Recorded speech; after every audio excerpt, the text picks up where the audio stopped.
You would have probably been one of the essential volunteers out at East Burwood last week, mate, but it's good to be back and not have to worry about that stuff. Yeah, good afternoon to you, Matt, and all the listeners. And Damo, I was fortunate to be one of the people who were able to go last week and watch the East Burwood White Horse Pioneers game. Bit of an eerie feeling, I must admit, just with no What was it like, mate?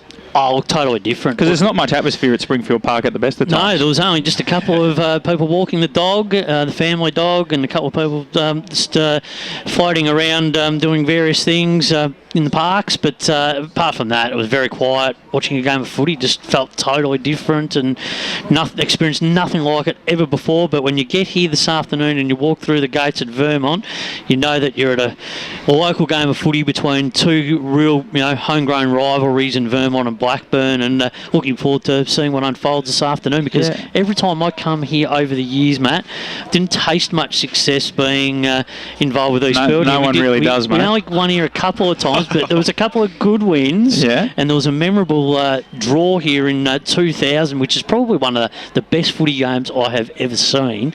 At any level, Spider? At any level. It was just an absolutely ripping contest, and I remember the last 10 seconds of the game, Vermont dashing towards the Canterbury Road end, and Alan Richardson taking the match-saving mark to draw the game. So, but every time you come down to Vermont, there's a lot of expectation on teams, and Blackburn today, they feel excited, the supporters, when you just walk past their rooms. They look like they're really focused. It's a finals atmosphere in Vermont. This feels like another home game for them, and business as usual. But looking forward to all the footy across the eastern suburbs today. Absolutely. And whilst I'd love to hark back to the early 2000s, Damo, our job today is to sort of look ahead to this weekend, and we're going to start in Division 4 because they probably don't get enough of a shining light. There's a few sort of key stories from the weekend ahead in the bottom division. So I think first we'll start with Sylvan celebrating 100 years of being a footy club, which is a fantastic thing for such a small town, and they've had periods of success, most notably recently when they dominated the Yarra Valley Mount District, as it was, with Gary Moorcroft and co running around, came to the Eastern, won a flag. Yes. And got up, but have since come back to Division 4, and they're in a tough spot though at the moment, Spider. They're sitting 5th, a game out of the 4, and pretty much they've got Coldstream today at home. It's looking pretty grim. It is, and it's a real big test for them, and I suppose we've looked at their results fluctuate from week to week, and you get a little bit concerned thinking, well, are they going to put these games together consecutively and get on a bit of a winning run? I mean, they've had some they recruited really well. They've had players come across from Croydon throughout the last couple of years. Trent Barnes has done a really good job in being able to try and build that footy club. And he's got players around that club, and you just think, well, guys like Hampton, who looks like he can be a good prospect for the future. Yeah, Lachlan. Yep. Yeah, like he's been out with injury in recent times, but back in the side last week and playing reasonably well, and they've got big expectations on him going forward. But we know players like Kimpton as well. So look, they'll be looking to take it up to Coldstream today, and these are the sort of days with the weather, how it has sort of fluctuated in the last 24 hours, wind affected, ground's pretty heavy. Particularly out that way. Exactly, that you can the really, red dirt, it could be a red flood, isn't it? You can exactly. You can take them back to your levels to some extent. So it's a smaller ground too, obviously, and make it a bit of a dogfight. So I think it's a real good opportunity, and sometimes you can use a little bit of emotion, celebrating a club milestone as well. So I think that's what you can do. Draw upon that, galvanise the group, and really take it up to a Coldstream team that's just been in outstanding form right throughout the season. Have you got anything to add on that, Damo? Or? Oh, I love my history, so just mentioning that it's a fantastic achievement. Sylvan came into the Eastern, it was the Eastern Football League back then, now the Eastern Football Netball League back in 2011, and I reckon their first game was against South Belgrave up there, up the mountain, so it was quite fitting. Whilst we talk about the next thing, I'll look that up. So 2011, I think, was the first year, you're saying? I reckon it was, and they had the two mountain teams up there competing against one another. And different sides of the mountain though, isn't it? And we'll get on to South Belgrave later. They've got an interesting game coming up. Another game of note is Kilsyth. 1,000 games of Eastern Football Netball League today. Taking on Nunawading in what's probably a big game for both clubs, given that Nunawading need a win to sort of steady themselves as a club again. And And then for Kilsyth, it's a chance to get their third win of the year. But Kilsyth, 1,000 games, they've got quite a storied history as well, Damo, having played in the VFA. Yeah, they were in the second division in the VFA back in the 1980s, and yeah, quite remarkable, isn't it? And they've had, I suppose, an area where they can capitalise on young families moving out that way, and hopefully that can translate into success from a senior perspective in the coming years. But I suppose they'd be pretty disappointed over their last few years having been to the grand final. Was it against Warrandyte in 2015, their last grand final? Yeah, I believe so. Warrandyte went up and they sort of...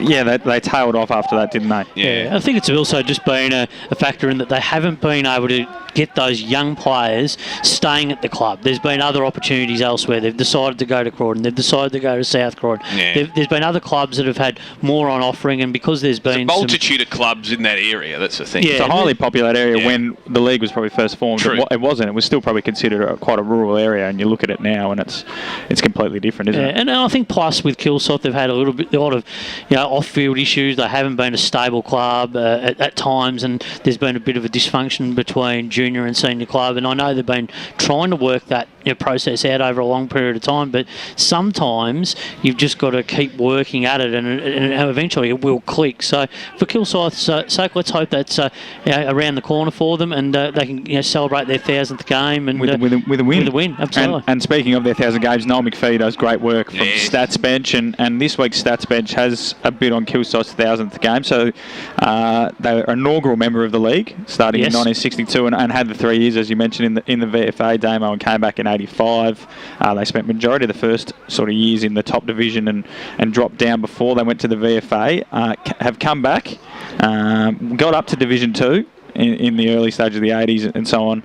They've got 3 EFNL premierships in their back pocket, and they've played Ferntree Galley, Forest Hill and Fair Park the most, and have beaten Surrey Park 73% of the time, and Nunawading 63% of the time. So great work there from Noel. They've got a couple of Chandler medalists, 4 Edie medalists and 5 James medalists. So a pretty storied club that probably doesn't get as much recognition as it should for being a landmark side. And they've beaten Vermont 12 out of 27 occasions. That's not a bad go, is it? Most of those coming in the 60s and 70s. Yeah, well, and they also played East Burke back in that time when that era was really strong as well. Absolutely. So, yeah, it's a good story, Kilsyth Footy Club. I'm sure there's people writing about it. And Damo, back to your Sylvan South Belgrave historical fact. You are correct, of course. Why we're 2nd of April 2011, Sylvan took on South Belgrave at home in what we're assuming was their inaugural game, and they were defeated 147-84. But free throwing footy, 7 straight South Belgrave kicked in the first quarter of that game. So there you go. I reckon Bryce McGain might have played for Sylvan back in the day. He did. He absolutely did. So.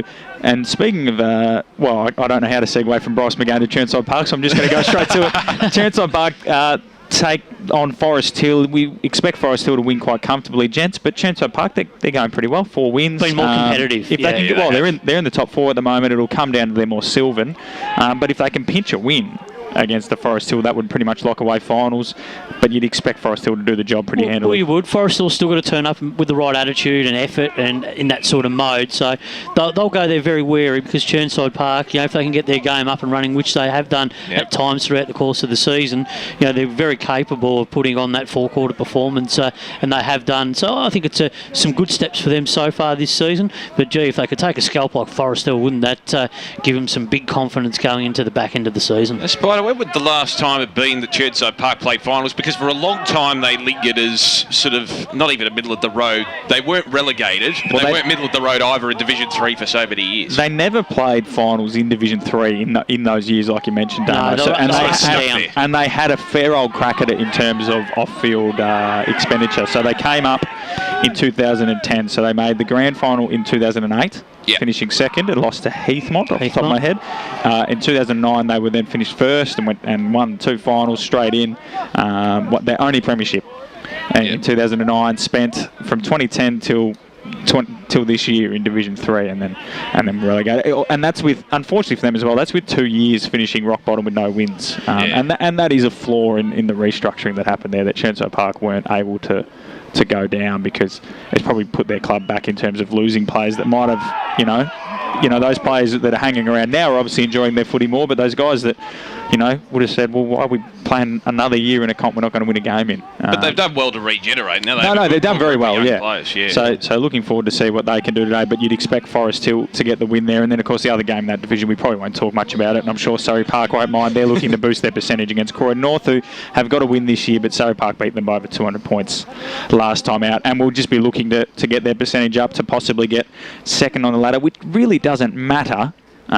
Given that, not in the current circumstances, exactly, there's no double chance. It's a straight knockout final series. The only real advantage would be finishing first, so you could play on the Saturday and get a 7-day break. But Division 4 footy, I don't know what the difference between a 6-day break and a 7-day break, Damo. It depends on the players. It might even benefit to play on the Sunday, because blokes will have work on the Monday and might have a few less of the green cans. Might just mean you can do the shopping on the Saturday and relax on the Sunday, exactly, or whatever it might be. Exactly. So they'll be clutching to straws finishing first now, but nonetheless, Division 3 now, that is obviously your bread and butter, Spider, and we'll let you have a run at East Burwood last. But first I'll talk to Damo about a couple of games. Warrandyte Furtry Gully is a top of the table clash at the Blood Bank, and then it's a great fixture, this list in Division 3 this week. You've got first playing second. I think you've got East Burwood playing Donvale, which is third versus fifth or sixth off the top of my head, and only a game between them. Fair Park have a chance to overtake Whitehorse and get their first win of the year, so 8th and 9th, and then Scoresby 4th, take on Waverley Blues 5th. It's an amazing fixture list. Yeah, that's right. It works out well, doesn't it, for the pundits? And it'll be an intriguing game, particularly for Scoresby, I think, at home. I think they'd love to have... Well, they lost by 140 points last time out against Waverley Blues, so they'll be wanting to obviously improve on that, but also if they can pinch another win, they'll put Waverley Blues well out of the equation. And this is the thing. They've really improved, haven't they, Scoresby, in many respects, and it's going to be interesting. And I think at home, with the crowd coming back... Yeah. They do probably utilise that support. And how about that top of the table clash? Warrandyte v Furtree Gully. You always get the sense with the Eagles, they've been threatening for some years, but just haven't quite reached that extra dimension to be a real flag contender. They're a club that, on paper, Spider, threatens as being a bit of a powerhouse in terms of they've got a great junior setup. They're in quite a strong, populated area. Furtree Gully, as we know, is quite a big town, if you were to call it a town. And the facility itself, while Wally Chew isn't the greatest surface to sort of play on. It's a bit choppy, but it's a big ground. They've got the two grounds. They've got nice club rooms. They've got all the makings. They just can't quite get out of this division. Yeah, look, for a long period of time, as you mentioned, they have shown signs that they've been desperate to try and continue their momentum and run up the divisions. Their junior program is up and running really strong. I think from a club point of view, they've really cleaned their act up both on and off the field. They've had, over the years, they've been renowned for having some off-field issues and on-field problems in retaining players, but now they've really got that professional approach, and I think that's a good credit to a club that's probably been stuck in that sort of wilderness era. But no, Furtree Gully, I've seen them early in the year, was really impressed with them.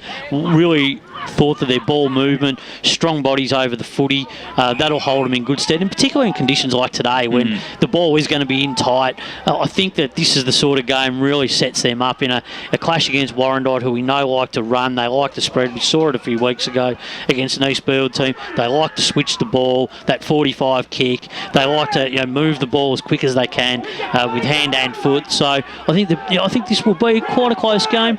Just got a feeling though Furtree Gully might be able to crawl over the line just late in the game and put it out of Warrandyte's reach. But Warrandyte and Furtree Gully does be a big appetizer for a potential grand final preview. Absolutely, and Furtree Gully lost that game back in round 2 by 40 points. Yeah, it was comprehensive, wasn't it? Yeah. And just with Furtree Gully's junior program as well, I mean, it has been, when you think about it, quite successful. Probably doesn't get Stevenson, Jaden Stevenson. Corey Preston's lining up, I think, at the Vic Metro under-19. He's a good player. Footscray VFL listed, so that's Spider will probably know a bit about him. He's actually played quite well. And he's played 3 games for Furtree Gully this year as an on-baller and kicked 14 goals. So that's right. He's only 181 centimetres. There's not a lot of him, yeah. That's right.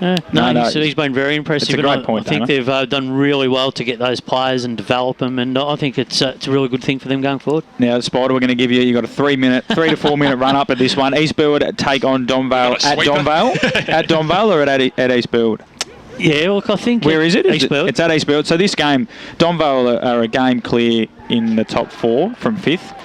So they're in 3rd. If they can win this one, they'll probably lock away a final spot or definitely take it into their own hands. And for East Burwood, if they lose this one, they fall further away from a final spot. Well, it's a mini semi-final in a sense for East Burwood today. They need to win that game at home. And I always talk about winning your home games that you need to value, because if you win all your home games and then you can pick off a couple of the away games, particularly at the back end of a season, you give yourself a good chance in playing finals, and then you don't have to pinch one unexpectedly from away from home, or if you happen to be flat one day and you lose one. So today is a really important game for Eastfield. They played really well for a half last week. Just before half time, the Pioneers got a couple of goals off the back of probably just some poor decisions from Eastfield, just a couple of turnovers, and at one stage you just thought the Pioneers, well, they're not going to really trouble the scorers too much, and then they got 3 goals, and just after half time got a couple more, but then they put the foot down once again, and 5 unanswered goals, put the game beyond doubt, and then in that last quarter. But I think for Eastfield today, what they've got to do is play the way they want to play at home, and sometimes it's not as easy as that, because one, playing in the conditions with the wind will favour one end at Eastfield, so they'll have to defend really well. We know Eddie Rixton's playing, having a really good season in the back end for Eastfield, doing some really good jobs. I think when you look at the way that the Eastfield midfield have been playing, they've been playing some really good footy led by their captain Jason Kennedy, Matt Mariani, who we talk about on a regular basis on these media platforms regarding Division 3. So they're the key players for them. And then you look at a club like Donvale, who they'll be really reeling after the early season loss to Eastfield, when they probably went into that game with an attitude and that they just had to turn up a win, because they thought it's a home game, we expect to win, and then it got to half time, and then they basically didn't do anything after that break. Eastfield kicked 5 goals, went on to win that game quite comfortably. And look, they did have players out on that afternoon, but that wasn't the excuse. The excuse was on that day that they just didn't come and play a 4-quarter performance. And Kevin Collins has said that at times this season, that they just haven't probably put together the performances that they have warranted over periods of time. So it's a real big challenge for Donvale on a bigger ground. They're not really accustomed to playing on a bigger ground like Eastfield. Yes, they've played there as a club for many years, but for some of these players, it could be either the first or the second time. So it's a real big opportunity for them to demonstrate whether they're capable of playing on big grounds and not just their home ground, which they're more comfortable playing at. So a big game for both clubs. Look, I get the feeling Eastfield at home, but I think this one could go right down to the last kick of the day if the conditions stay the way we think they're going to, because I think it will be a wind-affected game up at Eastfield. Absolutely. There you go, Damon. What'd you take away from all that, mate? Spite of those stuff about Eastfield. Has he won you over? Yeah, look, I think he's made a reasonable argument. I think when there's that added incentive of, playing virtually for your season. It's a long way out to be playing virtual semi-finals, though, isn't it? I know, but when you have that incentive of virtually playing for your season, you do, I think, go up naturally, even subconsciously, that extra cog. So I think that'll take them a long way. Yeah, and a player back in the side today, former Best and Fairest winner Luke Brown, who's been missing for a couple of weeks. I think McDonald was out of the side. He was relatively good last week. He's been good since he's crossed from Baldwin. Yeah.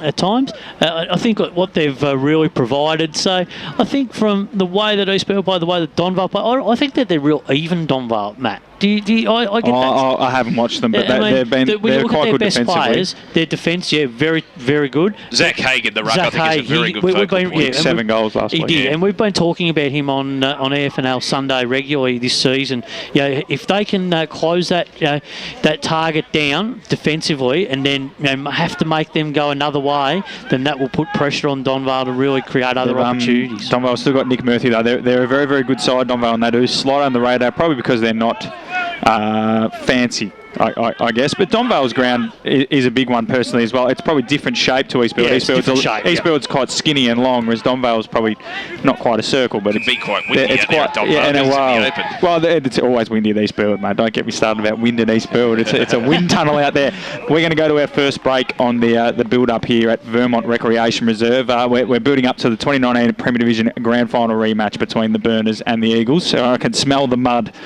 through the windows, which it's probably why I quit footy. And I'm not really big fancy of that, Dave. You can smell the food as well. We're going to go to our first break, and on the other side of this, we'll be talking Division 2 and Division 1. And you're clear. You've got 4 minutes. Damo's mic sounds a bit mid-rangey. And on clearances, tackle. Damo's normally got a very resonant, deep voice. And else, the spray he gave the boys at half-time worked. Yeah. Put a bit of EQ on it, just take the mid-range out of it. For all of life and footy's little moments, there's Eastland, proud sponsors of the EFL. Eastland, live real. Sprained your ankle, bursting through the banner? Broke a finger, high-fiving the ruckman? Or did you run into the goal post again? For bumps, breaks or bleeds, be seen sooner, close to home at Knox Private 24/7 Emergency Department. The preferred provider of emergency care to the Eastern Football Netball League, you'll generally experience shorter wait times. You don't need private health, but there is an out-of-pocket fee. Be seen sooner, close to home at Knox Private 24/7 Emergency Department, 262 Mountain Highway, Wantirna. At Yarra Valley Water, we know reducing your shower time, or for some people, show time, to 4 minutes can save you an average of $255 a year on water and energy bills. Save the performance for the stage. Shower shorter. Save water. Do you feel good about your bank? Because there is a bank you can feel good about. They share their profits to fund big community projects, small community clubs, and vital emergency services. They've given $250 million to help Australian communities thrive. They have all the products and tech you expect from a big bank, with service you don't. It's Bendigo Bank. Feel good about who you bank with. Try Bendigo. Search bendigobank.com.au or search Bendigo Bank near me. Hello, I'm Peter Hitchener. 9 News invites you to join our team nightly at 6 for Melbourne's #1 news. Tony Jones with the latest sport, including the footy, plus Lavinia Nixon's weather forecast. 9 News, proud supporter of the Eastern Football League. You've all been to funerals of family members or friends, right? Do you start thinking about what you would want at your funeral? It's a bit like when you go to a wedding. At what stage do you start planning? Have an open and honest conversation with your loved ones. Celebrate your life the way you want, like I did with a fixed price funeral plan from Tobin Brothers Funerals. The price doesn't change and your life will be celebrated your way. Find out more at tobinbrothers.com.au. Tobin Brothers Funerals, celebrating lives. At Eastland, we believe one day isn't enough to celebrate all that our beautiful mums do. That's why we're celebrating Happy Mother's Days, the festival of love she deserves. From dining to fashion, homewares or a pampering session, Eastland has all your favourite brands ready to spoil mum. And if you need inspiration, check out our online gift guides. Spend $250 and you'll go in the running to win a $50 Eastland gift card till May 8th. T's and C's apply. Find out more at eastland.com.au. Eastland, live real. Sprained your ankle, bursting through the banner? Okay, 1 minute. Ruckman, or did you run into the goal post again? For bumps, breaks or bleeds, be seen sooner, close to home at Knox Private. That drone footage is good. It looks like a face. The ground looks like a face. Where's the centre meant to be? It's shorter wait times. You don't need private health, but there is an out-of-pocket fee. Be seen sooner, close to home at Knox Private 24/7 Emergency Department, 262 Mountain Highway, Wantirna. The senior coach has taken the team to Eastland for a post-game feed. If only they had this kind of teamwork on the field. They've just ordered starters to share, plus frothies for the whole table. And now Steve-O's chucked a prawn to Macca. He circled back. Yes! Straight into his pie hole. Yo, beauty! Good form, boys. Moments, there's Eastland, proud sponsors of the EFL. Eastland, live real. Okay, here we go. Mike's on. And go local for your footy. Welcome back to Aeroflow Oval here in Vermont for the 2019 Premier Division Grand Final rematch. And the sun's starting to peek through the clouds here, which I guess, well, the lights are shining brighter on the outfield. The ground is probably not in its best ever condition out here at Vermont, but nevertheless, we're looking forward to a cracking game of Premier Division football in the Eastern Football Netball League, Damo. I should give credit to Leroy Green. If you're watching the stream, he has a shot. A drone shot, I think it's a pre-recorded drone shot. It's fantastic, isn't it? From this morning, look at that shot there. If you are watching on Facebook and YouTube, just look at that. That's the girls warming up. Lee's, he's here crack of dawn sort of stuff here, and it's, that looks like last weekend sort of crowd. But yeah, the ground. I've played a few junior finals out here. That's where the career epitomised, Damo, and the ground is usually in better nick than this, but alas, beggars can't be choosers. It usually is, but the centre corridor looks a bit dug out, so we'll see how that affects the game later on. But let's carry on with the build-up, the pre-game show, and Division 2, gents. South Belgrave and the Basin is an interesting clash for mine. Last time the Basin under lights at Batterham kept South Belgrave to, I think, 4 goals, and that is the Basin's want at the moment, Damo. They like to keep sides under lock and key, but South Belgrave since then have been a force to be reckoned with going forward. They've got Tim Smith, they've got Damien Garner. Yep. Lee Odermatt, I think, is returning slowly from injury. Yeah. Sam Brown's kicking some goals. The kid boys are playing well. Exactly. It's out at South Belgrave or up at South Belgrave. This is a great measuring stick for the Saints because I think they'll make finals. But this is a case to see if they can knock off the base, and it might actually put them into sort of second place behind Ringwood, really, because they've got all the tools, gents. That's the thing. They have great depth, and even some of the other players, we obviously alluded to a few there, but Brodie Connolly, for instance, is a very good player, started that premiership side back in 2019. They just have so many contributors right across the board, and I think it's been still a great achievement regardless of that to effectively move up from Division 3 to Division 2 in this manner and make an instant impact where they are amongst almost the top echelon. Yeah, Luke Gallagher's done a really outstanding job since taking the reins, and he's just built a side and for this moment, really. I mean, they've come up the divisions, they're working their way up, and Ollie Odermatt's now starting to have an influence. Last week was a really good performer, returning to the side. He's had a bit of a slow start to the season. Obviously, he plays other sports, cricket, and he's had. And he's almost 40. He's almost 40. His body's just starting to do not everything recovery mode. And he's not just like a top order bat. I think he bowls a lot. He bowls a lot of overs. He plays down at Blackburn North, and I think he's actually making the move to the Feathers of Heatherdale at the for next season. But we're talking about but we're not talking cricket. I was going to say spot. But we're talking footy. But in terms of his importance for South Belgrave, he gives them a little bit more flexibility and just especially up forward, because a guy like Tim Smith who does take that number one mantle just means that the defence of the basin have to be a little bit more careful in the way. Wary of two big targets. Because they've got two targets coming in, exactly, Damo, and I think that's a real plus for a team like South Belgrave in this game. I actually think that they can get the win. I'm leaning that way too, but on the basin side, we've all year, especially myself, have been a bit wary of them, but they continue to prove us wrong. And Jackson Drake's coming off a 6-goal haul. The only time we've seen them this year, he didn't play, so I think and he's score key. Quickly. They do score quickly. Yeah, I was talking to a few people that watch them quite regularly, and they were saying they've got this knack of being a couple of goals down, but they can just click their fingers and put 5 goals on, and both sides. But the basin in particular can do this as well. They have a knack of doing it because of their good clearances. They're young and they're quick, and yeah, you're right. Their midfield depth does mean that if they can take a hold from the clearance, they're pretty hard to stop. Yeah, and it's a good test for South Belgrave whether they've got the capacity to stop this. And the South Belgrave, in terms of ground differences, the Batterham's is a unique ground as is South Belgrave. So it's going to be interesting how it goes, but it's definitely one to keep an eye on. The other big Division 2 game is Heathmont and Boronia, but before that, so Mulgrave are looking to. They lost to Templestowe last week. That's pretty poor for them, and they'll be looking to put in a better showing v Ringwood, but you'd expect Ringwood to just do their job. They haven't really belted sides this year, Ringwood. They get out to a 7 or 8 goal lead and then they just sort of hold them there. Quite an experienced side. Is that a bad thing in your mind? No, I think that's a team who's in control. They do enough. Don't want to overexert yourself. Well, exactly, especially for Ringwood. They've done it all before, haven't they? These home and away games. The test is going to be finals, isn't it? That's always the way. Yeah. Let's be honest. These home and away games mean nothing to them. They just got to win enough of them. Yeah, if you look at and of course you called the A-League last week, Damo, so you'll know all about the European Championships, and you look at countries. Often they say countries like France and Germany, they don't care how you get to the knockout stages. You just get there and then you turn on the gears. Just got to qualify, Matt. Exactly. So that's how they'll be looking at it.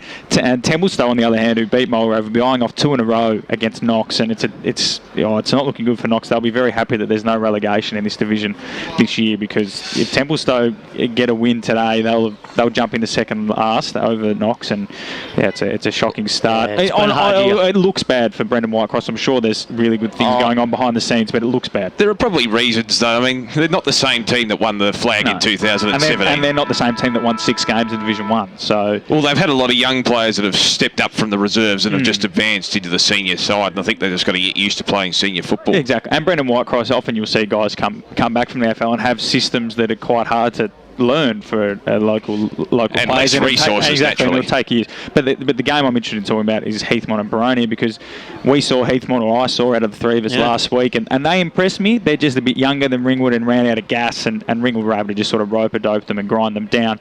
They're playing Boronia, who are a game out of the top 4, and if we're suggesting South Belgrave are going to win, and a loss to Heathmont will put them 2 wins out of the top 4, and Boronia look like they just don't have enough leg speed at the moment. It looks like, Matt, we spoke about last Sunday morning, the concern is they're losing games by big margins, and they've lost games at home, and that is a huge factor of their performances. Like, they haven't been games where they've just lost by 10 or 20 points. They have had significant fade-outs and drop-off in work rate and effort. Does that come to fitness? Is that a... Well, I think it has to. They're a side, I'd say, that are built around contested ball and clearances. They're quite I don't want to say bulky in the term that you're thinking of, but they like the physicality of the game rather than they're the a run. Strong side. They're not a base and run and carry sort of team, and they always have been. Never thought I'd hear that. Usually it's the other way around. Exactly. Exactly point. But yeah, which means if you're like that, you've got to win it at the coalface, stoppage-wise, and then you've actually got to use it pretty pinpoint if you're not quick. Yeah. And at the moment, they're obviously not doing that. So look, it's a massive game for both sides because Heathmont don't want to lose to Boronia and then be on level pegging with them. Yeah. And then obviously Boronia themselves just cannot afford to lose it. And what you saw from Heathmont last week, boys, you would have seen, Matt, is that they had that effort for most of the game, and they were just a little bit unlucky at times, weren't they? I mean, a little bit unlucky, and get some goals where they needed to. Probably just not as good as Ringwood. Like that's just the thing. Like, they probably play a very similar game style. They had good intent to switch the ball, but in the second half, their ball movement got a bit slower. And again, conditioning 2 weeks off. Their ball movement got a bit slower, which meant Ringwood could pressure up on them a lot easier. And then, like you say, they probably just depth around the ground. Ringwood's 22nd player was a lot better than Heathmont's, and that was the difference in the end. It was only 20 points as well, and at times Heathmont looked the better side. So there's good signs for Nick Rutley's men. He's been very impressive. Ringwood are just very good at football, and hopefully for their sake they can finally put that into something bigger at the end of the day or at the end of the year. Division 1, we might not have time to do all the games, so we'll split them across the break. Wanturna South are looking to nick one in their chase for finals. So the top 4 pretty much means that they're going to have to take a couple of wins off the incumbents at the moment. And they're playing East Ringwood this weekend. I don't think this is one that they would have been really penciling in, but it's a chance. They'll be thinking more Croydon Mooroolbark. But East Ringwood, on the other hand, Spider, have been great this year, 6-1, and haven't put a foot wrong. Yeah, really slipped under the radar in some respects because of the other sides like Croydon and Park Orchards. So I think from that perspective, East Ringwood, they wouldn't want too much publicity regarding. But Ben Osmond's doing a fantastic job. Yep. They've really, they went out, they recruited some good players. Monday's been very good for them. They've had some good, homegrown players that are starting to exert themselves within their ranks through their midfield. They're developing young players as well. So I think East Ringwood are the real deal, and I think that they can almost take this out if they can continue on the momentum that they're building. I think they're doing some really good things. It's a great challenge for Wanturna South. We spoke to Steve Cochran last week on the program. How was he? And he was very upbeat. His confidence that he's starting to build something with a young group, and he's had to build this from virtually scratch. It's not a team where he's walked in like Vermont or Blackburn in previous coaching tenures where the players have been there ready to go. He's had to build this group and not be afraid to play young players, and he's played them. Look, he's played a 16-year-old at times during the Joe Murphy, who came in before the COVID break. So I think it shows that he's not afraid to make changes to his lineup, and he's really getting the best out of some of his players. And we know Wong's been playing some really good footy at the moment. They're relying Marcus on Jordan's been a good a great recruit from Knox, and kicking goals. He's got that senior experience, that core group that they've got down there. Look, they'll give themselves a good chance, and it's a good challenge for him to go up against a side that is highly regarded as a premiership contender. It's a good chance for whoever wins Division 1 this year, Damo, to actually consolidate. So we look at Doncaster East, who are going pretty well in Premier Division compared to other sides that have gone up in previous years before them. And I think actually, despite them probably wanting to obviously go straight up when they won in 2018, having to win 2 is probably a good thing in the terms of the step up from Division 1 to Premier is probably the biggest in the comp. Probably it's a reflection.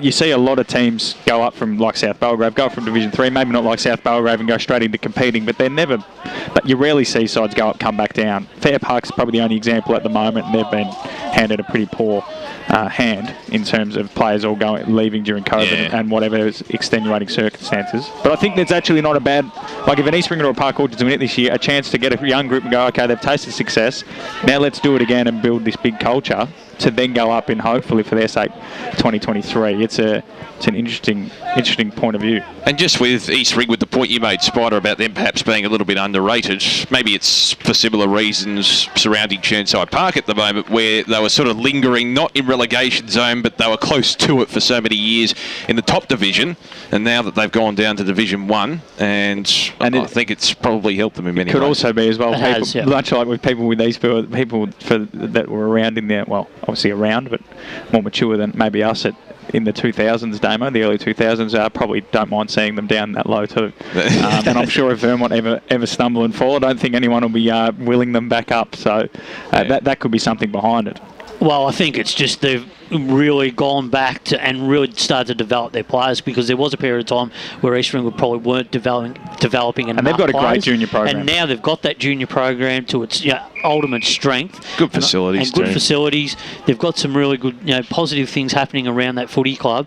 And I think to have a coaching group and a playing group that's been so united in recent times, it's certainly making a positive effect on what they're trying to do. And they know that it might not happen straight away, but if they can get back up into Premier over the next couple of seasons and be competitive, it gives them a chance to continue developing these players. Absolutely, and a quick shout out to Sahaf Ali, who's playing his second consecutive game for Eastern Rangers. Spoke to him during the week. There's a good story behind Sahaf, who moved over from South Sudan with his family when he was 2. So, and 17 years old, played all 6 games for Eastern Ringwood at the start of the year, got in the best, basically 5 out of 6, Damo, and then the coach just rang Eastern Rangers and said, mate, you've got to get this kid. Yeah. And they've been very impressed, talking to Rangers. 12 disposals, 1 goal. So and he's got so much upside in him. Well, Ben Osborne reckons he still could improve his fitness aerobically tenfold, but he's very strong. And I spoke to Sahaf that he compares himself to Toby Green, so not a bad comparison. No, it's not. Quickly before we go to our second break, I'm worried about a couple of games in terms of margins. Croydon take on Upper Gully at Upper Gully. That one, maybe because Upper Gully is a hard ground to kick a big score on, because it's a bit more like the goal square at Vermont at the moment across the ground. With the conditions as well. Exactly. Park Orchards, though, at Stinton's, their reserve ground for this year. I'm worried. Park Orchards like kicking goals, and they'll have a tendency to let them in, don't they? Yeah, they've been leaking. I like the way you said that. Look, Park Orchards, you speak about success stories. I think over the last 10 years they've exemplified what it means to carry a side from virtually the ground up. Well, they started the similar time to Sylvan came in. They just started as a club and a whole. So incredible. Yeah. But they've had good people backing it too, because what you got to remember too is Brett Radden, Alan Richardson's sons were playing in their junior program. Glenn Archer's son, I think, was playing. So they had some pretty good. They had some pretty good people that were putting that junior program together and getting them ready for senior footy. And you talk about Richmond's director of football, or he was definitely on the Amazon documentary, Tim Livingston. Yeah. He was part of one of the few that shaped that club. Exactly. Was one of the people behind the starting up of it, and obviously he's got a great footy brain because he's a former North mastermind behind that as well. Exactly. And his son's on Eastern Rangers list as well. So obviously good bloodlines on that one. So it's a dangerous fixture list there for those. And the same with Mooroolbark Bayswater. I don't think that'll be as good a blowout, bigger blowout, but Polkinghorn's back from Mooroolbark. So again, the break, whilst probably none of us wanted to have that 2-week break, for Mooroolbark it's a bit of a blessing in disguise. A few weary legs could be rested, and Polkinghorn's one of those. And him coming back, they got the win last week over Lilydale. If they can get another win over Bayswater, they'll just be able to take a deep. But Bayswater got to go there with some positive thoughts in their mind. Knocked over Montrose. Exactly, they had a good win last week, so they're not without a chance today. And we know Mooroolbark at times, when they are flat, they can really stink it up, because they have not scored in some of those games, and their effort can drop off pretty quickly. So they've got to be very wary. It won't just happen for them. We're going to have to work for it. Absolutely. So we're almost ready for our second break. The reserve score here is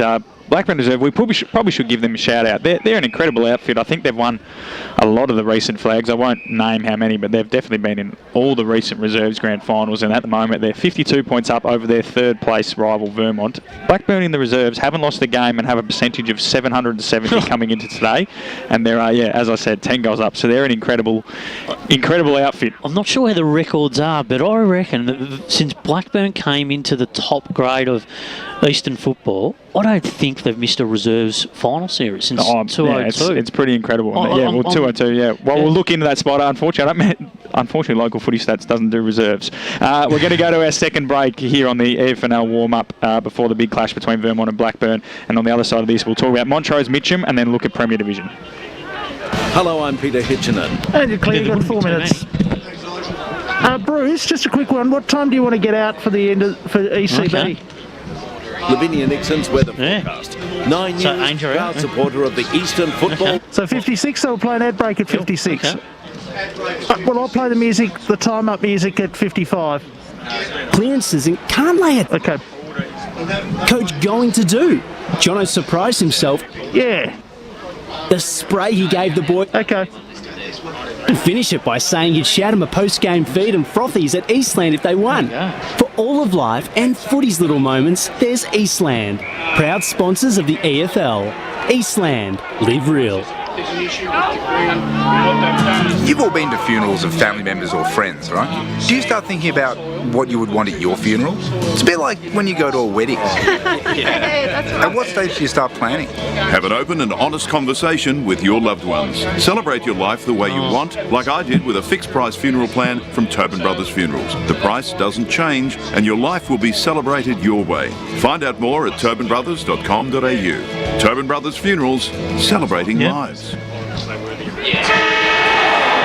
Sprained your ankle, bursting through the banner, broke a finger, high-fiving the ruckman. That is a bit true. Blackburn, I can't remember Blackburn not having a good second. Be seen sooner, close to home at Knox Private, 24/7 emergency department. The preferred provider of emergency care to the Eastern Football Netball League. You'll generally experience shorter wait times. You don't need private health, but there is an out-of-pocket fee. Be seen sooner, close to home at Knox Private, 24/7 emergency department, 262 Mountain Highway, Wantirna. Radio's #1 motorsport show is back for 2021. The Driver's Seat with Matt McKeldin and Stephen Johnson, covering everything from Formula 1 to V8 supercars.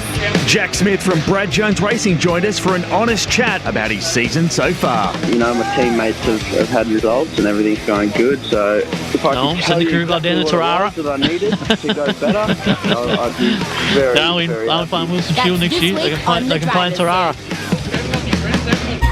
Join Caroline Wilson and Corey Perkin for their weekly podcast, Don't Shoot the Messenger, filled with their insights into the latest news and a little sport, good local tips, and plenty of recommendations on what they're reading, watching, and whipping up in the kitchen. Events of the past month have revealed a toxic work culture, a government that has tried to bury an alleged rape. These matters are not crusades by feminists, they're matters for the government. They affect all Australians. I have, as you know, very unusually bad calves for boots. I can't fit into most boots. Well, I'm lying on the bed with my leg in the air so that, you know, all the blood rushes out of my feet. The ABC's decision to move the Q&A program to a Thursday night. To borrow a line from a certain TV show, bad call, destructive call, ridiculous call. Good, mate. How are you? You'll find the Don't Shoot the Messenger podcast on the SEN app or subscribe wherever you listen to podcasts. Thanks to Red Energy, 100% Australian electricity and gas. The senior coach has taken the team to Eastland for a post-game feed. If only they had this kind of teamwork on the field. They've just ordered starters to share. Coming up to 30. Cool. And now Steve-O's chucked a prawn to Macca. He circled back. He circled back. Yes! Straight into his pie hole. Yo, beauty! Good form, boys. For all of life and footy's little moments, there's Eastland. Proud sponsors of the EFL. Eastland. Live real. Hello, I'm Peter Hitchiner. 9 News invites you to join our team nightly at 6 for Melbourne's #1 news. Tony Jones with the latest sport, including the footy, plus Lavinia Nixon's weather forecast. 9 News, proud supporter of the Eastern Football League. Let's head back and go local for your footy. What are your mics on now? Yes, ladies and gentlemen, welcome back to Arrowflow Oval, or previously known as Vermont Recreation Reserve, for this 2019 Premier Division Grand Final rematch. It's Vermont and Blackburn in the EFL match of the day. Welcome to EFL pre-game here on SEN app. And Matthew Foddy here, joined by Damien Watson and Matt Spider-Lee. We've only got a few games to sort of look at, cast our eye over before we get into the big action. Montrose and Mitcham's that last one in Division 1, and this, you speak about virtual semi-finals, Spider, in Division 3. This one legitimately ultimately is, because a loss here would probably mean you're 2 games out of the top 4, and it makes it nigh on impossible. And it's up at Montrose, but last time these two sides played, Mitcham won by 10 goals, and they've added Jake Parenti back, who's averaging 6 goals a game. Yeah, well, he's a big in for them. There's no doubt about it, and he'll hopefully provide a good target and kick some goals for them, because they've needed it. I mean, last few weeks or few matches, they just haven't had that that luxury, and they've just really missed them. And the performances have fluctuated for Mitcham. There's no question about it. But playing a team like Montrose, you just got to be really careful. This is a massive match for them. As we said, mini semi-final, and if they were to lose this one, you'd think that they'll lose all contact with finals possibilities. But look, I expect Mitcham to get the job done today, but I think Montrose might really take it up to them for the bulk of the afternoon, and wouldn't be surprised if that one goes till well late into the game as well. And Neil Winterton, Damo, plays his 100th Mitcham game, and after pretty successful careers at Mulgrave and Bayswater, so he's won 2 premierships as playing coach at Mitcham, and done some pretty impressive stuff. He's a champion of the game. He is, and coming from Frankston as well. He had some time in the VFL. Yes. And I remember He's been playing footy for a long time. Saw him play one day, and I thought, this guy has coach written all over him. The way he directs when he's out there and he leads, and the way that he plays his footy as well, that just really determines and values the importance of what he's done for the Mitcham Footy Club. Absolutely. So good luck to Neil, and good luck to the Tigers out there, and Montrose. It would be a nice day to actually go up the hill, up the mountain. It's not really a mountain, it's halfway up. Oh, look, we should mention as well, for all the Montrose locals, it's been a tough few weeks. Well, of course, the Dandenongs, isn't it? So, and that was pretty much the epicentre around that Montrose area. So hopefully, there are still people who have had damage to their houses and power issues. So hopefully, for the locals out there, this provides a welcome distraction. Absolutely, absolutely. Now let's cast our eyes to Premier Division, and obviously we're at what many would consider the match of the round. Noble, who lost to Balwyn last week, take on lowly North Ringwood in what's you could consider it a danger game. It's at Quamby, so North Ringwood are a much better side at home, and Noble struggle to score, whilst North Ringwood aren't too bad going forward. So I think it's a chance for Noble to actually kick a score and get some much needed percentage, because even though they're 5-2, their percentage is only just above 100. And then for North Ringwood, it's danger signs, because Doncaster played Doncaster East and could get a 3rd win in a row, and pull further away. Yeah, they could. And North Ring would have been, up and down. Robin Nars would be frustrated. At times he's probably getting some results, little wins along the way, but then they're just having quarters where they just don't compete enough and don't get that effort that he really desires. And look, a few weeks ago when they played Vermont, they were really good. They almost caused one of the upsets of the season, and that would have put them well on their way, but they just can't sustain it for 4 quarters. But when you look at a team like Noble Park, off the back of last week, look, they played well for literally one quarter, and almost had the chance to pinch that game, and then they ball and drew away from them. Look, and it was guys like Martin and Sketcher that really got them back into the game. From my understanding, there was a lot of undisciplined acts throughout the course of the game, which I know Noble looked at throughout the course of the week and really drew upon those sort of things that they can work on for this match going forward. So Noble, a lot to like about what they've done throughout the season, but they really need to get it back on track today in a positive manner. It's a hard thing, isn't it, with Noble, in the sense they want to outlay themselves as an aggressive side and have that aggressive reputation, but you don't want to go over the mark. It's a fine balance to muster, isn't it? Yeah, it is. And I think especially with players like Sketcher and Martin, who play on not quite on the edge, but they definitely like to get in amongst it. They want to make themselves physically. Yeah, exactly. Especially on their strong blokes. So why wouldn't they? But yeah, North Ringwood. Yeah, I feel for Robbie Nahas, because I can see what he's trying to do, but it's probably the wrong season in terms of there's not another side that they're comfortably better than. They probably almost had to be a bit more pragmatic this year, but for Doncaster, aside, they got a few key players back, and all of a sudden they've gone 2-week break win over Norwood, and now take on Donny East, local rival, at Shrams, which they've got 2 wins on the bounce at. It's a danger game for Donny East, even though they're probably around each other, so it's not really a danger game. But you know what I mean? Like Doncaster East, they banked that win early in the year against them, and we're thinking about possibly pushing for finals. And they don't want to lose this one, because then they're still only 1 win away from North Ringwood. It's no one's really out of danger in Premier Division this year, don't they? Yeah, that's right. And that's tantamount to how even and unpredictable the division can be. And the Doncaster Derby, or the Caster Clash, whatever euphemism you want to use, it's Sharks obviously v Lions, what would win? What would win in an actual battle?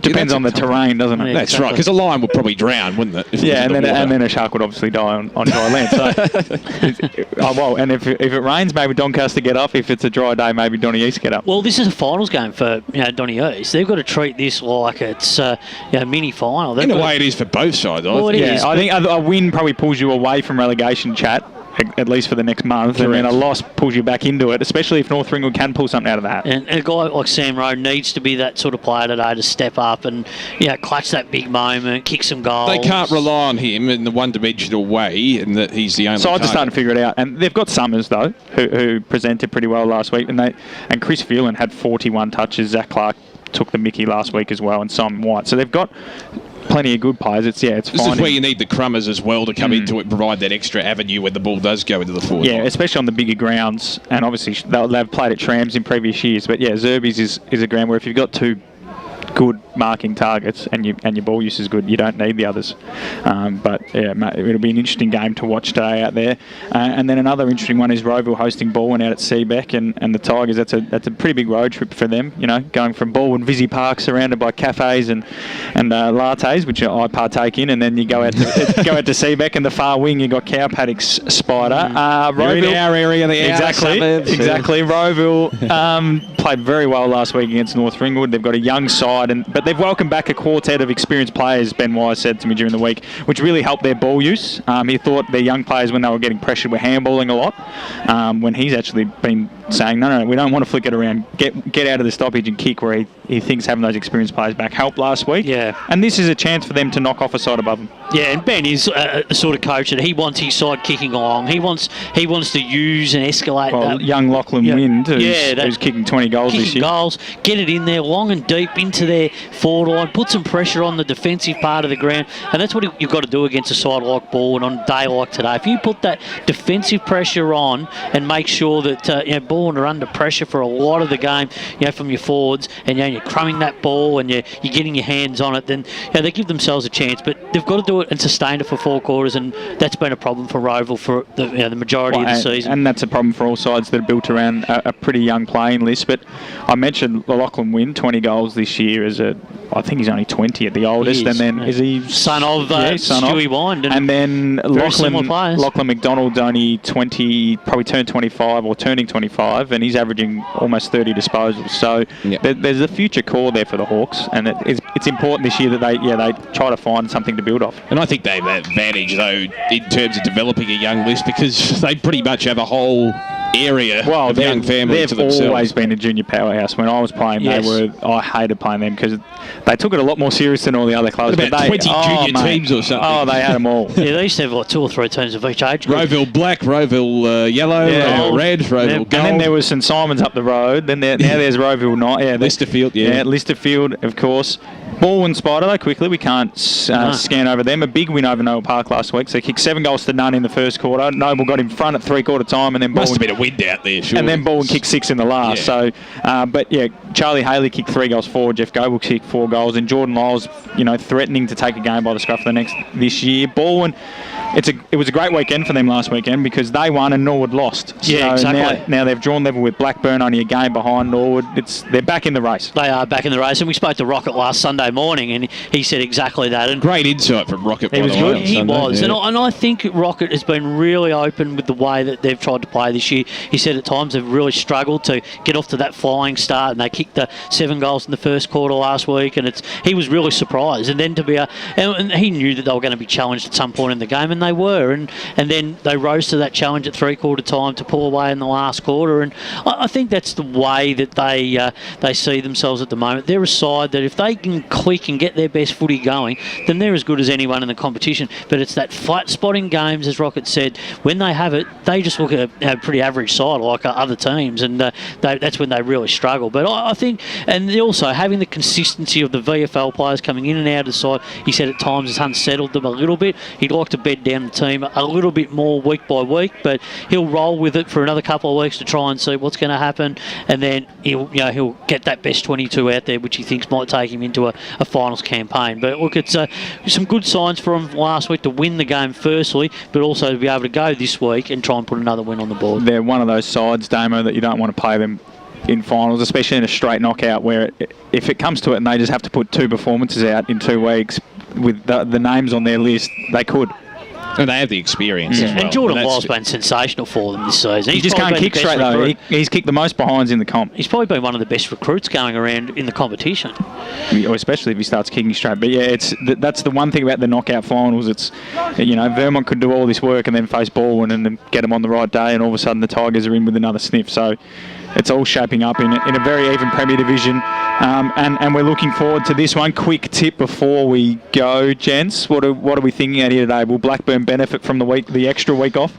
Oh, they're going to have to play that out of their skins today. 4-quarter effort. I think Vermont just at home, but it's a great challenge for Blackburn to really take it up to them today. Really looking forward to seeing how the Eagles' defence stands up against a Blackburn forward line with Hammond coming back into the team. And Damo, quickly. Vermont by 15 points. I think just the home ground advantage. I know the confines of this ground pretty well. Absolutely. So we've got the Oscars music playing behind me to get off stage. I'm going to go with Vermont as well. Thanks, Damo. Thanks, Spider, for joining me on the pre-game show. For those listening at home, thank you as well. Good to have the crowd back. Exactly. On the other side of this break, we'll be on both the SEN app, Facebook, YouTube, and Eastland FM, and we'll call all the action from Vermont and Blackburn. And you're clear. We've got about 4 minutes. Much better. Is he sticking around?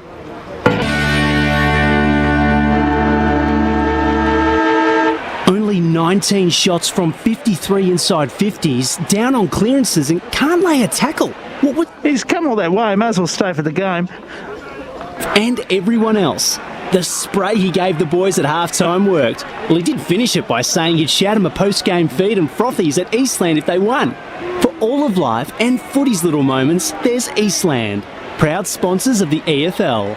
Eastland. Live real. Sprained your ankle, bursting through the banner? Broke a finger, high-fiving the ruckman? Or did you run into the goal post again? For bumps, breaks or bleeds, be seen sooner, close to home at Knox Private 24/7 Emergency Department. The preferred provider of emergency care to the Eastern Football Netball League, you'll generally experience shorter wait times. You don't need private health, but there is an out-of-pocket fee. Be seen sooner, close to home at Knox Private 24/7 Emergency Department, 262 Mountain Highway, Wanturna.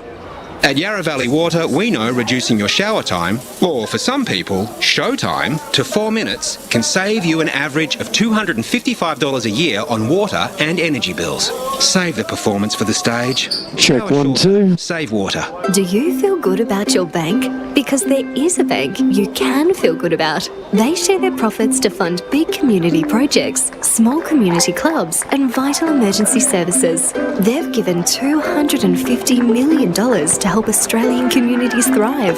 They have all the products and tech you expect from a big bank, with service you don't. It's Bendigo Bank. Feel good about who you bank with. Try Bendigo. Search bendigobank.com.au or search Bendigo Bank near me.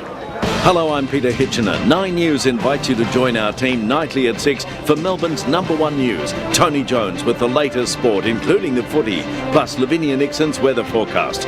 9 News, proud supporter of the Eastern Football League. You've all been to funerals of family members or friends, right? Do you start thinking about what you would want at your funeral? It's a bit like when you go to a wedding. At what stage do you start planning? Have an open and honest conversation with your loved ones. Celebrate your life the way you want, like I did with a fixed price funeral plan from Tobin Brothers Funerals. The price doesn't change and your life will be celebrated your way. Find out more at tobinbrothers.com.au. Tobin Brothers Funerals, celebrating lives. At Eastland, we believe one day isn't enough to celebrate all that our beautiful mums do. That's why we're celebrating Happy Mother's Days, the festival of love she deserves. From dining to fashion, homewares or a pampering session, Eastland has all your favourite brands ready to spoil mum. And if you need inspiration, check out our online gift guides. Spend $250 and you'll go in the running to win a $50 Eastland gift card till May 8th. T's and C's apply. 1 minute to the opener. Eastland, live real. Sprained your ankle, bursting through the banner? Broke a finger, high-fiving the ruckman? Or did you run into the goal post again? For bumps, breaks or bleeds, be seen sooner, close to home at Knox Private 24/7 Emergency Department. The preferred provider of emergency care to the Eastland Football Netball League. You'll generally experience shorter wait times. You don't need private health, but there is an out-of-pocket fee. Be seen sooner, close to home at Knox Private 24/7 Emergency Department. 30 to the opener. Back to front. The senior coach has taken the team to Eastland for a post-game fee. That works better. If only they had this kind of teamwork on the field. They've just it does, doesn't it, Raymond? It does. Plus frothies for the whole table. And now Steve-O's chucked a prawn to Macca. He circled back. He circled back. I feel as though I'm sitting on the floor here. Straight into his pie hole. Yo, beauty. Good form, boys. For all of life and footy's little moments, there's Eastland. Proud sponsors of the EFL. Eastland. Live real. It's time for the match of the round. Let's cross to our team and go local for your footy. Okay, putting your marks on now. Ladies and gentlemen, welcome to Arrowflow Oval here for the Vermont and Blackburn clash. FNL Game Day, Matthew Fody here. Welcome to those who didn't join the pre-game if you're listening on 98.1 Radio Eastern FM. Matthew Fody, as I mentioned, joined by Wayne Brasher and Raymond Baird. Gents, how are you? Back to see crowds at the footy and looking forward to what should be an enthralling clash. Yeah, looking forward to a really good match day today too. Matty, you and Matty Lee and Damo did a sterling job, and what a mouth-watering clash we've got for decision this afternoon. For mine, this is the best rivalry in the Premier Division at this particular time. Now, what I'm going to say is here, I described this rivalry with BWS during the week and said that I think this is a rivalry where Blackburn care a lot and Vermont care little, Ray. What do you reckon? Yeah, good afternoon, Matty, and good afternoon to all our listeners. Yeah, look, you're probably right there with the rivalry. But look, it's going to be a ripper of a game, and what's put a little bit more spice into this whole competition now is the fact that we're only going to have a Final Four. So we're going to you would have played when it was last the Final Four. Yeah, that's right, mate. We're going to have probably 3 teams fighting out for that 4th position, in the last round of the season.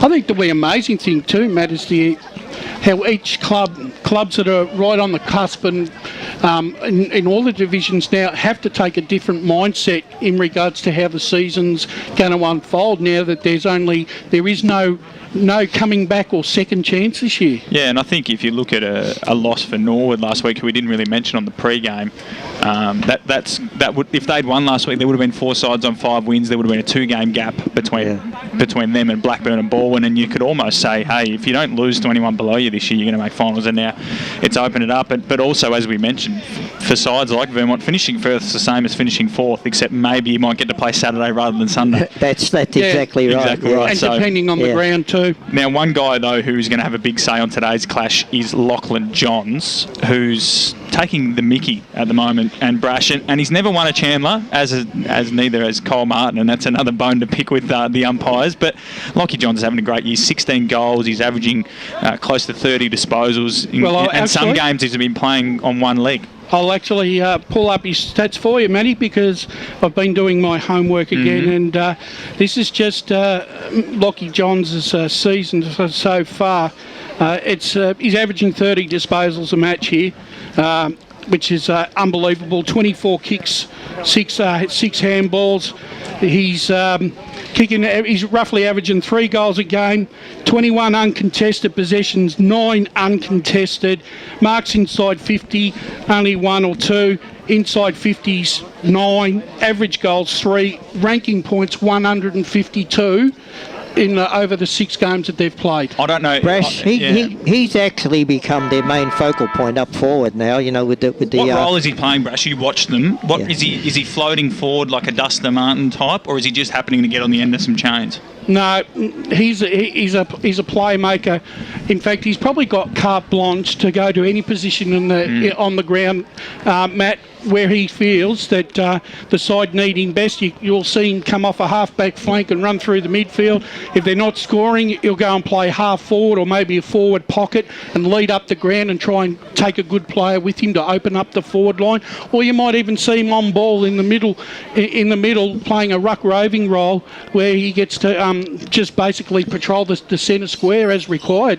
So he's got a multitude of positions that he can play, and he's probably the most versatile player in this side. Yeah, yes, you're right there, Brash, but I just want to take 3 paces back, Matty, to what you were talking about Kyle Martin and not having won a Chandler medal. I think in that regard he's his own worst enemy. Yeah, look, he's a great player, talker, isn't he? but he also likes to let the umpires know that when they haven't done the right thing as far as he's concerned. But there's no doubt about his ability.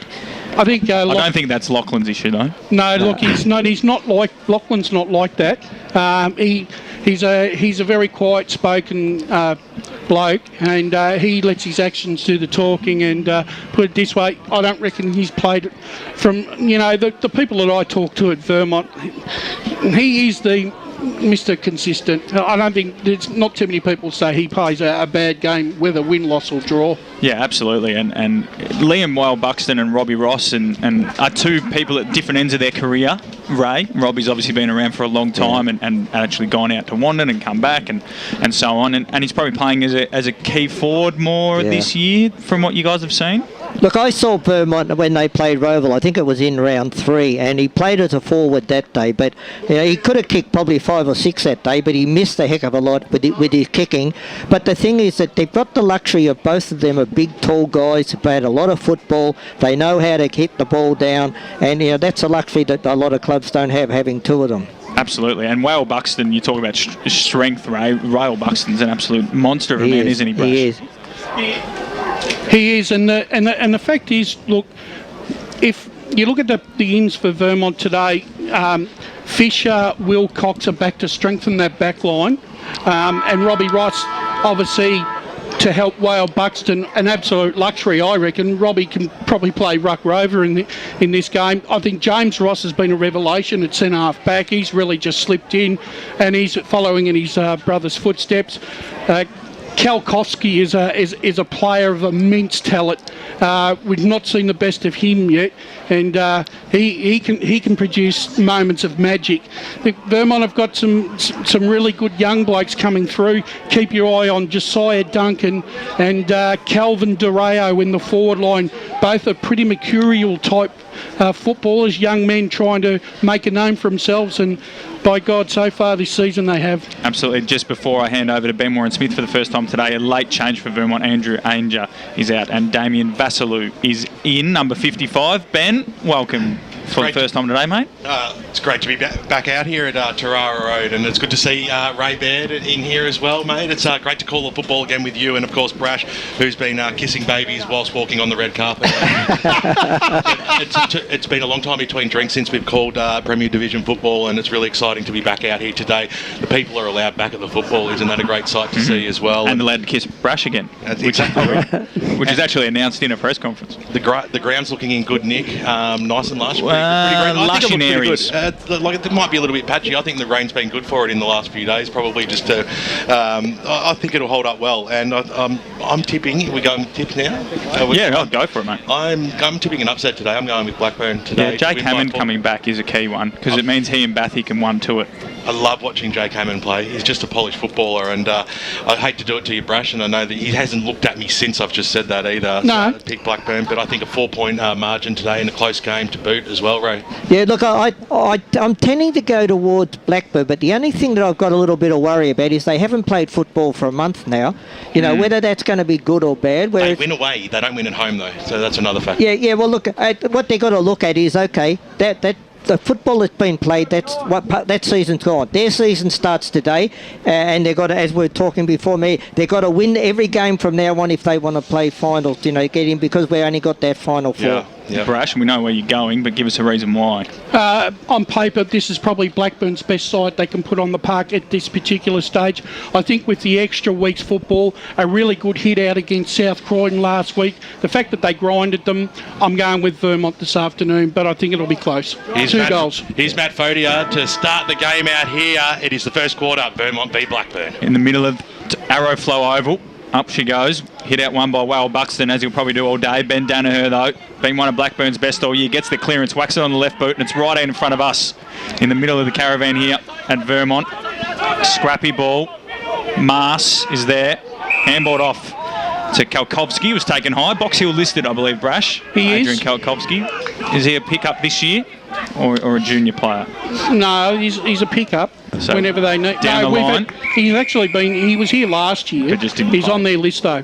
Absolutely. He's played a few games. And for the first time today, Brett Beston and Ryan Long down boundary side. Yeah, thanks, boys. Pretty pleasant conditions down here at the moment. The sun is out. There's some ominous dark clouds over us, but hopefully they stay away. The ground itself, it's pretty soft in patches, and you saw it cut up particularly during the reserves game, but conditions all in all not too bad.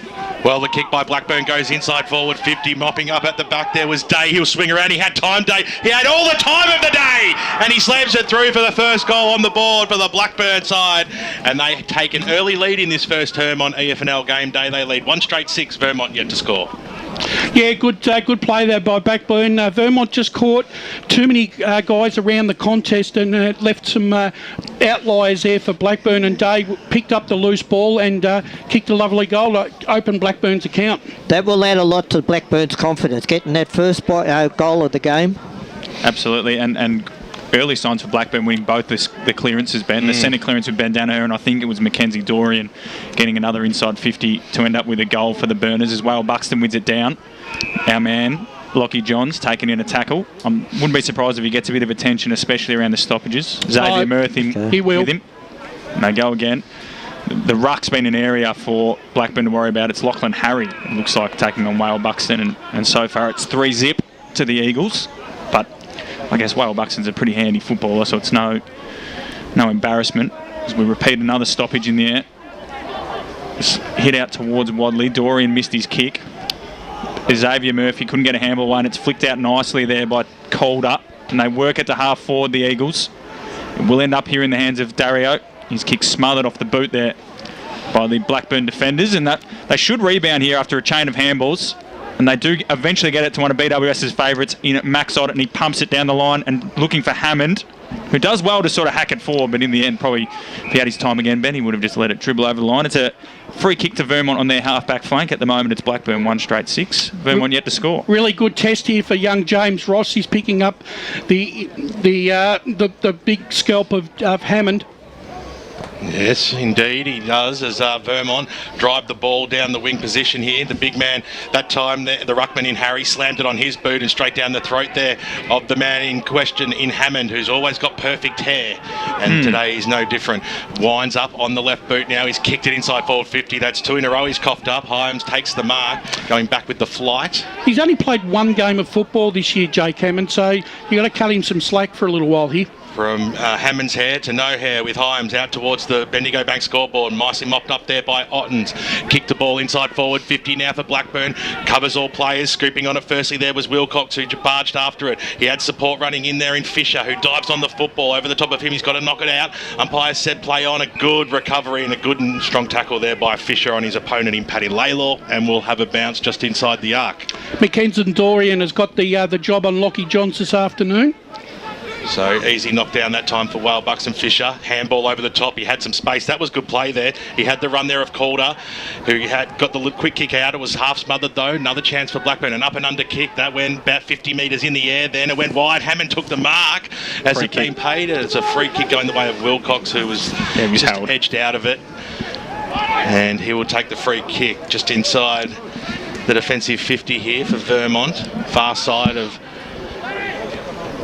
Is it got a new name, this ground, has it, Matt? Yeah, during the week I was instructed to call it Arrow Flow Oval, but I've had said though we're going to call it Tarara Road, Vermont Rec, whatever. Yeah, okay. Arrow Flow Oval. Doesn't really roll off the tongue, does it? No, it's terrible. Shocking. Bendigo Bank scoreboard, where we're underneath at the moment. It's a 6-point lead to the away side. Blackburn leading this one, 4.5 minutes gone. Hope you're enjoying being back at the footy today. It's great that we've got a full card and full houses all around the eastern suburbs of Melbourne in the best competition in the land as the umpire throws the ball in. Harry had the front spot, but we'll give that to Wale Buxton, who got the knockdown. Quick kick by Blackburn. That is fantastic. Going back with the flight there was Wilcox. He didn't get the mark in the end. Dorian will look for the received handball, then copped a shoulder in the face. It might be advantage paid here. Going goalward and pushing it left through for a minor score. They probably should have just held that with Day, and it probably could have gone back to Dorian. Might have been a better percentage kick there, but they'll take the point because every point does matter. They lead by 7 here early in the first term. 5 minutes gone. So while the trainers attend to Dorian, hopefully he's still on. He's kneeling, so hopefully for his sake he's fine. As it's Fisher pumps it down the line, looking for Wale Buxton. He had 2 to contend with, Otten and Harries, and then could be a free kick for high here, but the umpire was blindsided by a pack of players, and we'll have a ball up on centre wing. He did duck into it, but I suppose if you don't, you're going to get your... So Wale Buxton down to Johns, gets his first clear possession of the day, one of the Chandler medal favourites, forces it to half forward. Arangio back on the half-back flank. We saw him early in the year playing centre-half forward, and with Hammond back, he's gone back there and was taken nicely by Josiah Duncan, one of Brash's men, one to keep an eye out. Goes inside forward 50 looking for Greenwood. Couldn't take the mark, probably should have in the end. Sliding in and collecting the ball there was Faulkner. Got a handball out for space, looking for Bartlett, but it's Vermont going back inside forward 50, and it's a nice effort there by James Fisher, and I think he's going to get a free kick. Yeah, it was around the shoulder. So Arangio's had a poor couple of minutes. If it was him who impinged, it was.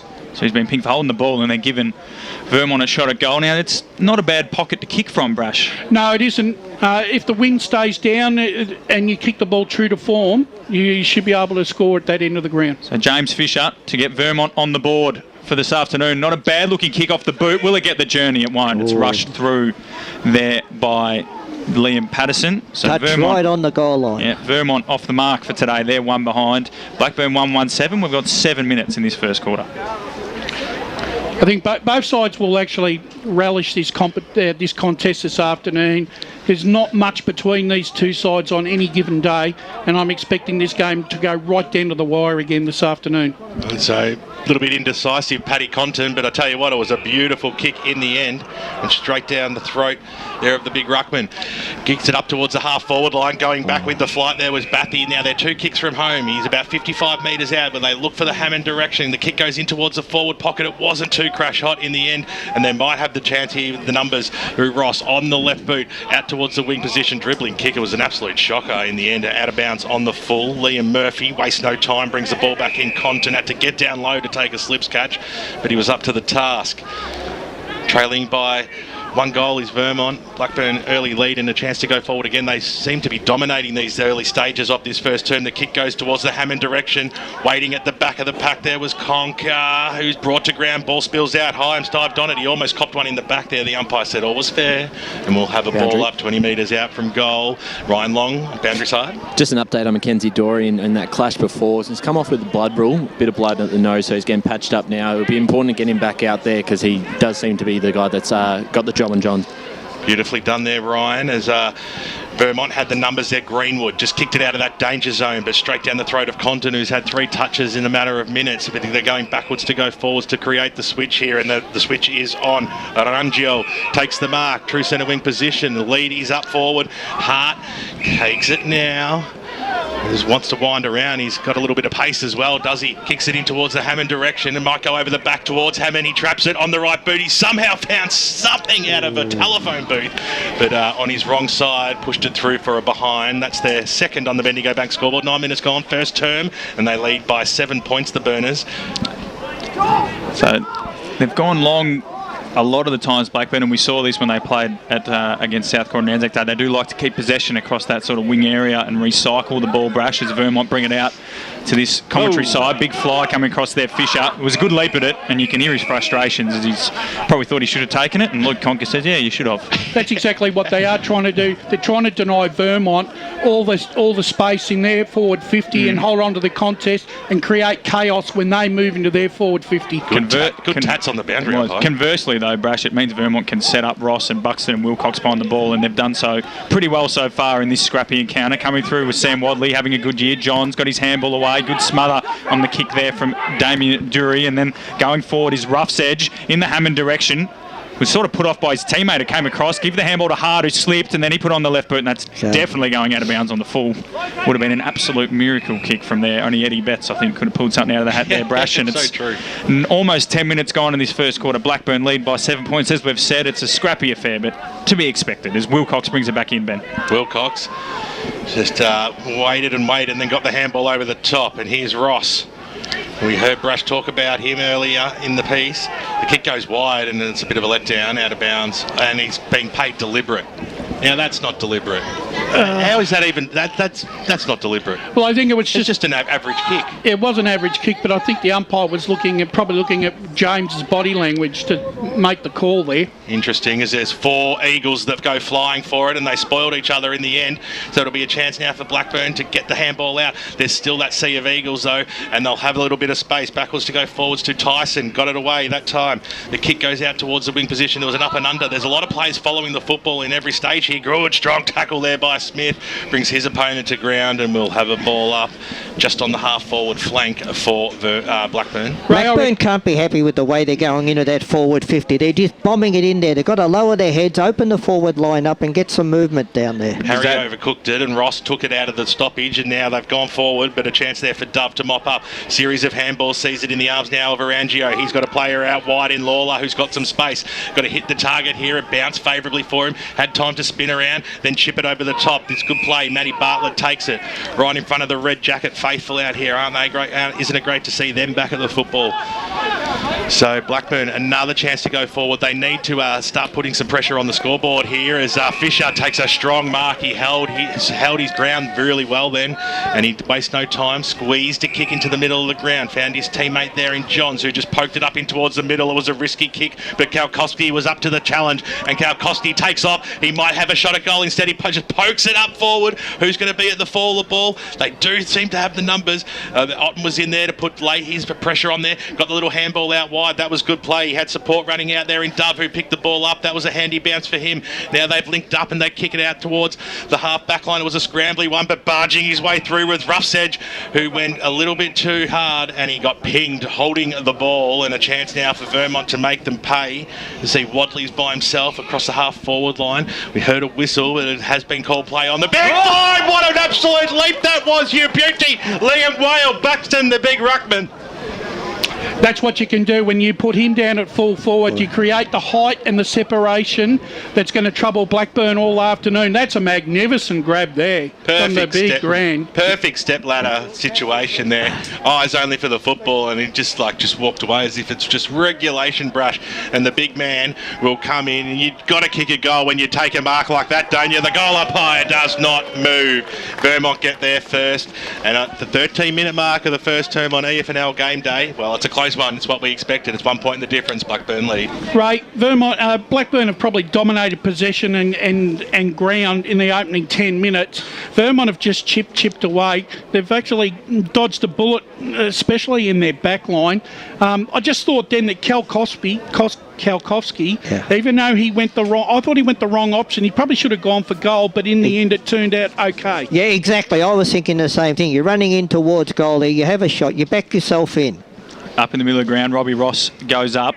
Hit out in favour of the Burners, and then coming through there was Jury. Might have been pinged for dropping the ball, but nonetheless, the Burners do get the centre clearance again. Hammond pushed his man under the footy. Might work out the back, but Wilcox should get there coming across. Oh! And that was deliberate, and the umpire says so. As it should be. That was definitely. So Jake Hammond will have a chance to kick his first goal. Bunana or on his right return. He's a natural left footer, is he not, off the top of my head? Yes. Or am I incorrect? Yeah, natural left footer. So I think he's going to go with the Bunana on the outside of the boots. He's not afraid of the right. And it probably good reward for effort for the Burners. They've dominated most facets of the game. Yeah, he was going to go right. He's going to wheel around, so they're ready to come in, the Vermont players. He goes to the check side, looks pretty good off the boot, bending not enough. Right across the face for Blackburn's another behind as we go down to Brett Beston, boundary side. Thanks, boys. I forgot to mention about the breeze. It's not significant down here. There's just a light breeze. It sort of gusts every so often, and it's probably behind Blackburn in this first quarter. So the Burners 139 lead Vermont 117, and talking about, Blackburn dominating, Brash. They do like to control the ball, but Vermont are one of the best intercept marking sides in the comp. So, as Ray said, they've got to find a way to get it in there quicker, or else Vermont will pick them off with Fisher, Wilcox and Ross as Vermont come out to this, well, I guess fans win. There's no fans on the other side of the ground, and it's a contest near the Jallis Craig faded out logo, and eventually we will have a ball up. And that's the issue Blackburn are going to have all afternoon, dealing with that back six at Vermont, because they need their forwards to find separation, but the Vermont back line don't give it. Got to move it quicker, don't they? Well, Buxton won it down, and then it was just sort of pinballing off people's shins, and Compton did the work of the guards there and got it in out in there. And then Jason Reid, good tackler all year, pumps it inside forward 50. Hammond tried to take a mercurial mark. Conker came through at pace. Fisher's ducked his head there. That should be prior, according to the umpire. Says give it to me. I'm pretty sure the rule book suggests that's prior opportunity. Dodged the bullet there, I think, Joey Fisher. So the Rucks will go at it. Whale Buxton looks like he's going to go up unopposed. Oh no, he's going to go up against Matt Day, who's giving away about a metre as Johns gets the clearance up the line. Otten's underneath it, dropped what he should have taken in the end. Gray comes through, slaps it forward, and then coming through is Kolkovsky. Been impressive so far, can't quite get clean possession, and he's taken over the boundary line there by Paddy Compton, Blackburn skipper, and at the moment it's the Burners 139 leading the Eagles 117. Hope you're enjoying the broadcast so far on the SEN app and of course 98.1 Radio Eastern. Ball back into play now, using his body well then. Whale Buxton just took it out and slammed it on his boot inside forward 50. Ross was at the back and Otten was in the front. Been good so far, Max. Solid as a rock, no doubt about that. Oh, he just gave the handball away and his teammate there in dub wasn't even looking at that time. Kicked it across the face. They'll get themselves out of trouble here just in the nick of time. Faulkner, he had to wait a long time for it, takes the mark. Still in their defensive 50. Blackburn weighing up the options. They lead by 2 points. Suspect they should probably have a goal or two on Vermont in this first term. A shocking kick goes out once again towards the dub direction, which was very slow, and then he got caught and brought it down by Kalkovsky again. You've got to ping him. You've got to ping him. Come on, you can't not give a free kick. You gave him the benefit of the doubt first time. You let him get away with it, and you still won't pay it when he grabbed him again. He dropped the ball. Yeah, no, very, very ordinary decision that was. It was clear as day. Comes out, Ross just took it, got boot to ball somehow, came out, Otten took it. Who's got the barrel? And he went for the big mongrel, and it went down the wing position, but straight down the throat there of James Ross, who has a bit of time, pokes it up towards the half-forward line. It was a well-weighted kick in the end, and he spots up his teammate there in Duncan, who's got one of the best haircuts you will ever see. It's a bit like Harsiri from Carlton back in the days as it goes up towards the top of the goal square. Once again, that man, Maxie Otten, just knows how to read the play, got the handball away. Nick Gray's coughed it up, though. He's kicked it straight down the throat there of Fraser Smith, who takes the mark 35 metres out, 45-degree angle. Yeah, Max has had a good day intercept marking, Brash, but his decision-making, I'd love to see Max take that kick there. I know Gray was on the move, but Max is one of their best ball users. I doubt he would have made that error. So, Fraser Smith, a chance for Vermont to get their noses in front for the first time today. Long approach, goes for it, and he pushes it to the right-hand side. So no, it's a 50-metre penalty. Here. What was that for, Brash? Can only assume moving I think on the mark, he's gone over the mark with. Yeah, he's moved. Yeah, he's moved before the umpire called play on. Well, take two. Fraser Smith kicks a goal, and Vermont hit the front. So 18 minutes gone now in this first term. And on the Bendigo Bank scoreboard, it is Vermont leading a 2-1-13. They lead by 4 points now over Blackburn. You just got to look at the way both sides are taking the ball into their forward 50. Vermont, they're prepared to hold up, look for a short pass, whereas Blackburn, they're just bombing it down there, and you've got 3 or 4 of the opposition contesting the mark. They've got to... Look, they've had most of the play as far as I'm concerned, Blackburn, but they're delivering into their forward line has certainly let them down. Moving it a bit slow, Ray. I agree with you there. But it's not open. They're kicking to targets that are standing still. Back in the middle, Blackburn get their first hit out, but it's straight into the arms there of Greenwood, who just slaps it on the boot inside forward 50. Where will the Flyers come from? No one went in the end. And then out of mid-air is Paddy Compton, slapped it out, and Greenwood will get another crack. Had a good year, Greenwood, thus far. A couple of scores around the grounds quickly. Churnside lead by 12 points over Forest Hill, and Baldwin lead by 10 points over Rovers. We go into the pocket. There's Duncan. The mop. Have a look at it. Takes a mark. Gary Ayres-esque, actually, if I think about it. Takes the mark in that forward pocket. It's got a little bit of its own orbit, that pocket, Brash. Everyone seems to go there, and he'll line up for Vermont's third. And And after all of Blackburn's good work, they could be down by 2 goals. Not his preferred kicking. Left foot up, angle of the dangle. Yeah. And he goes for it. It's across the face, as you mentioned. Flyers will come. Blackburn probably don't do enough. Ross was on his back like a turtle, collected it, got the handball out the back, and then coming through, picking up nicely is James Fisher. Got the handball back to Wadley, put it to the hot spot. Where will the Flyers come from? Whale Buxton's there. Ross got his hands on it first. Out the back door. Can someone soccer it off the ground? Kalkovsky's there. And we'll have another ball up. Blackburn really disappointing they didn't get that across the line. Either of them. Robbie Ross got a crumb whilst lying flat on his back. Such is the power of the man. The first time I've ever heard turtle brought into the complex of a game of football. I don't know. I've seen a few blokes run like one. Ross tried to take out of the ruck, didn't dispose of it cleanly. Josiah Duncan's been everywhere, and we'll have another stoppage. See, that should have been holding the ball on Ross as well. But I guess they're giving. He attempted it. That's the modern interpretation. But he took it straight out of the ruck. No, that's allowed now as it's taken in the air. It's not prior anymore. As Buxton tried to give the fend off, got a kick out just in time. It was a good tackle. Vermont have had about 4 attempted shots at goal here without making any clean connection. Reid tried to. Arangio got a little dribble kick out there. Greenwood is asking for deliberate. That would be pretty harsh to pay. Probably should have gathered it in the end, and we'll have a ball in from where Josiah Duncan had his shot earlier. We're just ticked into time on. It's the Eagles 2-1 leading Blackburn 1-3.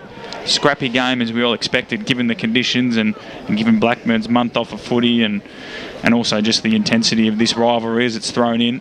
Lachlan Harry had front spot, and then coming through was Calvin Dario. Is that the pronunciation, Brash? I call it Dario. Dario? Yep. He's quite a big unit. Yeah, he is. He's a unique talent, I'll tell you now. He can produce a moment in moments. There you go. So they're thrown again. Whale Buxton now as the front spot. Taps it forward to space. Johns was coming through. Kicked 16 goals this year and he wanted a free kick. Didn't get it. Blackburn exit defensive 50, but it's going to come straight back. As Vermont once again take an intercept mark. Low spearing ball. Dangerous spot. And Arangio gets those big long arms up there and takes a good mark for the Burners. Reminds me a bit of Peter Kransberg. Arangio? Those big long arms. I was going to call him Inspector Gadget, but that's not really... Kick goes out now. You good little mark. Beauty. Eyes only for the football. That Second was a hanger strong of the day. mark. A fantastic grab right in front of the red coats as well. They'll have enjoyed that one. So Lawler just sets it up in the end, goes towards the big ruckman there, and Harry got one bite on it. Whale Buxton picked it up though. He did the roving work, got boot to ball, travelled 20 metres and seen over by Liam Patterson for a boundary throw-in. I think one of the things that Ray was saying was correct, but I also have to question Blackburn's decision-making in their back 52 on kicking the ball to a relevant position. I don't think their choices have been good in the last 10 minutes. Easy one that time for Whale Buxton. Got it down. Quick kick there by Lockie Johns up towards the half-forward line. Compton's giving away a free kick here. It's going to go the way of Dario. So gets the handball off. No, he looked for it and he put himself under a lot of pressure. The kick goes inside forward 50 and big fly there by Arangio. Takes the mark, pokes it out wide. Been taken this time there by Gray. And he spots up a target across the half-back line. They're trying to move it quicker here, Blackburn, which is what Ray's been calling for, and the handball comes over to Compton. This is better. Gets the 9-9 out, though. That's disappointing kick. Hammond did well. Rough's edge crumbs and then puts it inside 450. One-on-one for Conker. Did well to protect the drop zone, but beautifully done there in the long sleeves. Connor McCafferty, and he wraps up a stoppage. But that was better from the Burners, Ray. It was. They moved the ball right from the back line on the move. Everyone was running out wide, and they've got to give the backman. You spoke about the way the backman's decision to press, but they've got to have something to kick to. You've got to have movement on the forward line. Conker probably wasn't the one they wanted one out, but nonetheless, Bathy wins the hit out forward. And then Thomas Maas, it's almost like his last name's an extension of his first name, takes it over the line for a boundary throw-in. He's a really solid contributor. Tommy Maas really plays a bad game for Vermont off that back pocket, half-back line. So Bathy and Buxton. Bathy matches up pretty well with Buxton, I'd say. It's an intriguing ruck duel in the Blackburn forward 50. Buxton leapt over the top, got the hit out down. It's just greasy. It looks greasy down there. A lot of guys it's very losing slippery. their footing, Well, the ground has had massive, lots of games in recent times, and I think it's starting to show some effects. Yep. So Buxton got the hit out over his head. Rough's edge should lead the way, but Johns used his toe to get there first. But under immediate pressure, will take another stoppage. So I'm not sure who's happier with the constant stoppages. Blackburn have probably been doing better from them, but Whale Buxton's dominance should eventually show. As we're ticking closer to it, should be a short quarter given there's only been 3 goals. Well, Buxton just decides I'll do it myself, but he might have kicked it out of bounds on the full. He has. So the free kick is going the way of the Burners, and they need to get this in quickly. Continent looks like has it. 3 minutes to go in this quarter here. He's been good, Continent, so far. This is what Ray's talking about. Yeah. Vermont is set up so well behind the ball that Blackburn don't have any clear option, so he just pumps it long. Buxton's underneath it. Hammond took a big fly. Could have had our third hanger of the quarter. And the clearance comes from Dury. It should be all Burners, but the Vermont do well to bring it to ground. Robbie Ross gathers the big old man. Handballs over the top. Nice. Here come the runners. Dario, a man who produces moments according to Brash, goes long towards goal. Bounces it through for a behind. So that's Vermont's goal at the moment. Soak up the pressure and hit him on the counter-attack, Ben. They're 2-2-14, Blackburn 1-3-9, and I'm sure Robbie won't appreciate me calling him the big old man. He's looking pretty good. Just experience, just new and football now to be able to handball out into space there. Nearly paid off as well. So the kick comes in, and they will do it down the grandstand side up towards the Bathy direction. He just edged out his opponent nicely and took a strong mark. He'll waste no time either. Kicks it in towards the Conquer direction. Found the front spot. Dropped what he probably should have taken. Handball back. They've had the runners. They've linked up okay here. Here's Rough's Edge, who just kicked an absolute shocker. Absolute shank off the boot. And over she goes for a boundary. I was about to say he's been very good this quarter, Rough's Edge, and then he's almost missed the footy. Gee, you're not going to get any easier opportunity than that, are you? No. But they're moving it quicker, Ray. They are showing more intent. That was a much better entry because they have movement down there, you're right. Yeah, and they caught the Vermont backline pushing too far up and were able to get behind them. Yeah. That's a coach killer, that one. As it comes out, he might get another chance, though. They've got the numbers. Quick goes out. Danaher just squeezed it, kept it alive. A quick kick in there by Lawler, top of the goal square stuff. Now it's Vermont with a chance. Strong tackle there by Lawler. They've got it out, though, the Vermont side, just out of that danger zone. And a quick mark has been taken there by Smith. Luck's a fortune, but you play in front, you get it. And they're just going to slow things down. 26.5 minutes gone. First term here. 5-point lead to the home side. Big fly there by Ross, who just claims it in the end. So Robbie, traditional painted sleeves, kicks it inside forward 50. Just kicks it magnificently, doesn't he? Great work from McCafferty. Almost thought that it might have been a free kick for a push. He did look at the umpire, but McCafferty takes a strong mark and hits the deck. He'll kick from just inside the 50, wearing the long sleeves today, and he's a good kick of the football too, so distance won't be a problem.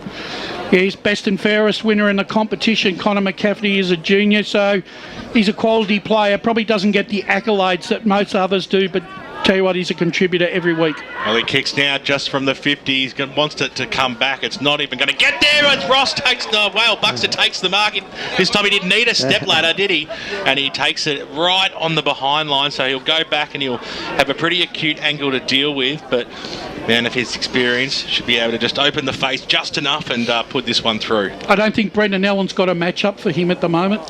He's had some sort of a quarter. There's no doubt about that. Whale Buxton. He's kicked a goal, he's taken a hanger, he's kicked one out of bounds on the full. So no change to the score there. It's a bit of a letdown. I was giving him the massive wind up there, but he sort of rushed it, didn't he, given the siren had gone? Yeah, it's almost like it did put him off. But a quarter time out here at Vermont Recreation Reserve, Tarara Road, it is the home side leading 2-2-14 to Blackburn 1-3-9. Hope you're enjoying the broadcast on the SEN app or through one of our video streams, and of course 98.1 Radio Eastern. If you're at the footy, keep us across all the situations going, all the scores via our social networks. We've had one quarter gone, there's 3 to go, and we'll be back right after this. Hello, I'm Peter Hitchener. Clear 4 minutes. At 6 for Melbourne's #1 news. Tony Jones with the latest sport, including the footy, plus Lavinia Nixon's weather forecast. 9 News, proud supporter of the Eastern Football League. Only 19 shots from 53 inside 50s, down on clearances and can't lay a tackle. What was the seniors coach going to do? Jono surprised himself and everyone else. The spray he gave the boys at halftime worked. Well, he did finish it by saying he'd shout him a post-game feed and frothies at Eastland if they won. For all of life and footy's little moments, there's Eastland, proud sponsors of the EFL. Eastland, live real. You've all been to funerals of family members or friends, right? do you start thinking about what you would want at your funeral? It's a bit like when you go to a wedding. At what stage do you start planning? Have an open and honest conversation with your loved ones. Celebrate your life the way you want, like I did with a fixed price funeral plan from Tobin Brothers Funerals. The price doesn't change and your life will be celebrated your way. Find out more at tobinbrothers.com.au. Tobin Brothers Funerals, celebrating lives. Sprained your ankle, bursting through the banner? Broke a finger, high-fiving the ruckman? Or did you run into the goal post again? For bumps, breaks or bleeds, be seen sooner, close to home at Knox Private 24/7 Emergency Department. The preferred provider of emergency care to the Eastland Football Netball League, you'll generally experience shorter wait times. You don't need private health, but there is an out-of-pocket fee. Be seen sooner, close to home at Knox Private 24/7 Emergency Department, 262 Mountain Highway, Wantirna. Radio's #1 motorsport show is back for 2021. The Driver's Seat with Matt McKeldin and Stephen Johnson, covering everything from Formula 1 to V8 supercars. Jack Smith from Brad Jones Racing joined us for an honest chat about his season so far. You know, my teammates have had results and everything's going good, so if I could tell you exactly what it was that I needed to go better, I'd be very, very happy. That's this week on The Driver's Seat. Join Caroline Wilson and Corey Perkin for their weekly podcast, Don't Shoot the Messenger, filled with their insights into the latest news and a little sport, good local tips and plenty of recommendations on what they're reading, watching and whipping up in the kitchen. Events of the past month have revealed a toxic work culture, a government that has tried to bury an alleged rape. These matters are not crusades by feminists, they're matters for the government. They affect all Australians. I have, as you know, very unusually bad calves for boots. I can't fit into most boots. Well, I'm lying on the bed with my leg in the air so that, all the blood rushes out of my feet. The ABC's decision to move the Q&A program to a Thursday night. To borrow a line from a certain TV show, bad call, destructive call, ridiculous call, why did they do a call? You'll find the Don't Shoot the Messenger podcast on the SEN app or subscribe wherever you listen to podcasts, thanks to Red Energy, 100% Australian electricity and gas. The senior coach has taken the team to Eastland for a post-game feed. If only they had this kind of teamwork on the field. They've just ordered starters to share, plus frothies for the whole table. And now Steve-O's chucked a prawn to Macca. He circled back. Yes! Straight into his pie hole. Yo, beauty! Good form, boys. For all of life and footy's little moments, there's Eastland. Proud sponsor 15. And live real. Hello, I'm Peter Hitchener. 9 News invites you to join our team nightly at 6 for Melbourne's #1 news. Tony Jones with the latest sport, including the footy, plus Lavinia Nixon's weather forecast. 9 News, proud supporter of the Eastern Football League. Let's head back and go local for your footy. Okay, mic's on. Welcome back to Vermont Recreation Reserve, ladies and gentlemen. It's quarter time here between Vermont and Blackburn, and it's Vermont 2-2-14 leading Blackburn 1-3-9. Matthew Frodo here, joined by Wayne Brash. A couple of scores on the doors, Brash, before we get your thoughts. Baldwin are leading Roeville 6-1-37 to 1-4-10 at quarter time. Charlie Haley, headline Haley's got 4 majors, and Churnside Park lead Forest Hill, and Wantirna South lead East Ringwood. South Croydon over Berwick at the moment. And then in Division 1, as I said, Croydon lead Upper Gully by 20 points. Mulgrave trail Ringwood by 11 points. Warrandyte 7 straight lead Ferntree Gully 3-3. Waverley Blues 4-6 lead Scoresby 3-1. And East Belwood 2 behinds. Donvale 3 behinds. Brash, your thoughts on the first quarter? Interesting quarter. I thought Blackburn probably owned the opening 10 minutes of the quarter. Seemed to be able to get Vermont's backline pushing a little too far forward to create some open space. Whereas as they were moving into their back forward line, they were able to deny the Vermont forward 50 players any ball retention whatsoever. However, the dynamic sort of changed a little bit when Wale Buxton went straight back into the ruck, managed to start getting some inside 50s generated by Johns and Greenwood. Down to Ryan Long on the boundary. Yeah, just with Blackburn coach Brendan Allen. Brendan, pretty good quarter. I know, although the scoreboard's not in your favour, I thought your pressure was there, the intent was there. What was your assessment? Yeah, I think it was one of our better quarters for footy for the year, to be honest. We just didn't probably translate it onto the scoreboard, but it was played a lot in our half, and the effort and intent from our boys was really good. And just on the inside 50s, you had a lot of them, especially at that first half of the quarter. Is there much you can do to sort of open up the forward line to give your forwards a better chance of marking the ball? They're very good at being able to drop off our small forwards, and I think we just need to find an extra possession between the arcs to allow us to go that bit deeper and put them under pressure. No worries. All the best for the rest of the game. Great stuff there, Ryan Long. I want one of those Blackburn beanies that Brendan Allen was wearing. Red jackets, red beanies. Fantastic. They're the anti-Smurfs, aren't they? Look, I think that Brendan Allen's got a lot to work on there. They're only 5 points down. They control. They had their ability to get the football. It's just the way they used it. Yeah, and you've been one of their biggest critics, Ray. I know that. So it'll be Harry to go up against Ross in the ruck contest now. Umpire throws it up, fresh air shot by both ruckmen. Picked up there by Blackburn, quick kick up towards the half-forward line. An up and under kick, Himes was underneath it, dropped it off the chest and went after it again.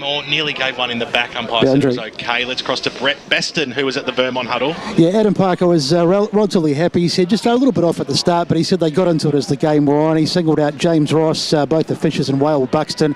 Wants them to be aware of the extra man in defence and just wants them to do little things, but otherwise quite happy. McCafferty at the last line of defence when Blackburn got a quick kick out of the contest, got it out of that danger zone, a big fist away, sees the ball go over the boundary line and out of bounds, far side of Tarara Road. Mooroolbark 3-3, Bayswater 1-1. The green, battle of the green backs today. Pie to bring it in, sun shining out here, which is good to see. It's a 5-point lead to Vermont. No score so far in this term, but that might change pretty quickly here because linking up there was the Murphy boys. It goes back to Murphy, that time of the Liam variety. Quick kick inside forward 50 by Blackburn. Fisher, he got one handle on it. An open goal. It beckons for day, and just like he did in the first, he kicks the first in the second, and he has 2 goals on the board, and Blackburn hit the front once again. 2-3-15 on the Bendigo Bank scoreboard. Vermont 2-2-14. He's got leg speed, and his 2 goals have come from having a burst of speed, gents, and also just creating space. And that's exactly what Brendan Allen wanted. He wanted a loose player running onto the ball and trying to create a mismatch and get the extra forward to get that extra possession, Matt. And absolutely, and they're setting up well both sides behind the ball. So once you get it inside 450, you got to get a score. You're going to have repeat entries as we go up. Robbie Ross just took it out of the air, then handballed it to himself to then give a hit out to the running Greenwood, who got it off to Kalkovsky, who twists and turns and twists and turns, and Day almost cleaned him up coming from behind. He got away with it. Then Himes down the line, good fly from Duncan, been impressive. Compton got the handball off. Spinning in and out there was Gray, and then their 4-7 line from boundary throw. Well done by Vermont at the end, because I think Kalkovsky was doing the 2-step there and almost got cleaned up, Brash. Yeah, he did, but he managed to dodge a bullet. So thrown in. Harries is going to get Robbie Ross coming in from the side. Harries, Ross just got rid of him, took it out of the ruck again, kicked it into Harry's face. And then the Burners might get away here. Well done by Johns, intercepted the handball that was meant for Hart. Then Hart goes back and gets it. And then it's Robbie Ross who's just turned in a tackle by Harries and will have a ball up. So what could have been a rebound. It's only one Harry, not multiple. Is there? Sorry. Who am I thinking of? Isaacs was last week, wasn't he? Apologies to Lockie Harry. He goes up against Robbie Ross. And he probably beat him in there and just fresh aired the ball. But the Burners are out here. Good handball from Bartlett to Danaher. Back to Bartlett. Then gets a kick down the line. They're doing better here. From the back. Good tackle. Gang tackle from Hammond and Co. Gee, he ran into a brick wall, didn't he? Absolutely. Colder. And we're going to have a ball up just forward to centre wing for the Burners. They're 2-3-15. Vermont 2-2-14. Harry came in, did well, came late and got the hit out. Johns will get there first though. Wheel around the corner. And it's all the Burners though. Drop what they should have taken behind the footy, and they could be made to pay. Nice little step from Fisher. Got it off, and they pump it inside forward 50. Front spot there is for Dove, and Whale Buxton came across and knocked out of bounds for a boundary throw. He's very, very dangerous down forward, Liam Whale Buxton. Yeah, both Ross and Whale Buxton are providing a bit of a headache for him down in that Blackburn back line. And the thing in Vermont's favour, Brash, is neither of them are going to get any smaller as the game goes on. Umpire throws it in.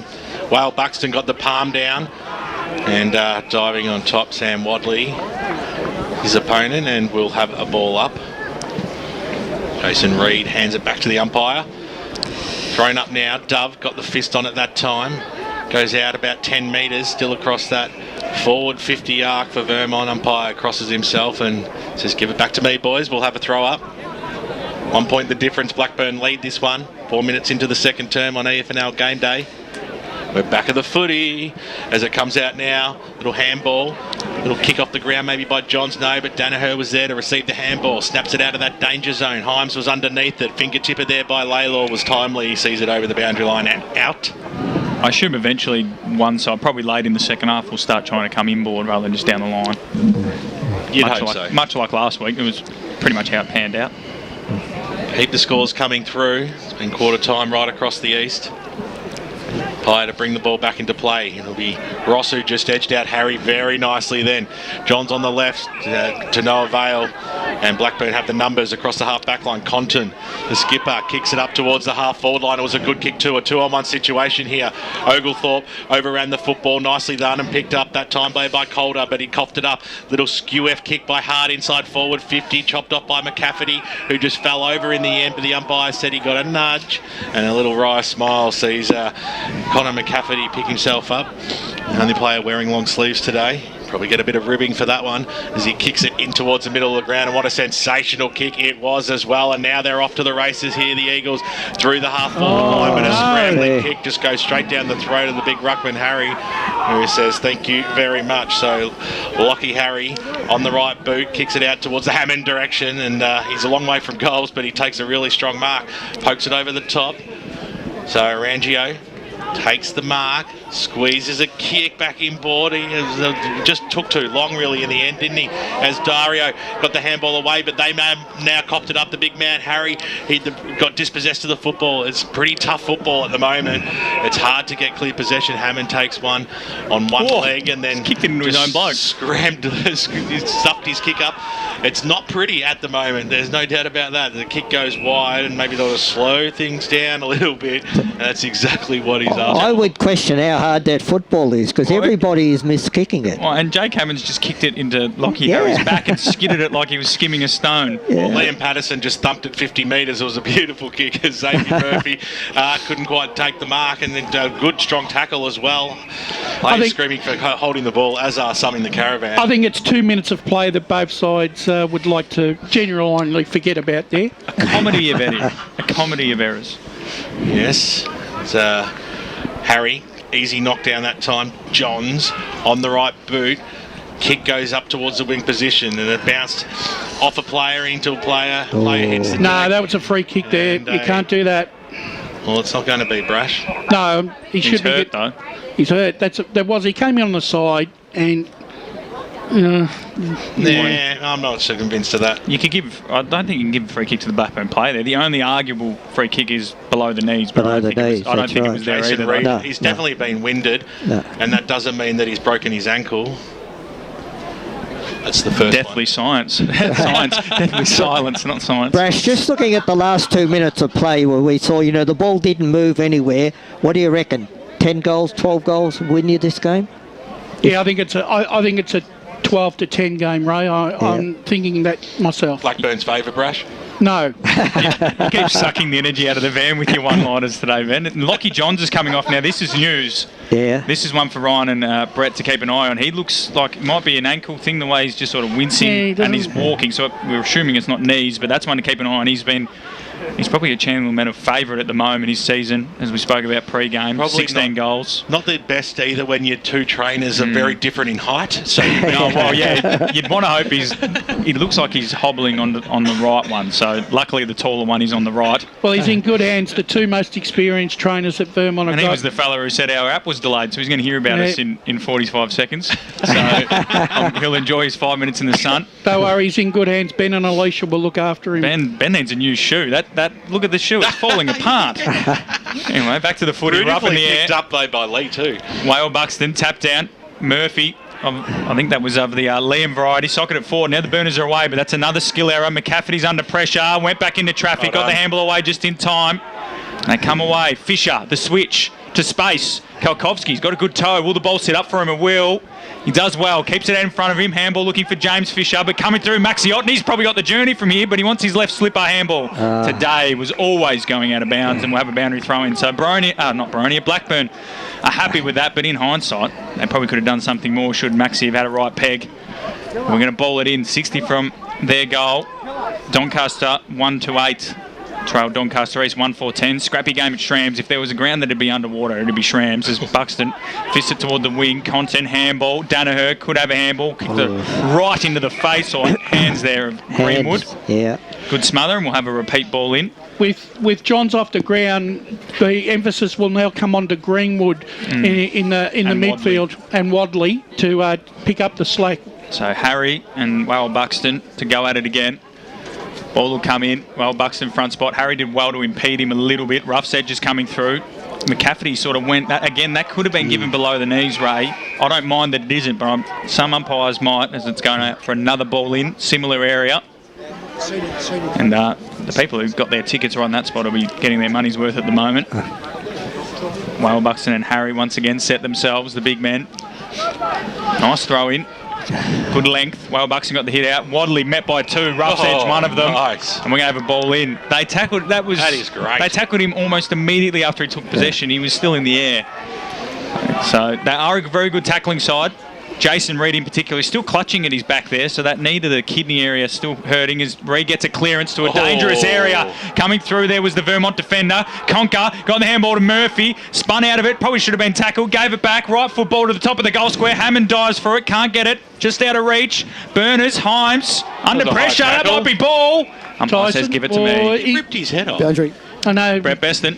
Yeah, no problems with Lockie John. Well, there's a bit of a problem in terms that he's a bit proppy, but they reckon he'd be out there. He's just having a bit of a massage on the ankle, and they're confident he will be back. He'll probably just have a couple of minutes, maybe a bit of ice, and should be back out there. So Matt Day went up in the ruck there and won the hit out despite giving away about a foot. And then the Vermont defenders once again under pressure from Rough's edge. And the Burners have lifted in these last few minutes. Well, I think the umpires are letting it go a little bit here, and probably mightn't be all that bad, actually. Chernside by 3 goals over the Zebras. 1 point the difference here, though, Blackburn, and it's deep in their forward line. Ball heads towards the boundary. Fisher over the top, and we'll have a boundary throw in. In these conditions, there's always going to be congestion. I think you've just got to show a bit more. In fact, it stayed in, so it was a ball up. And picks up there by Greenwood. And we've got a whistle. Got here? And it will be a free kick going the way of Blackburn, I believe. Interesting. So just trying to see what's happened here. Yeah. Slung off the football. Yeah, definitely. Better feeling now after a few hits before. The Reid one, the Dorian one in the first quarter. Has he returned? I haven't seen him yet. If we can get Ryan Long to follow it up. You said it was just a blood nose, but I haven't seen him for a while, Mackenzie Dorian. I think it's Xavier Murphy here. So Murphy swings around on the right, doesn't have enough curl on it. It barely travelled the distance and seen over for a rush behind Tommy Maas. So 2 points is the lead. They double their lead here, Blackburn. Early stages, still in this second term. 12 minutes gone on the Bendigo Bank scoreboard. The final match of the day to Premier Division champion football clubs as the kick goes out. And speaking of champions, here's Wale Buxton, who just stands in front and takes the mark. Went to give the quick handball away, but instead wanted to wind around on the left boot. Kicks it up to his mate Robbie Ross, who sees it go over the back. James Fisher was there to mop it up, but the paint beat him, and we'll have a boundary throw in. You got a bit of intel there for us, Brash? Yeah, I've got a feeling that Lockie Johns may not be coming back on the ground. What's the intel on the catering at halftime, Brash? 0. Zero intel or zero catering? No, 0 catering. Oh. Sorry. So they win it down well, Buxton. Can't afford it. No. Well, I've got an inside story about that for the halftime break. So it's gone over the boundary line for a boundary throw-in.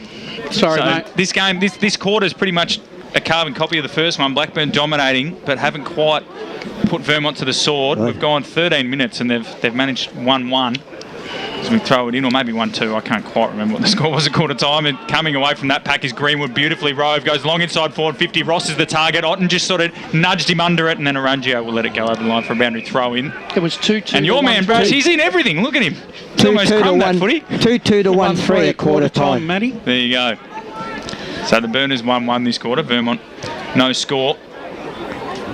So we'll throw it in again deep inside the Eagles 450. What can they get? They have dominated the hit-outs, and Blackburn clearly short on high because Maxi Alton's going up in the ruck against Robbie Ross, who took it out of the ruck, got the handball out in front of the runners. Wadley comes through. And he was thinking goals but didn't have the footy in his hands, and we'll have it thrown in once again. You'd almost think that both sides are trying to play dry weather football on a wet ground, mate. Well, yeah, that's the thing. The actual weather itself's fine. It's just the surface is a bit choppy and definitely in that centre corridor. It is. Well, we'll ask the boys who are out there. It looks like that centre corridor. At half time. Ross out of the ruck, dropped it. That should be ball.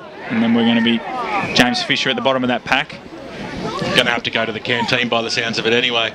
Just because Brash is on a diet, apparently we all are. Comes in. Otten does well to protect the drop zone. And then took it out of the ruck, but his kick was smothered by Wadley, who wants his right foot. He's done beautifully well. Check side towards goals, going across the face. Duncan's underneath it. Does well against two burners. Crumming. Right foot snap. What a smother. I think it was Arunjo with the smother, but it's come back to Calder. Right foot snaps a goal. So after all of Blackburn's dominance, a couple of scrappy efforts, Calder was in the right spot at the right time. It was Sam Hart, actually, with the initial smother. Great work. And then panicking in defence. And Calder was there once again, put it through. Vermont hit the front once again. 3-2-20 to Blackburn, 2-4-16. 15 minutes gone. Boundary side with Ryan Long. Yep, latest update on Mackenzie Dorian. He is out for the game, concussion. He did come back onto the ground after the initial hit, got patched up, did come back out there, but he's back on the bench and he's out for the game. Also an update on Jason Reid. You did point him out before. He's spending a bit of time on the bench. I think he's about to come out now, but he's been holding his back on the side, so he's been pretty hurt from that knock just earlier. Very smooth there by Ryan Long, boundary side as well. Buxton went out, fresh air shot. Danaher's in there, going nowhere. Let's do it again. You almost think this is going to end up like a war of attrition this afternoon. I think there's going to be many wounded foot soldiers by the end of this contest. Baldwin 45, Roeville 9 as we go down to Besto. It's a bit of a state secret. They kicked me out of the box when I tried to find out, boys, but Lockie Johns, it looks like he's got his boot back on, so I think he's going to make an effort to get back out soon. Yeah, they're going to give you nothing. There's no doubt about that, Besto, but you're doing your best. You've cracked it because I haven't got sandwiches for you, haven't you? No, well, why would you? Well, there's a function inside with Kevin Sheedy. Surely there's a bit of leftover catering. You can tell the Vermont box to be a bit nicer than your Brash. That'd be nice. Yeah, Brash, as it comes out now. King of Vermont. Give him nothing. Middle, Calder. And we'll have a ball up. Yeah, look, I think it's really been a quarter where the angst has gone up amongst both the sides, and we're seeing some very, very tight football. South Croydon lead Berwick in the second term by 16 points. Scores coming through. Keep it coming. Go through. Everyone's at half time. As the ball goes inside forward 50, looking for a free kick there was Smith, and the Vermont faithful screaming for it, and Filthy. Park Orchard 7-4, Lillardale 1-1. That could get ugly by the end of the day. Oh, it already is ugly, isn't it? Well, it's not quite ugly. Well, what about the escape to the country game? Just checking that now. No update from quarter time. The Basin 3-2-20 lead South Belgrave 1-2-8. Templestowe 3-3-21 lead Knox 1-3-9. Could be 2 on the trot for the Dockers. Yeah, well, we sort of picked that during the week on inside. That comes out, big man there, Rough's Edge. Just dived for it. Fair Park 1-3-9, lead Whitehorse 1-2-8. My lock, the Lions this week. Yeah, so I was talking to Brad Neal at the pool yesterday, and he pretty keen on the boys getting their first victory. Waverley Blues 4-8-32. Trail scores be 5-4-34. Is there a free kick going to Sam Wadley here? There is. So the start his approach from the middle of the cricket pitch. You umpired out here before, Ray? You umpired out here before? No, they're not in our competition. For our boundary umpires, there's a pack of ice going down to the Vermont bench. Sam Wadley taking a Glenn McGrath type run up here. He'll kick from 50 metres out, and that is a good, strong kick, but he pushed it just left and through for a minor score. It goes. So the home side lead this one, 18 minutes gone in this second term, and they are 3-21 to 2-4-16. Let's go down boundary side. Yeah, I'm just peering through the very heavy security on the Vermont bench, boys. He's got more security than the Prime Minister, I tell you. But Lockie Johns as the ice, he's got it on his foot at the moment. So look, it's up in the air whether he'll be back, but he's certainly getting it iced at the moment. Ice is usually a bad sign. Wasn't really convinced of your first call and him being okay. They'll keep that relatively tight, and you don't put a player of his ilk back on the park if he's not right either. Not when you're top of the ladder. No. Not when you're leading. So, only just though, aren't they? true centre wing position out here. It's going to be a low-scoring game. Coldstream 2-7, Sylvan 1 behind in what will be, you'd say, a thick slog out there at Sylvan after the weather we've had. Yeah, the clay, can you imagine today? Whale Buxton, boot to ball from a pretty low throw up in the end. Comes out now looking for Hart. Well done there by Rough's Edge. Got the quick kick. Kicks it up towards the half-forward line. Concar just made the contest there, the smallest man in the situation. It came out. Oglethorpe got it away. Mars was there. He was brought to ground. Strong tackle. And we will have a ball up. McCafferty to hand it back to the umpire. Tom Mars or Thomas Mars? Thomas Mars.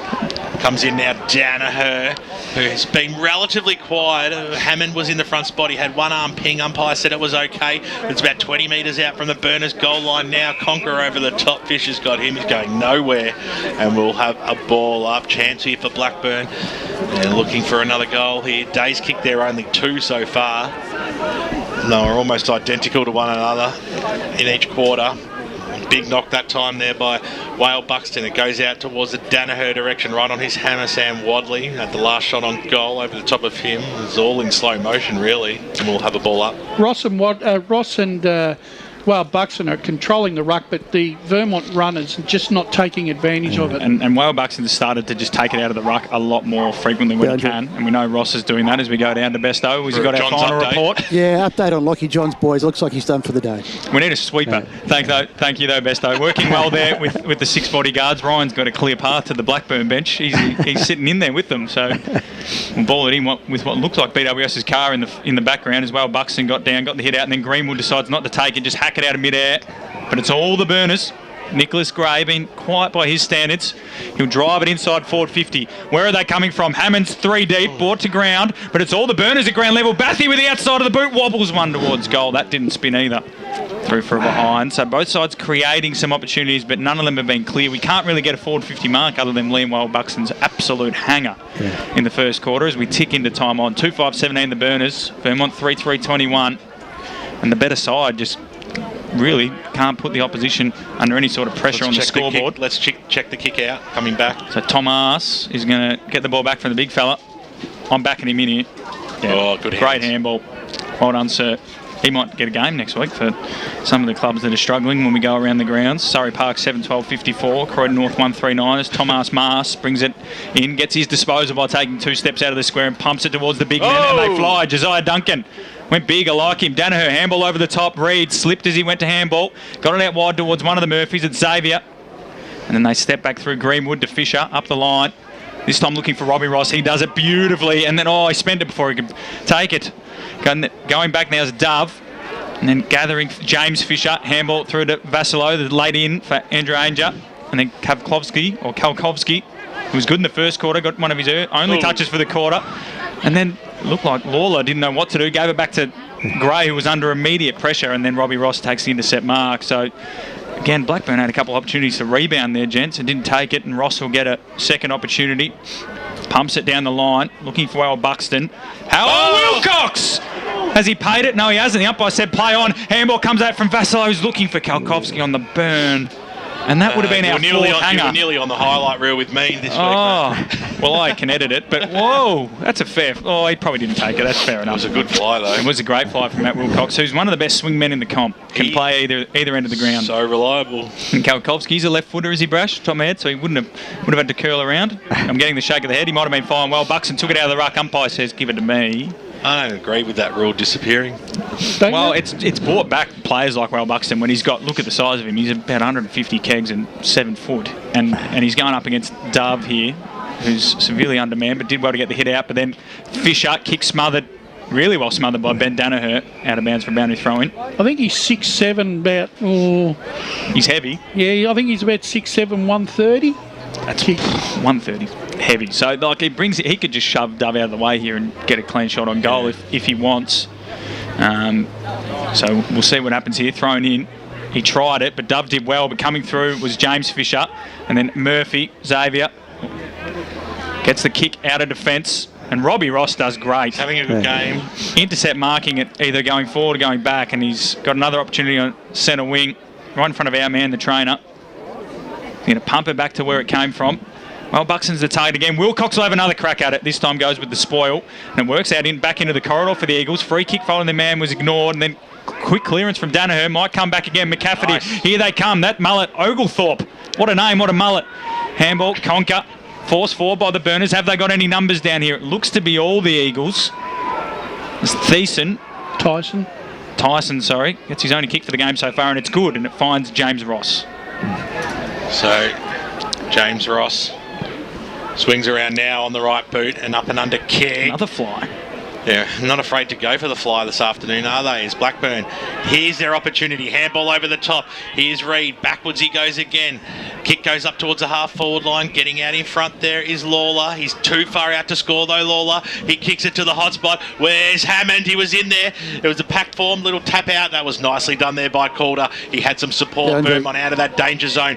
The little quick kick goes out. It's been trapped now by Gray. Gray's kick was an absolute shocker in the end. It was picked up and then by Jury, who was brought to ground, and a good strong tackle hits the mud. Let's cross boundary side to Brett Beston. Yeah, looking like Josiah Duncan's going through a concussion test. He's just doing a few exercises and he's talking to the trainer on the bench, so I'm not quite sure if he's going to be coming back, but we'll keep an eye on that. Yeah, don't make a call if he's coming back or not yet, Brett. We'll get that on the fifth go.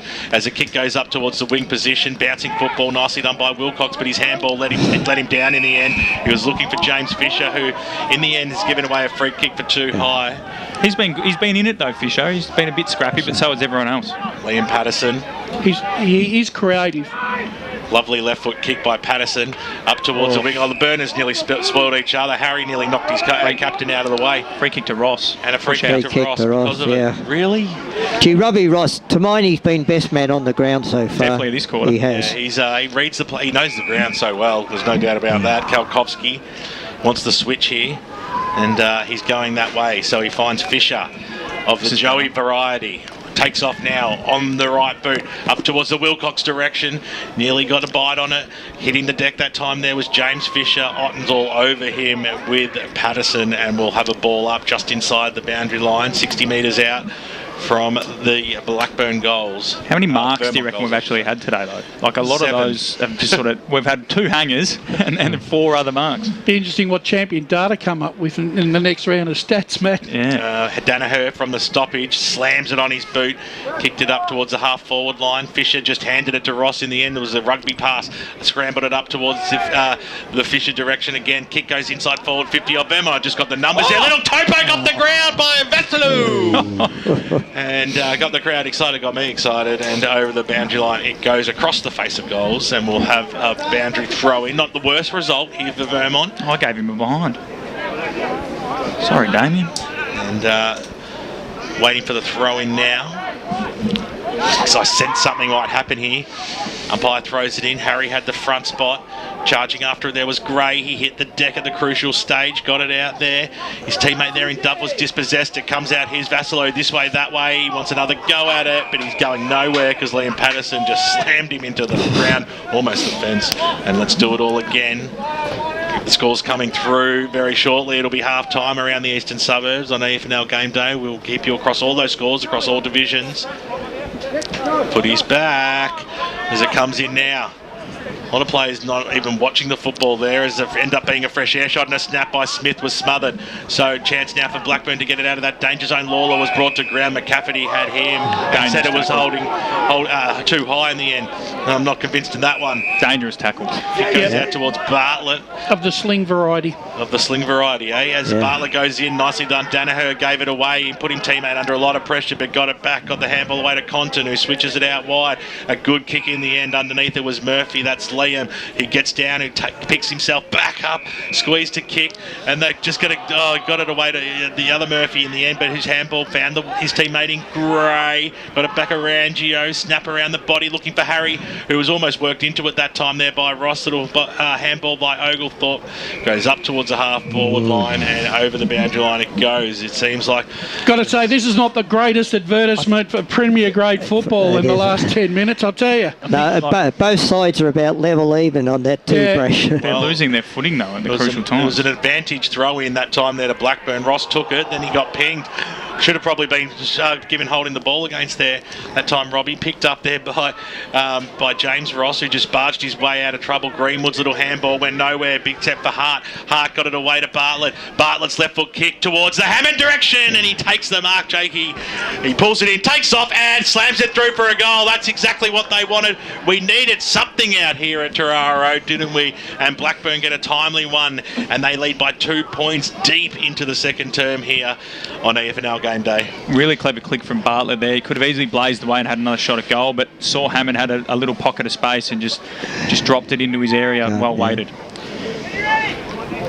Well, sometimes you just got to make something out of nothing, and that's exactly what happened there. Well done by Bartlett, creating an opportunity that just came his way, and it was very innocuous. They've deserved to be in front really at half-time, Blackburn. They've dominated the play, and if they might need to get the long stops out at half-time.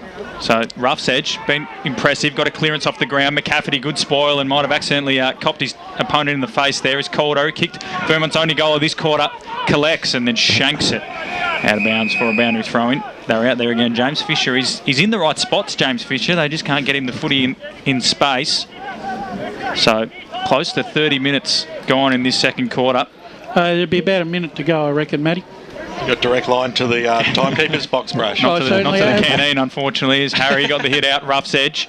Might have been falling into the back there by Calder. The umpire said, give it to me.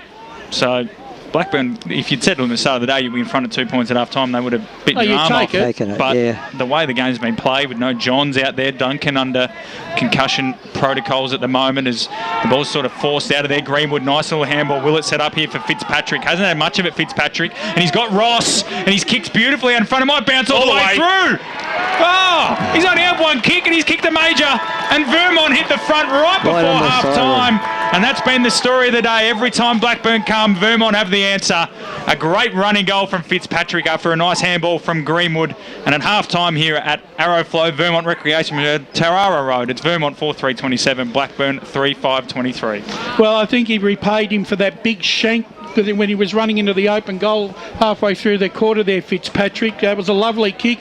And interestingly, all the Blackburn players had pushed up the ground, so they weren't able to get back and even put a touch on the ball. It's an arm wrestle out here, there's no doubt about that, but entertaining nonetheless. It's a 4-point lead to the Vermont Football Club, who are playing Blackburn today.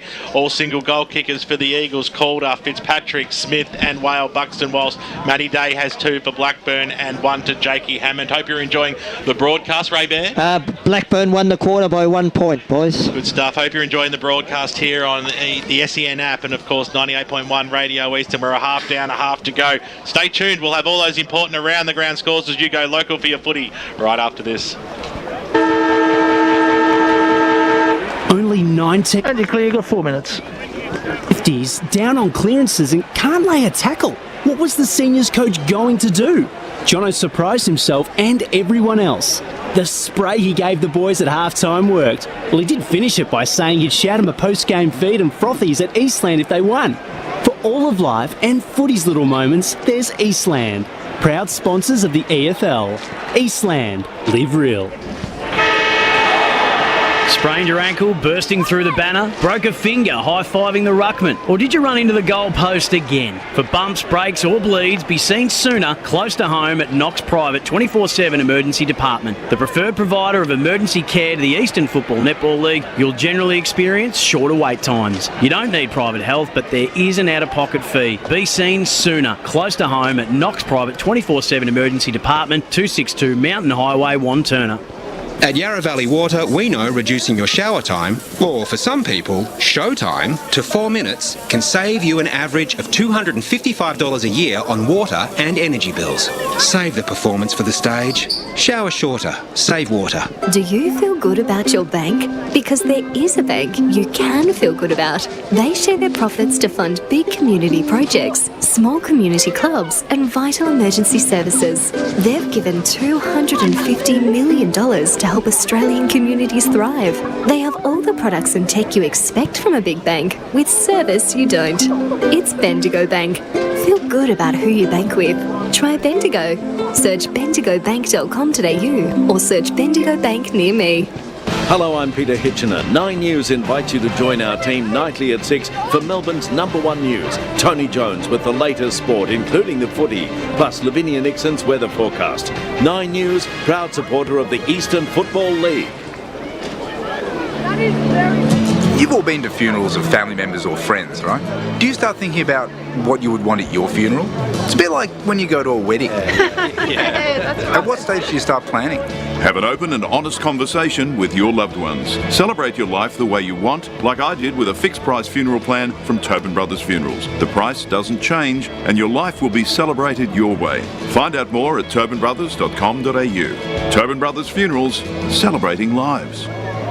At Eastland, we believe one day isn't enough to celebrate all that our beautiful mums do. That's why we're celebrating Happy Mother's Days, the festival of love she deserves. From dining to fashion, homewares or a pampering session, Eastland has all your favourite brands ready to spoil mum. And if you need inspiration, check out our online gift guides. Spend $250 and you'll go in the running to win a $50 Eastland gift card till May 8th. T's and C's apply. Find out more at eastland.com.au. Eastland, live real. 1 minute. Bursting through the banner, broke a finger high-fiving the ruckman, or did you run into the goal post again? For bumps, breaks or bleeds, be seen sooner close to home at Knox Private 24/7 Emergency Department. The preferred provider of emergency care to the Eastern Football Netball League, you'll generally experience shorter wait times. You don't need private health, but there is an out-of-pocket fee. Be seen sooner close to home at Knox Private 24/7 Emergency Department, 262 Mountain Highway, Wanturna. The senior coach has taken the team to Eastland for a post-game feed. If only they had this kind of teamwork on the field. They've just ordered starters to share, plus frothies for the whole table. And now Steve-O's chucked a prawn to Macca. He's circled back. 15. Straight into his pie hole. Yo, beauty! Good form, boys. For all of life and footy's little moments, there's Eastland, proud sponsors of the EFL. Eastland, live real. Let's head back. Mike's on.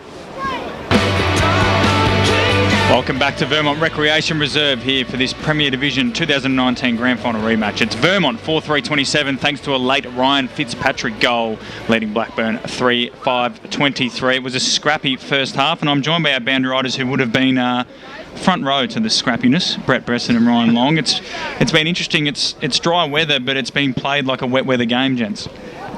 Yeah, it's very scrappy. I mean, admittedly the ground is soft in patches, but it's no excuse. I mean, there's no rain at the moment. Apart from the soft patches on the ground, it's reasonably dry. And as you say, the ball's not greasy, so it's really hard to know what. Blackburn haven't played for a month, so maybe you could put a bit down to that. But outside of that, I mean, it's just been a scrap fest. It really has a very, cosmetically not a good game to watch. No. But Blackburn, as much as you say that, they've probably been the better side. It's just Vermont have got that polish. Yeah, that's right, they have. I mean, they probably should be in front. I mean, admittedly, the goal right on the siren was a little bit fluky, but still, they haven't really taken their chances, Blackburn, and they'd be a bit disappointed probably not to be maybe a couple of goals in front, I think, at half-time. And Ryan, it's been an exciting time for you guys down here. Often as boundary riders, you can sometimes go moments without anything happen, and yet you guys have been frantic in the action, Longy. No, we haven't. Mike on, mate. Come on, Longy. You've had such a big day. It's been a while since I've been in the box, but no, you're right. I didn't even realise that Dorian actually was come back off. That was a good point that you picked up on, because he did initially come back onto the field after the original hit. So they did rule him out on concussion. And you're right, Lockie Jones. That's a massive loss, and the man that was playing on him is out too. So it really opens this up for Blackburn's really a massive chance for them to steal a win here on the road again and keep their finals alive. I don't think they'll get a better chance at beating Vermont than what they have right now. And you spoke about it, they dominated, especially in that. I thought that the first 10 minutes of both quarters, they're inside 50s. They're a very good side. They go inside 50 a lot. They're getting plenty of first use of the ball. They just need to start converting from that and starting to add to the scoreboard. I think they're probably over-possessing. Like, there's been a couple of times where they've had runners out and then they give the extra handball, and then in the conditions, as you said, Besto, it's quite hard to stand up, evidently, and there's a few people out there kicking the foot at their moment, and I wouldn't if I were them, to save embarrassment. But the players are going A over T, for lack of better words, on frequent occasions. So it might be better to go, you know what, he might be in a better spot, but he might also slip over. So let's just get it inside. Yeah, I suppose it's difficult to know. I mean, the other thing that's going to probably happen at some point in the second half, I'm just looking up at the clouds, and they've been sort of threatening for a while. We could get some rain, and you wonder what that'll do to the game, because it's already quite slippery, and with a bit of water on the surface as well, it could be even, you know, the second half could be even scrappier. The other guy I just wanted to make a mention of too, you mentioned him, Duncan, he's undergoing obviously the concussion. And he was good early. Yeah, undergoing the concussion protocol. So I guess it's fair to say if he's not back on the ground, Matty, you'll know this is the 20 minutes. Does that include the halftime break? Yeah, it does. But you'd hope. Yeah, And if he's not back at the start of the third quarter, and you'd like to see them play the safer side, especially given that I don't think there'd be, you know, obviously AFL sides have professional doctors on the bench. Exactly. So, whereas this is sort of run, it's a very, you know, rural test, you know, lower level. Because the Doreen thing, as much as I'd love to see him play today, I'm almost a little bit disappointed that they actually ran the risk of putting him back out there. That's what we're trying to avoid. But luckily for him, he seems to be off the ground for permanent now. Just some quick scores before I get your tips, guys, for the rest of the game. South Croydon lead Berwick 41-25. Doncaster 28 over Donny East 17. Rowville 18. Baldwin 70. No score from North Ringwood Nova Park as of yet. Park Orchard to 92 to Lilydale 7. Mooroolbark 43, Bayswater 14, Upper Galley 6, Croydon 36, Montrose 27, Mitcham 12, and East Ring and Wantirna South is tied up at 38 apiece. South Belgrave 8, Trail the Basin 20, Mulgrave 33, Trail Ringwood 47, all tied up 28 apiece. Templestowe, Knox, Heathmont and Boronia has only just started due to some late running initial games. East Build 48 lead Donvale 10, Fair Park 19-15, Trail Whitehorse Pioneers 3-2-20, Waverley Blues 50 lead Scoresby 35, Warrandyte 68 lead Ferntree Gully 29. So that's a big lead for Warrandyte in the top of table clash. And in Division 4, it's Forest Hill 46, Chirnside 46, and Croydon North 21, Surrey Park 56. Blackburn, as we've said, seems to be dominating, but do you think they can get the job done? I tell you what's going to be a big factor is, as we just mentioned, if Vermont are 2 men down, which could well be the case late in the game, although which could sort of more or less even it up, because I'm expecting Blackburn might run out of legs towards the back end of the game, not having played for that month. But with the two men extra, over, that might just even it up. So look, I don't know. I'm really torn. Blackburn have had the better of the game, but I still, there's something that tells me that Vermont might just kick into gear at some point. But it's I know I'm sitting on the fence a bit, but it's really tough to call. Yeah, Ryan. It's been one of those things. You want to say Blackburn. I think they've been the better side so far, but you just feel like they've had plenty of chances. If they don't start to do that, start converting in the third quarter, I think Vermont. You give them an inch, they'll take a mile. If they're in it at three-quarter time, I think at home, I think they'll run away with it, Vermont. No, it's a good point. They probably had the more dominant players on the field too, Vermont. I mean, Wale Buxton, Ross. He's just huge. Ross was magnificent. So that if they can continue their dominance and one or two others can sort of chime in as well, you just feel Vermont are probably going to get over the line. But it's a funny one. Absolutely. Gents, thanks once again for a beautiful halftime show. Enjoy the rest of the afternoon out there, and hopefully for your sake, Besto, Vermont are a bit kinder to you and give you a bit more intel. But also, hopefully, for their sake, you don't have too much information to try and get for us. At half-time here at Vermont Recreation Reserve, it's Vermont 4-3-27 leading Blackburn 3-5-23. We're going to go to a break. On the other side of this, it'll be all the second half action. Hello, I'm Peter Hitchener. And you're clear. Got 4 minutes. At 6 for Melbourne's #1 news, Tony Jones with the latest sport, including the footy, plus Lavinia Nixon's weather forecast. 9 News, proud supporter of the Eastland Football League.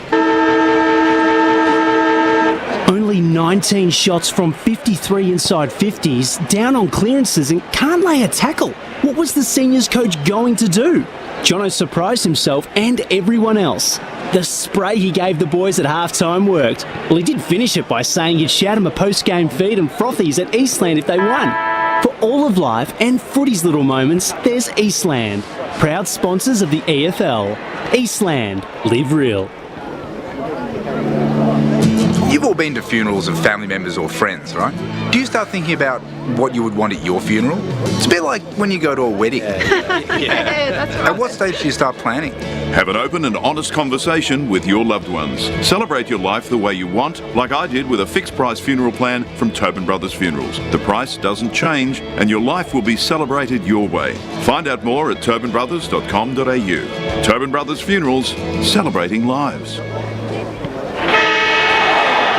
Sprained your ankle, bursting through the banner? Broke a finger, high-fiving the ruckman? Or did you run into the goal post again? For bumps, breaks or bleeds, be seen sooner, close to home at Knox Private 24/7 Emergency Department. The preferred provider of emergency care to the Eastland Football Netball League, you'll generally experience shorter wait times. You don't need private health, but there is an out-of-pocket fee. Be seen sooner, close to home at Knox Private 24/7 Emergency Department, 262 Mountain Highway, Wanturna. Radio's #1 motorsport show is back for 2021. The Driver's Seat with Matt McKeldin and Stephen Johnson, covering everything from Formula 1 to V8 supercars. Jack Smith from Brad Jones Racing joined us for an honest chat about his season so far. You know, my teammates have had results and everything's going good, so if I could tell you exactly what it was that I needed to go better, I'd be very, very happy. That's this week on The Driver's Seat. Join Caroline Wilson and Corey Perkin for their weekly podcast, Don't Shoot the Messenger, filled with their insights into the latest news and a little sport, good local tips, and plenty of recommendations on what they're reading, watching, and whipping up in the kitchen. Events of the past month have revealed a toxic work culture, a government that has tried to bury an alleged rape. These matters are not crusades by feminists, they're matters for the government. They affect all Australians. I have, as you know, very unusually bad calves for boots. I can't fit into most boots. Well, I'm lying on the bed with my leg in the air so that, you know, all the blood rushes out of my feet. The ABC's decision to move the Q&A program to a Thursday night. To borrow a line from its 1 minute and call, destructive call, ridiculous call, why did they do a call? You'll find the Don't Shoot the Messenger podcast on the SEN app or subscribe wherever you listen to podcasts. Thanks to Red Energy, 100% Australian electricity and gas. The senior coach has taken the team to Eastland for a post-game feed. If only they had this kind of teamwork on the field. They've just ordered starters to share, plus frothies for the whole table. And now Steve-O's chucked a prawn to Macca. He circled back. Yes! Straight into his pie hole. Yo, beauty! Good form, boys. For all of life and footy's little moments, there's Eastland. Proud sponsors of the EFL. Eastland. Live real. 15. Hello, I'm Peter Hitchener. 9 News invites you to join our team nightly at 6 for Melbourne's #1 news. Tony Jones with the latest sport, including the footy, plus Lavinia Nixon's weather forecast. 9 News, proud supporter of the Eastern Football League. Okay, putting marks on now. Open for your footy. Welcome back to Vermont Recreation Reserve. Ladies and gentlemen, second half almost underway here. It's Vermont 4-3-27 leading Blackburn 3-5-23. The news, the big news stories so far, of course, are that Lockie Johns, the Chandler Medal favourite, is out of the game with an ankle. Mackenzie Dorian, who's been a young star for Blackburn for the last couple of years, is out with concussion. And we're waiting on Josiah Duncan, who was undergoing concussion protocols late in the second half. Hopefully for his sake he can play once again, but I'd like to see them play it safe rather than be sorry down the track. Brash and Ray. Yeah, look, it wasn't a classic game for the highlight reel in the first half by these two sides, but nonetheless it's a close contest at that. Both sides are putting so much pressure on the ball carrier. The flow of game is not good, but that being said, it's a close contest, and I think it's going to go down to the wire, Ray. Yeah, look, it's not pretty to watch, but look, I think that Blackburn's probably had the better of the first half as far as, you know, the amount of ball and all that they had. But, gee, you know, it gets back to Robbie Ross and Liam Whale Buxton. You know, they're big boys. They're just marking everything that comes to them, and that's a problem for Blackburn. They've got to maybe have someone not play body and body on them in those marking contests. Maybe someone come over the top or something, because those two are certainly dominating the play. Or try to go around them, I guess, Ben, would be another option. If you can't go over them, you can't go under them. Maybe you can go around them. Any way that fits balls through the big sticks is okay by me, Matthew. Is that your coaching mantra? Is that what you told the Saints last night? I've ruined all my multis. And, well, I reckon we're going to take that as confirmation. Josiah Duncan is out. So 2 down on the bench. He's just walked past in what looks to be half-circuit kit. So, Josiah Duncan's out as well. So 2 down on the bench, the Eagles. So Harry goes up against Whale Buxton to start the second half here. Charging through was Murphy. Got the little handball away. Still in the middle of the ground. The big ruckman goes after it again in Harry. Paddled it out. Is it going to stay alive? I think so. Reed quickly wrapped up there by Wadley, and we'll have a ball up. So the one thing that Vermont have been able to do in most of their contests, they've been able to grind the games out and run them right out in this season. And they've linked up okay here from the stoppage. That was good play. Greenwood got it away to McCafferty inside 450 or thereabouts. He was looking for Ross at the fall of the ball. Lawler got the handball away through the middle of the ground. Go Blackburn. They're making it. They're just grinding it forward here as the kick goes goalward in towards about the 30-metre mark. But I tell you what a trap that was that time. Brilliant play. And the handball out towards the Greenwood direction. It come out now towards Jury, who ran over the football. Blackburn might have the numbers here. Nice handball over the top there by Oglethorpe. Gets it away to his teammate in Day. He couldn't do it again, could he? Day kicks it towards the Hammond direction. He had one bite on it. Right on his hammer there is Ross. Going after it again in there. And I think Batty tried to paddle it out. He did in the end. The umpire just let play go there. That was good. Comes out towards Fisher of the Joseph variety, who takes it in the forward pocket for Blackburn. Back pocket for Vermont. I think James Ross has done a pretty fair job so far on Jake Hammond. Restricted him to 2 possessions. I'd agree to that, Rash. 2 possessions? He's had a couple 2 in the more forward 50. He's had a few up on the wing. Yeah. So McCafferty in the long sleeves, your man, BWS. He's distinctive. And he might get a vote just for being in the long sleeves. But as Brash said when he got the ball early, McCafferty, he's played in a couple of flags. Does his job in the back pocket, not the most desirable of positions, although he might have been joined by a second man in the sleeves as we go down to Brett Beston. Yeah, just on the concussion, Duncan is definitely out for the rest of the game, so that means that Vermont are 2 down. And in terms of a half-time message, a little bit I was able to glean, just match. They're looking to match Blackburn in the intensity. They're expecting a grind in the second half. Oh, there you go, Besto getting in the rooms at half-time, which is it's just great work from our man Roving down there on the boundary line. We'll ask him to take care of I'm catering surprised he next time. got past the gatekeeper. Well, mate, you know Besto, he's got his ways. Can't get into the coach's box and make his way into the rooms. Well, Buxton tapped it straight in the path of Danaher. What a tackle by Sam Wadley, but I think he's been given a free kick, and I hate... Or is he paid a free kick? Yeah, he has. He's paid a free kick for in the back. I hate to be critical of the umpires, but that's a bit harsh. That's a great tackle. It's a goal-saving tackle, but... definitely in the back, boys. Yeah, I think the umpire, it was the forward motion of So Wadley. Danaher goes the check side and has blasted it across the face. That was not in the back. Yeah, there's a clear divide in the commentary box. Ben Danaher was steaming into an open goal. What a tackle from Sam Wadley. It saved a goal, and thankfully, I think, Ben Danaher wasn't gifted one. 3-6-24 the Burners, Vermont 4-3-27. I can understand BWSU querying that decision because it comes down to umpire interpretation in the end. Probably generational as well, it would seem, Brash. Oh, I don't think so. Here we go. Someone's had to leap into the primary school to get that footy. Good leap over the fence there. Yeah. We saw that's 2 weeks in a row we've seen that. There was the one at Ringwood into the construction site. Oh, and he's back over. Beautifully done, mate. Looked like me in my younger days. Questionable. Is it? What, leaping over primary school fences? Yes. Does it go that They got a laugh out on the wing. Toppy pass, thumps the ball out towards that defensive 50. Smith was there. Wale Buxton dropped the football, holding the ball. It started each quarter like this. Blackburn to come out breathing fire, but eventually they're going to have to make them pay. So it'll be a free kick to Harry. Who they moved it quickly here. The kick goes in. Himes was in the position A. Over the back of his head it goes. Wadley was in there. Blackburn got the handball out. Stripped of the football. Ben Danaher. Oh, that had to be ball, didn't he? Broke the first one. I'm going to say that was okay. And the umpire throws it up. About 45 out.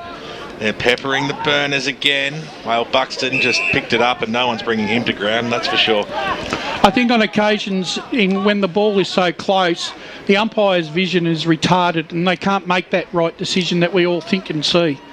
Agreed. Little fresh air shot that time by Greenwood. Missed the football. Blackburn up towards the top of the goal square. Hammond used his body magnificently then. And then he's given away a free kick, pushing the back. So...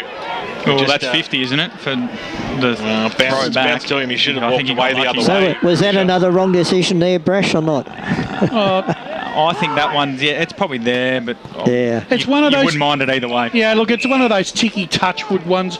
You ought to, the way the game's going, you may as well let the game roll.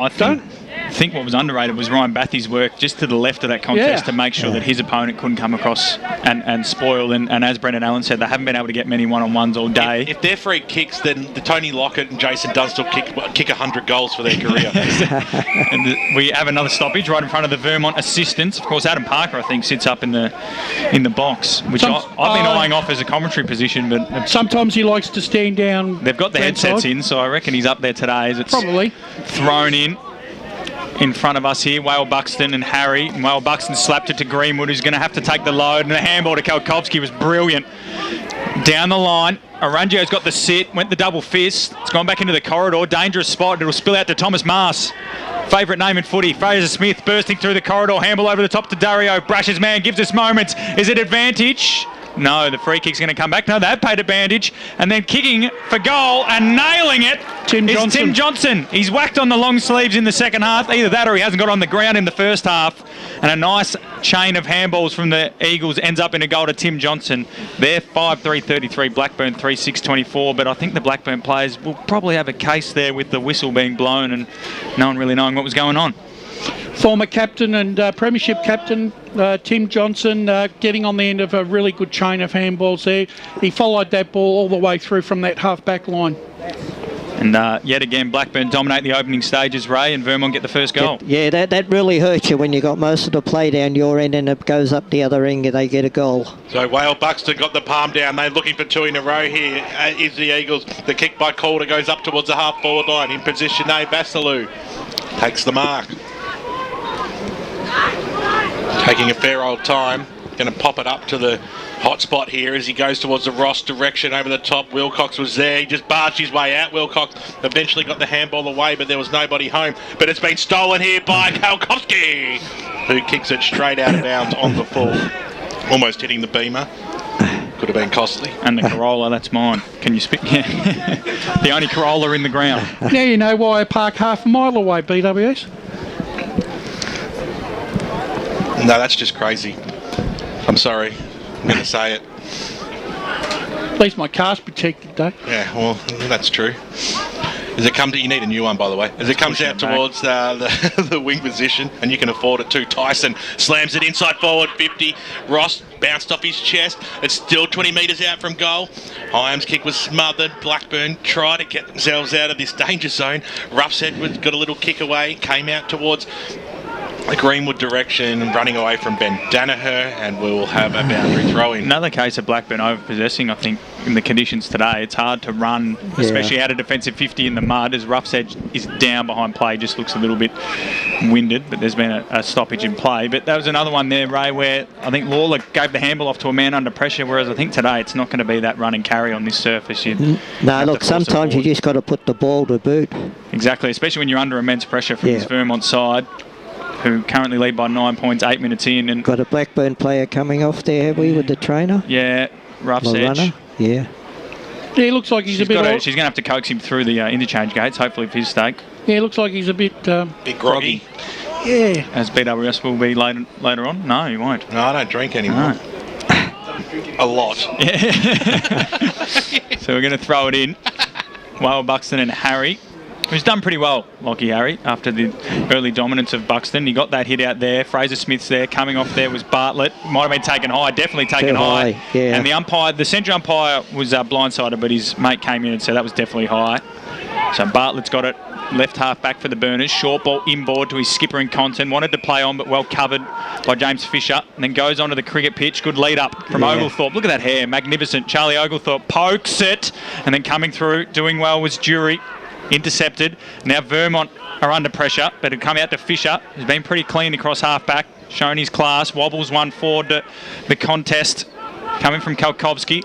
Content, handball into the middle to Reed, got dumped. Harry, the big man, did well to get down. Oglethorpe, handball to Murphy, slapped it forward to centre half forward, who's in the front spot. Thiessen poked out a left foot, then just socketed it to Fisher. Picked up under pressure from Hart, spun him, that's ball. Dropped it, Sam Hart, been quiet by his standards, but that's a great moment for this little fella. I agree with that decision.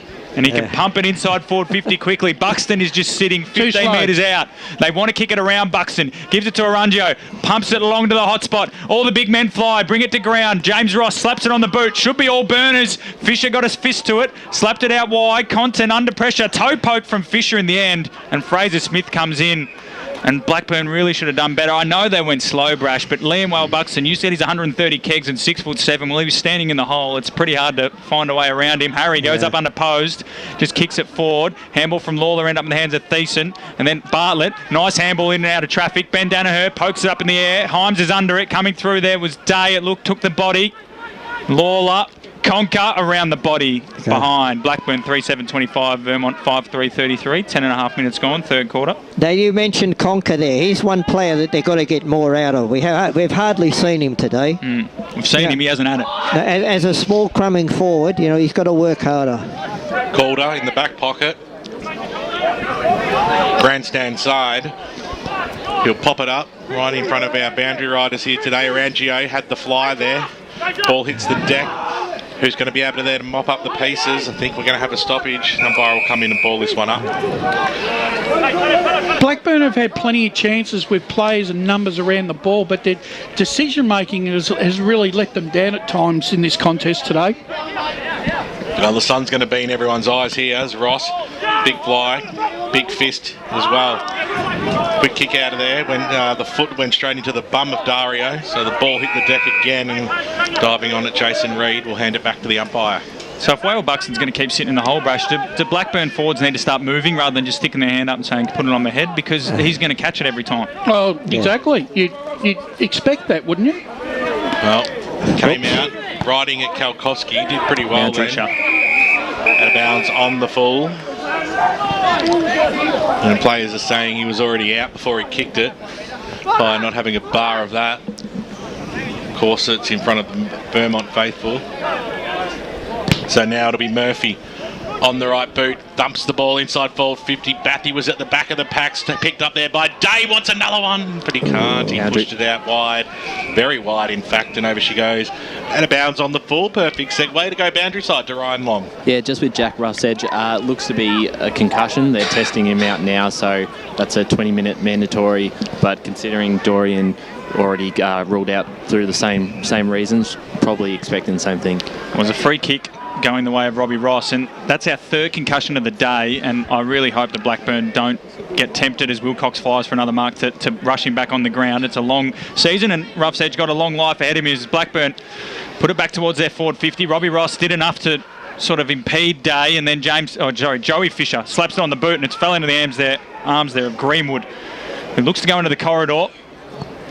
So Vermont in the sunshine now. Kalkowski's the target, sits under it. Well done by Bartlett. Well done. Got back the Richmond VFL listed player, and now Murphy pokes it short to Lawler.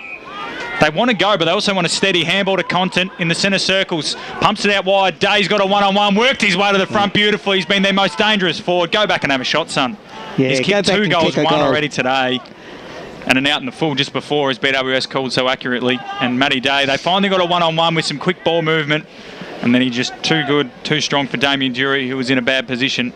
And Matt Day can go back 45-degree angle, about 35 metres out to bring Blackburn back to 2 points. And his chance to kick his third goal for the day. It'll be 3 goals out of 9. Mark it down. Yeah. So Matt Day really enjoyed his game so far. The mid-sized forward comes in, crosses the arc, kick looks pretty good off the boot. Umpire doesn't move. Matty Day's got 3, Blackburn have 4. They're 4-7-31, Vermont 5-3-33. Much better play from the Burners, Ray. Yeah, you could almost say he's having a day out, couldn't you? Yeah, no, look, it was better play. Analysis at its finest. Look, yeah, all day long. Look, you can't out there endeavour hard in under to get the ball, Blackburn. They've had their fair amount of play. They've missed opportunities. And as I've said all day, I don't like their delivery into their forward line. A third. Beautifully well done there, Ray. 3 day puns in one. At your best. A big goal there from Matty Day. He's been their most dangerous forward. Could he maybe be isolated? Well, that'd be a way, get some of the other forwards out there. They didn't have one-on-one. Should be a free kick to Vermont here, because Blackburn didn't have a player in the goal square of their forward 50 in the 6-6-6. That should have been a free kick to Vermont. Kick goes up towards the half-forward line now for for Vermont, and getting a nice little rub there is Liam Murphy, just working that right calf nicely. is the trainer as the umpire to bring the ball back into play. My calves are a bit sore as well. As it comes in now, over the football, Calder, got it back, McCafferty, goes inside, forward 50, scrambly old kick, in the front position there was Patterson, paddled it out in front of himself, comes in Wilcox, he just owns the situation, does Wilcox, and earns the free kick. Yeah, just got one around just a little high there, Wilcox. Just a little love tap, wasn't it? As he was going through. Yeah, Gray just it was his first instinct there, Gray, just across the shoulder. He's a very talented sportsman, Matt Wilcox. He was not a bad cricketer. Yeah, Premier cricketer, was in an Aussie 19s 40-man squad before picking to play for the Eagles. Yawn as it comes in now. Wilcox, we're right behind him and he makes no mistake, and that's the answer they needed, Vermont. All of a sudden we might see them pile on the goals out here at Tarara Road. That would be nice. 15 and a half minutes gone in the third term. They call it the Premiership quarter. Vermont 6-3-39, Blackburn 4-7-31. And Vermont able to answer straight away after that Blackburn goal. That's pretty much been the story of the day, hasn't it? It has. Every time Blackburn works so hard for a goal. Vermont seem to go up the other and do it easily. Yep, and this happened when they played South Croydon, beat WS2. Look, every time Blackburn would dominate the play and get a goal, South Croydon would just walk one out of the centre. Okay. So it's something Blackburn probably need to work on, is just that ball movement. Although Hammond being back's help, but Bathy all of a sudden has been having one of his quieter days as Harry got the hit out to that man Bathy. Gave the handball off to Gray, pumped inside forward 50, raised man Conkers sitting under it. Well done by Hammond to actually bring it to ground, then it ended up in his arms, coming through at pace was McCafferty. As a forward, you would just love that ball coming into you, wouldn't you, when a million miles in the air. So James Ross has had the job on him. Was Eastern Rangers captain. Wearing him like a glove as well. Absolutely. And then Robbie got it and then kicked it out to space. Arungio been swung forward and leads the race, and then I would have let that go and say it was deliberate. Yeah, well, I was about to say, I was calling that, and then I thought the ball might not have the pace. So Arungio, he's not a natural forward though, is he? No, he isn't. He was actually banished. Yeah, after he was the angle, he's of course the man behind the angle of the dangle. That's right. Infamous. So thrown in Harry and Robbie Ross. The two Vermont ruckmen have been dominant. Robbie Ross just took it out of the ruck, took a couple of steps and check-sided it down the wing. Well done by the Blackburn defender to sit under that footy in Gray, and then sort of fumbles it to the centre corridor, coming through, and he might have dropped the shoulder there, Liam Patterson. And the umpire says, give it to me. Just forward to centre for the Burners. They're 4-7-31 trail. Vermont 6-3-39. They go up. Ross came in at speed, fisted it out to the wing, and then picking up Fitzpatrick. Kicked a goal on the siren in the second quarter. Left foot ball down there towards Wale Buxton. Well done in defence by Dove, and then he wraps up a tackle. The umpire's going to say, give it to me. Yeah. Great tackle. See, it's one or the other though. But why did he take so long? That's been the inconsistency all afternoon, that decision. I think that was a ball up, but he took so long anyway. It was great defensive work by Dove there. As Compton slaps on the left boot, been very impressive in this third quarter. The Blackburn skipper, and there's a free kick going the way of the Burners. Ryan Bathy, he's got one, or it's Hammond, sorry. Oh, the Bronx cheers. Again, that Ross wore him too much like a glove. He's going to run into Wadley. Got the handball away to Day. Over the top, he's gone. Bathy got the handball away. It's stepped up a gear here. Fisher, Greenwood, faked the handball to James Fisher. He might give it to him in the end. Greenwood out wide. Wilcox, good long lead. Well done by Otten, but couldn't keep his feet. Wilcox got through the first tackle. Handball over the top. Greenwood, been everywhere lately. Loops it over the top to Fisher. Might have taken high. He is. James Fisher will get a free kick. 40 metres out on a tight angle. And I think Greenwood, in the end, probably would have wanted to bomb it long if he had his time back again, but he's been everywhere since Lockie Johns has gone off injured, stepped up. I tell you what, who has stepped up, Greenwood in the midfield. He really is. He's exerting some real influence here. So, Fisher of the James variety crosses the arc now. Kick looks good off the boot. Umpire does not move. Good kick. Vermont get two in a row. 7-3-45. Put some distance between them and Blackburn. 4-7-31. And we're just about to tick into time on in the third quarter. That play was set up by Alex Greenwood there. Even though it looked ugly the way he weaved in and out, he managed to buy space for the Vermont forwards to move forward and created opportunity there. Is this the break that we've been waiting for, boys? You know, it's been a battle, a real hard-fought battle right up to now. Now, two on the trot to Vermont. Maybe the game will break open. Tyson Himes needs to do something as we go up in the middle, Ben. Yep, and the umpire throws it up, and little handball out there by Greenwood. Came out, it was picked up though by Faulkner, got the handball away. This kick now by Paddy Compton up towards the half-forward line, driving it towards the Hammond direction, who spoiled Arangio in the end, who'd get a little toe poke off the ground. It was clever, it gained a valuable 20 metres or so. Handball back towards the Tyson direction, who's happy to see the ball over the boundary line and out. But it was probably the turnover in the middle of the ground, wasn't it? Hammond had the free kick. He's got such a good left boot. Wheel and go, and then just they get caught wanting to handball, and Sam Wadley, I think, laid the tackle. Forest Hill have hit the front by 13 points against Churnside elsewhere. Ball went handily by 63 over Oval at the moment. Has Justin got on the phone yet to you, Matty? Justin? Yeah. From Forest Hill? Oh, no, not yet. Kick goes inboard. Here's a chance. Arangio's handball over the top. Goes to Hart. Backwards. They're going goalward now, Blackburn. The kick goes very long, and it was offside by Liam Patterson, and through it goes for a minor score. Bendigo Bank scoreboard time on here in the third. We've got a score from Quamby for the first time today. 13-point lead. Let me finish. Sorry. To the home side in Vermont. Noble Park 8-2-50. North Ringwood 2-3-15. So... looks like they're back on the winners list, the Bulls. Vermont to bring the ball back in. Kick goes towards the wing where Harry went up unopposed in the end. The big man dropped what he should have taken. Picked up by Wale Buxton, who just barged his way into the contest, slammed it on his boot. But the numbers are with the Burners here. Compton's got to move it quickly here.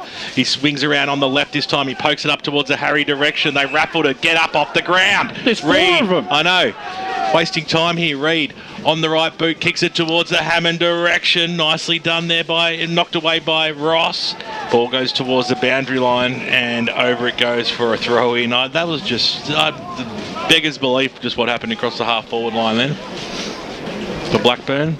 And anyway, both sides' players need to stop looking for free kicks and play the ball on their merits here at the moment. Well, there's been some interesting decision making, so they're probably just trying their luck at everything at this stage. As a kick goes forward by Bartlett in towards the forward pocket, it does stay alive though.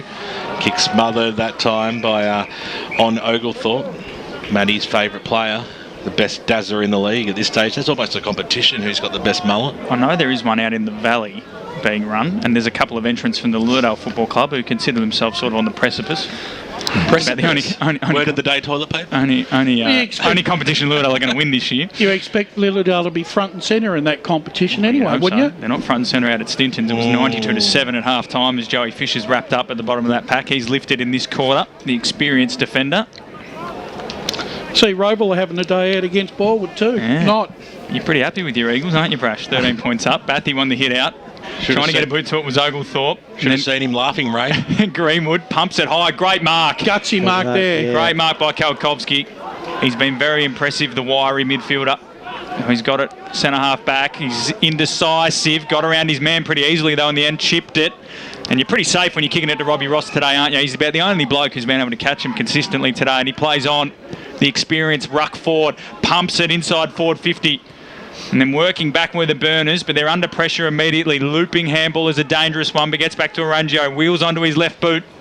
And then spearing kick for Hart was dangerous. It was a 50-50 contest, and in the end, it's not the worst result. It went out of bounds for a boundary throw because I think it was Brash's man the moments. Robbie Ross is the only remaining cartel member of Brash and still playing in the side. Oh, yeah. And he left for El a bit, of Chapo. course. Yep. So thrown in forward 50 for the Eagles. Get another one here to really put a dagger through the hearts of the Burners. Beautifully done by Day. Slapped it on the right boot. And then Conker is down there with Hammond and Ross. James Ross, beautifully done. 1-on-2. He then dived on it, but the ball comes free. And then Fisher gets back to help out. And James Ross is putting his hand up for the Nina and Pasadena Player of the Day. 2-on-1 there against Jake Hammond, arguably the best forward in the comp, and Luke Conker. And he did beautifully well. Goal saving there. 45 metres out. Blackburn, they need something. Bathy slapped it down. Got about 20 metres. Joey Fisher was there. Handball over the top. Nobody's home, though. Might stay alive for Gray. It does not. Over she goes for a boundary throw-in. I'll tell you one thing about Robbie and Joey Fisher. There's probably two of the worst spectators I reckon I've seen. Spectators in terms of watching an actual game? Yes. Have you got an anecdote for three-quarter time, Brush? No, it's just that they're such competitive beasts. They just love the contest. and don't like missing it. Ooh, on the full there. boundary. Cross boundary side to Besto. I can certainly concur with what Bray said. Joey Fisher's been down here on the sideline a couple of times and he just goes off big time. He's very, very vocal. That was where I was leading it there, Brett. Besto's intel once again. Loving it. He's the new Brash of Vermont as it comes in now.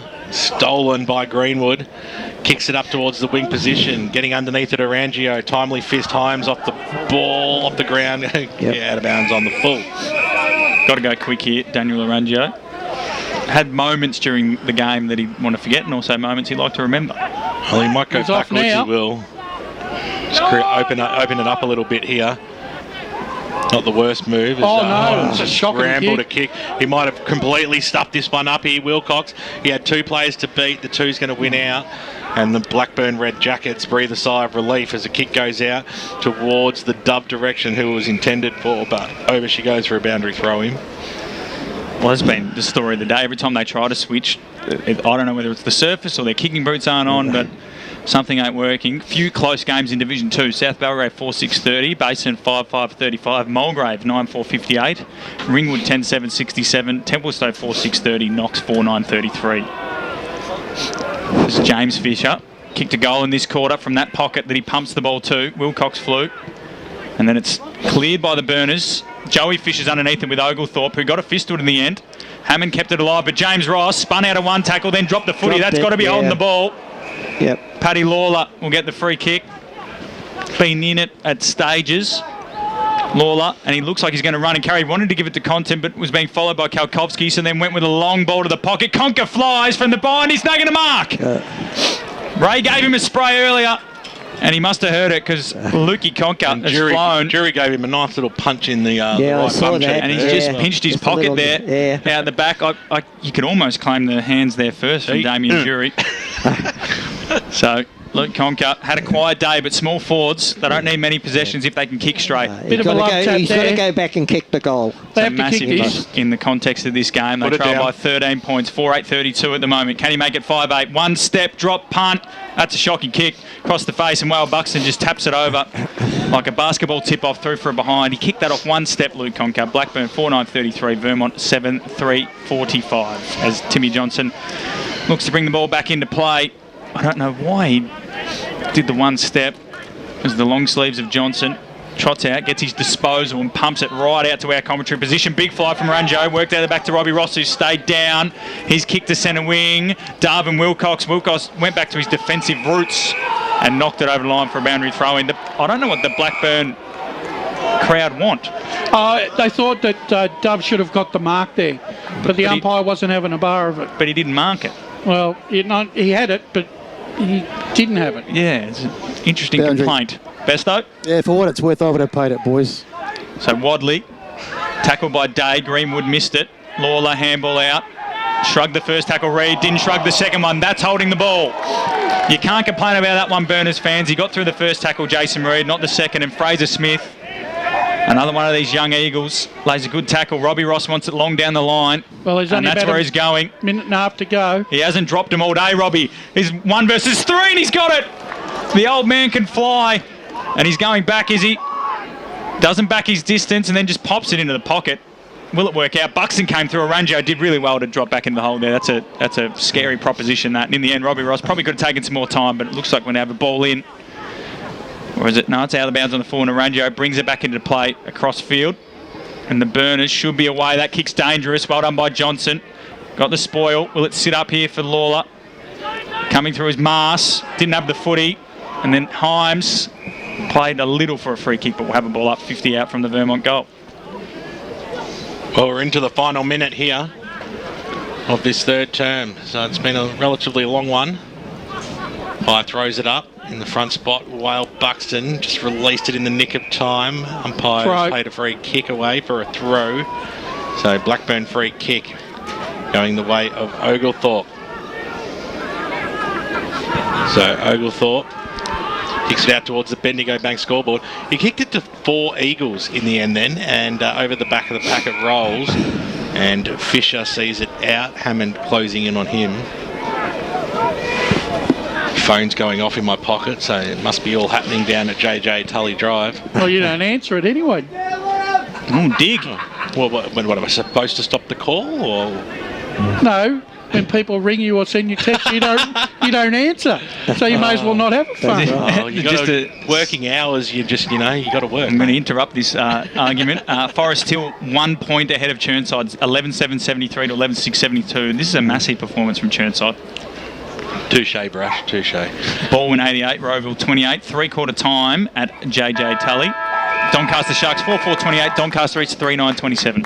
Siren sounds to announce three-quarter time out here at Vermont Recreation Reserve. 7-3-45 the home side. They lead by 2 straight kicks over Blackburn. It was a low-scoring third term here.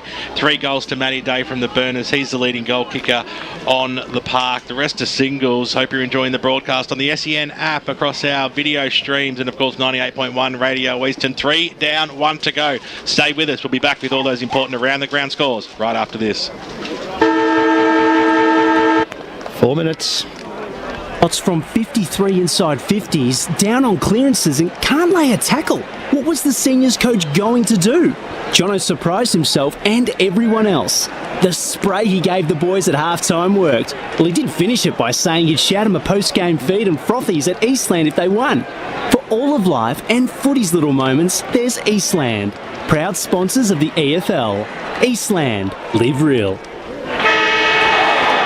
Sprained your ankle, bursting through the banner, broke a finger, high-fiving the ruckman, or did you run into the goal post again? For bumps, breaks or bleeds, be seen sooner, close to home at Knox Private 24/7 Emergency Department. The preferred provider of emergency care to the Eastern Football Netball League, you'll generally experience shorter wait times. You don't need private health, but there is an out-of-pocket fee. Be seen sooner, close to home at Knox Private 24/7 Emergency Department, 262 Mountain Highway, Wanturna.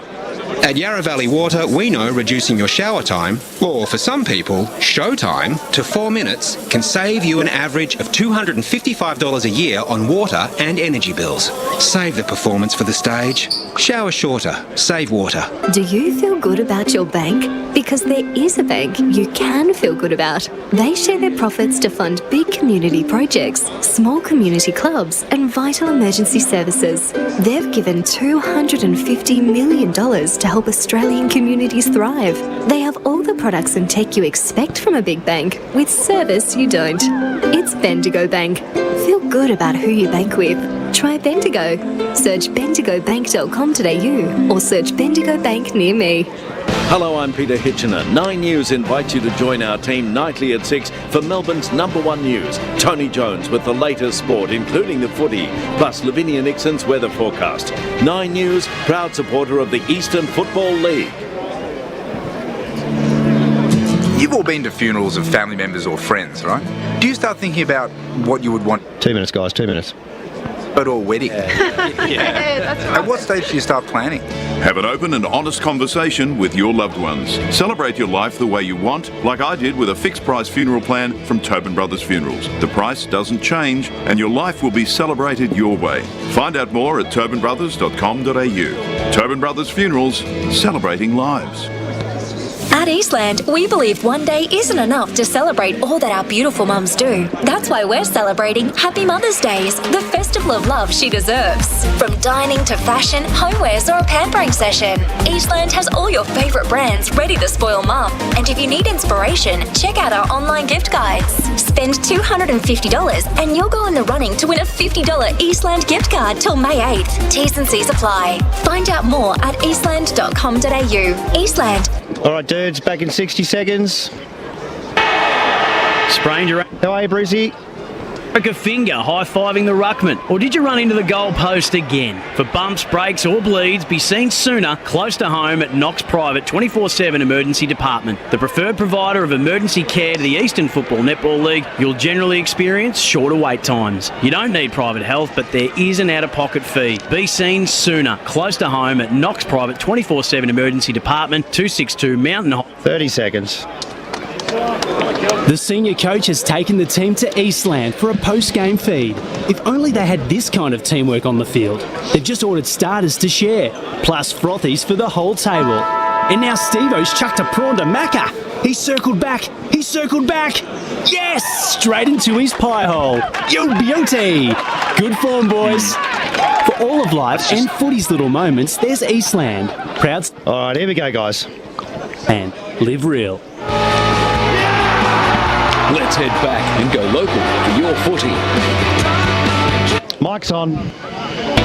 Welcome back to Vermont Recreation Reserve, ladies and gentlemen. Three-quarter time here. Vermont 7-3-45. Lead Blackburn 4-9-33. The Burners' inaccurate kicking and slow ball movement is hurting them. Before we hear the thoughts of Ray Baird and Wayne Brasher, just a couple of interesting scores around the grounds. Forest Hill up by just 1 point over Chirnside Park in a good battle in Division 4. Fair Park by 2 points, 4-10 to 5-2 over Whitehorse, looking to get their first win.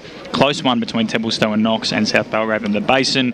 In Division 2, they're all relatively easy except for East Ringwood and Wanty South at the moment. And then in Premier Division, again, this is probably the closest one of the lot, other than Doncaster, who lead Doncaster East by 1 point. Ray and Brash, I think we're going to keep an eye on Besto. He's going to try and get Adam Parker, but whilst we wait for him, what are your thoughts so far? Well, look, I just thought that the game sort of changed a little bit to me in the last 15 minutes of that quarter. Vermont seemed to have taken the ascendancy. They kicked 3 goals straight in that quarter to Blackburn's 1 goal 4. Blackburn had their opportunity, Boundary, boys. And the game's still there to win. Absolutely. Thank you, Ray. We're going to cross down to Brett Besson, who's with Adam Parker. Yeah, thanks, boys. Adam, pretty interesting third quarter. You started to get on top finally.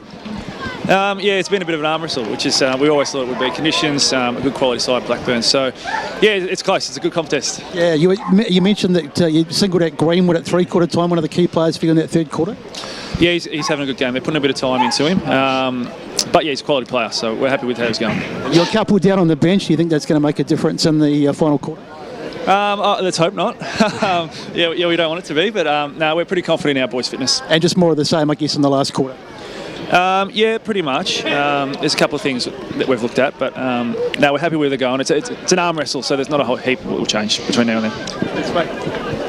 Thank there to Brett Beston and Adam Parker. He's a good speaker, Adam, a good PE teacher. Brash? Yeah, look, it's one of those, it's not the greatest advertisement really, today's game, but it's a tough, uncompromising battle between these two rivals. I think in the way this game is panning out, if Vermont gets the first goal in this last quarter, that leaves Blackburn 4 goals to get. It could be a bridge too far, but I still wouldn't be writing them off. Absolutely. Ryan Long, who was at the Blackburn huddle. Yeah, just quickly, update on Jack Russedge. Yep, he's out with concussion, so he won't return. So numbers-wise, they're not too different between Vermont and Blackburn. I think they're down to 2. Both 2 down, aren't running they? low on rotations, and his message was pretty clear. He wants to go, wants to take the game on through the middle. Said he'd rather lose by 6 goals than 2 goals. So he wants to get those one-on-one options and start winning those. Thank you, Ryan. As the Burners exit this stoppage, just with a kick from Murphy inside forward 50, coming through, gathering. Is that our man Day again? It's Bathy, right foot snap, gives it the double cobra. The immediate start that Blackburn wanted out of the centre. Good clearance from Xavier Murphy. Bathy. Coming through hard. I think it was Day hit the contest. It just bobbled up to Ryan Bathy. Right foot snap, and it was never missing. He's had a quiet day by his standards, Ryan Bathy, the Burners' leading goal kicker for this year. But he slams through the opening one. And after 30 seconds, it's back to 6 points, 5-9 to 7-3. And that score update from Wantirna South. They trail by 20 points, 11-2 to East Ringwood, 13-10. So a great start for the Burners, just what they needed. Certainly was a great start, and a start that Brendan Allen was looking for. So we go back up in the middle. Interesting to see Ross gets the nod as the ruckman, and again takes it out of the ruck and got a quick kick forward. Wanted the mark paid. The umpire says not far enough. Give it to me. He's just been so good today, Robbie Ross, at doing that, just using his body, you know, protecting where the ball was going to go. And North Melbourne lead the Suns with 5 minutes to play by 2 goals, and Freo leading Collingwood by 1 goal. Yeah, it's a very close game at Marvel and down at Blunston. As it's slapped forward by Robbie Ross once again. Fraser Smith. Don't worry, BWS. The Kangaroos will find a way to either get a draw or lose that one. Down in Tassie, down in God's country down there. Beautiful spot, Blunston Arena. It'll be freezing cold today. Ross went up again. Missed clearance, and he dived in. Later smother on Jason Reid, and we'll have another stoppage centre-half forward for the Eagles. The ball's actually coming out pretty clean. Everyone else isn't. As we go up once again. 10 scoring shots to 14. So again, Blackburn's inaccuracy around the ground hurting them. Wadley picked it up. Maybe a high tackle. Umpire says nothing doing. And we'll have another ball up.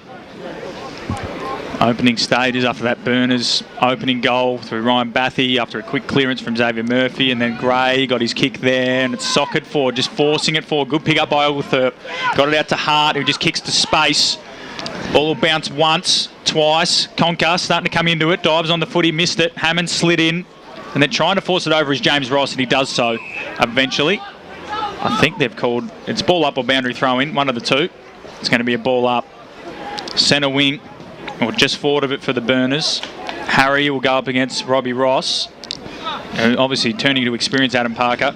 Ross read it better. Harry just missed it completely. Ross got another clearance, but that's out of bounds on the full. And they'll get a chance this time through Tyler Faulkner.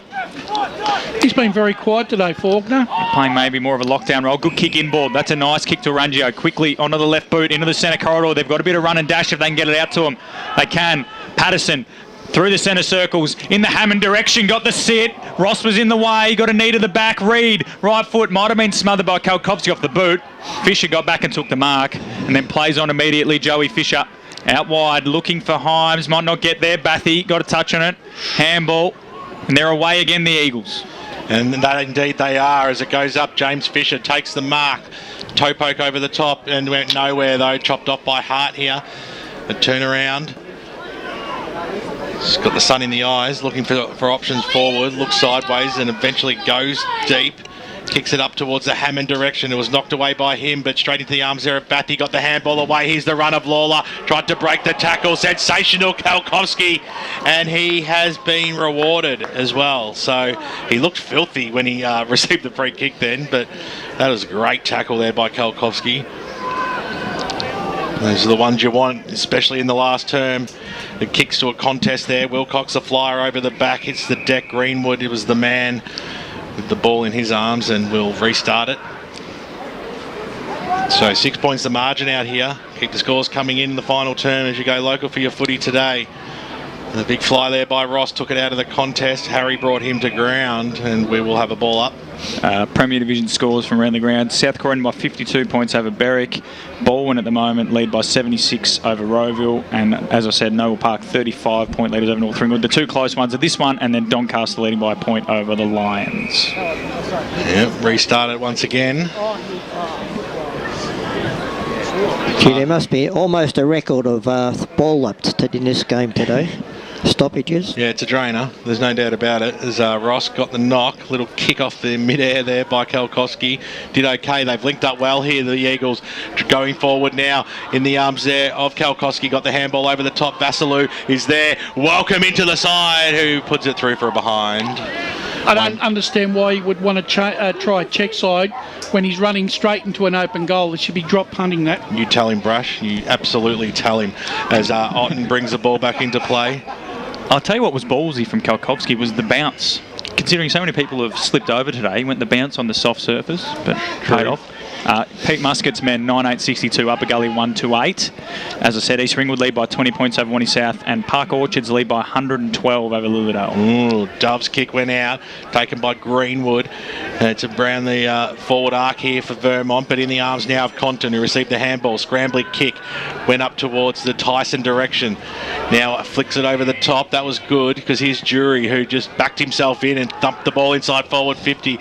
Big fly there by Patterson to cause the spoil on hands and knees. It was Kalkovsky got the handball out. A kick going goalward now for Vermont is just going through for a behind. So a bit of a letdown there once again.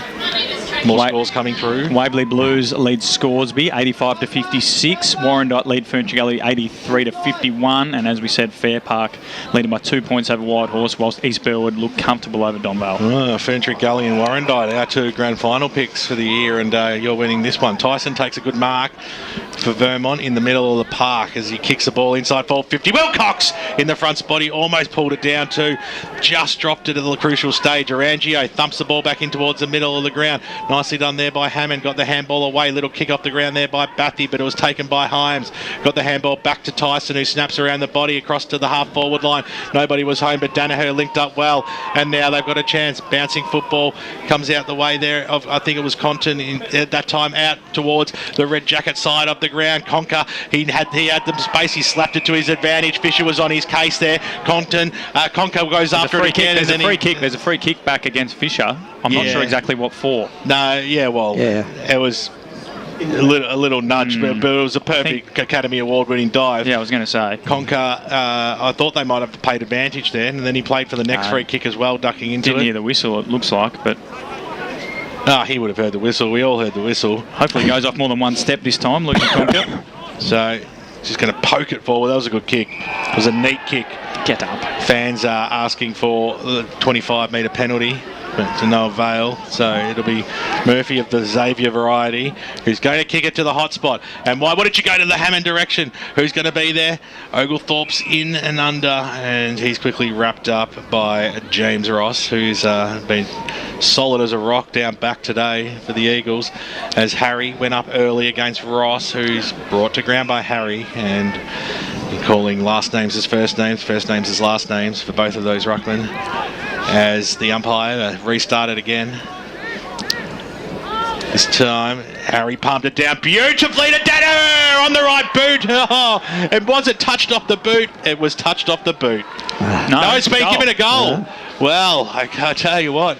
They were screaming for it, the Vermont players, that was touched, but we have got a game on our hands. If we didn't already, it's a 2-point margin. It might not be pretty, but it's going to go down to the wire out here. Danaher on his unpreferred side. Off his bootlaces too. And through it goes. So, all of a sudden, they're right back in this, Wayne Brasher. They certainly are. And your blood pressure is rising because your face is going redder. No, it's not. There was a great goal from Danaher because not only did he hit out, but he picked it up around his shins and didn't rise to kick it. He just quickly got on the boot and snuck it home. So not only on his opposite, but also whilst moving without really knowing where the goals were. And we're back to a 2-point ball game. Pass the chocolates, Brad. So Fitzpatrick, who kicked the goal just before half-time, slams on the left boot. Fraser Smith's under it. Rungio got there, got a fist to it. They want the mark being paid to Smith. The umpire said it. Rungio got a fist to it. Listen to the crowd get into this. Here we go. That's what we want about local footy. I think I've got to agree with the umpire here. I think Rungio got good connection on that. So in the middle of the ground here, Reed with it, tackle. Umpires are under pressure from both sides, Faithful, who are, let's be honest, one-eyed. And we'll go up again. Harry's coming into it. Whale Buxton slapped it into each other. Oglethorpe collected it. Been good in this last quarter. Here's Matt Day, being one of the Burners' best. Whacks it inside forward 50. Conker shoved his man in the back. Has to be a free kick. Doesn't matter. McCafferty took it away anyway for the Eagles. Went out towards James Fisher. Lawler's there. Johnson followed it up. Heim, that's a free kick sliding in. Surely umpire. Johnson looped it up in the air. Gray had the ball slapped out of his hands by Greenwood. Handball to Wadley. Or Kalkovsky, sorry. Little chipping ball inboard to Fraser Smith. The game's opening up here. Smith, stop appealing for the free kick. Just kick the footy. Goes inside forward 50 and finds Whale Buxton. And he takes his mouthguard out, or look to, and we'll go back from just outside the arc. Like, I get what Smith's trying to do here, but just play footy. Yeah, that's right. Just a little bit of inexperience there. You shouldn't be playing to the umpire. So Liam Whale Buxton being one of the better performers on the ground. He hit the target, guys. He did in the end. He did in the end. Just a comment. So Whale Buxton, 6'8" and 130 kilos, according to Wayne Brasher. What has he got for us? From 50 metres out on the left slipper. Looks pretty good off the boots. Point. Hooked it. So 7-6-48. Blackburn 6-9-45. 3 points the difference. 11 minutes gone in this last quarter. Compton from the... Oh, he's coughed it up. He has coughed it up straight to Tommy Mars. Oh, Thomas Mars. So, I'll tell you what, you talk about coach killers and letdowns, that is a shocker. That's been Blackburn all day, hasn't it? You don't expect that off your captain either. And he's... Thomas Mars, he's starting a fair old run up too, but he's going to kick from 40. He's going to kick from directly in front.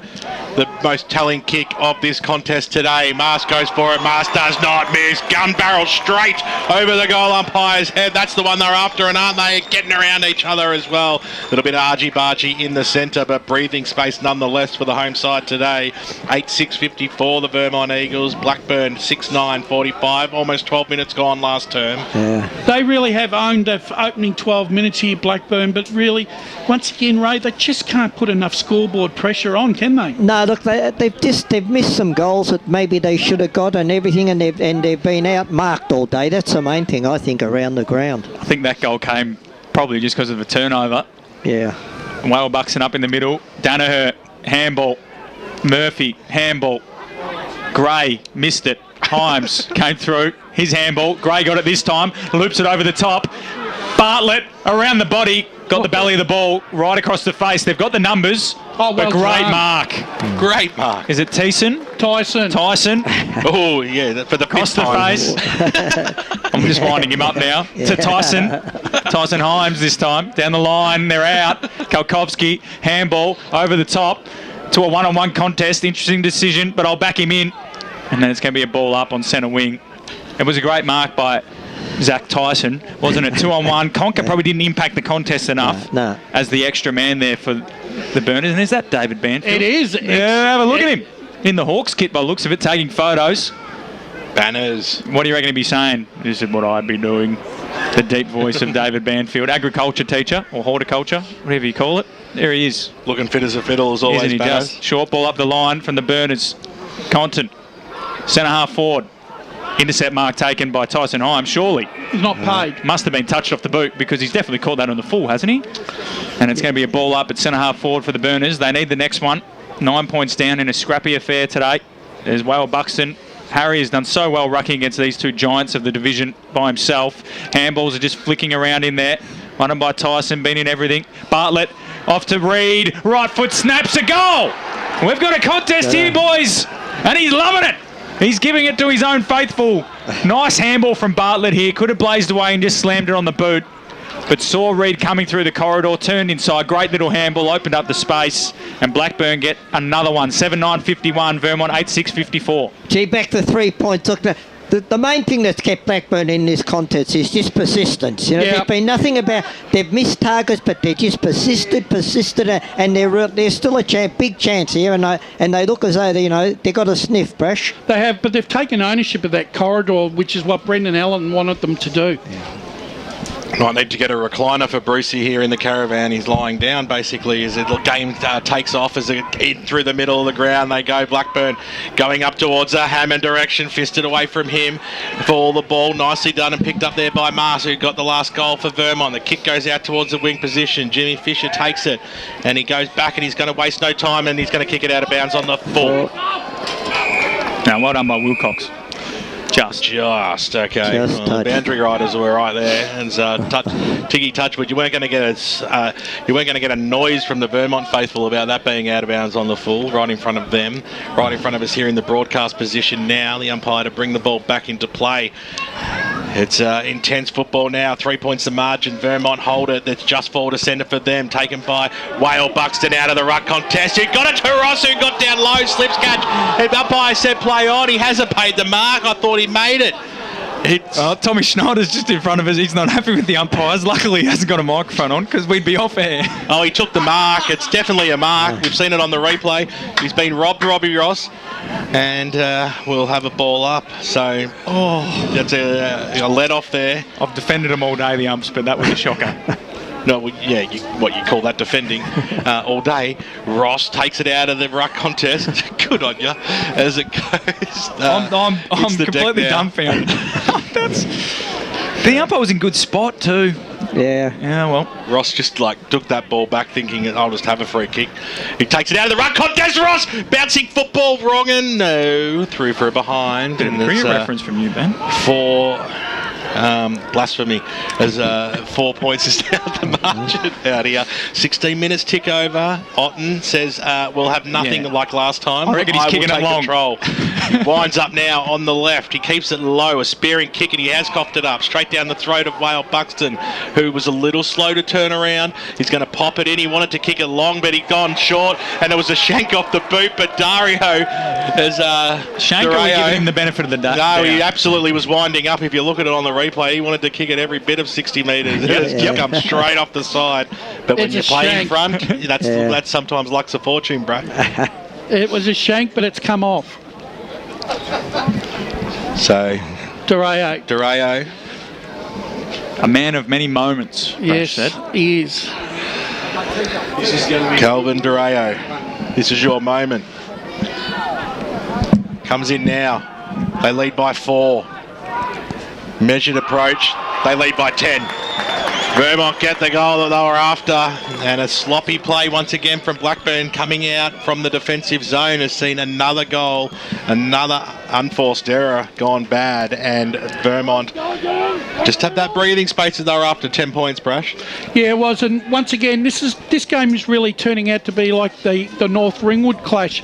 North Ringwood were inching closer and closer, but Vermont always seemed to find an answer and have an answer.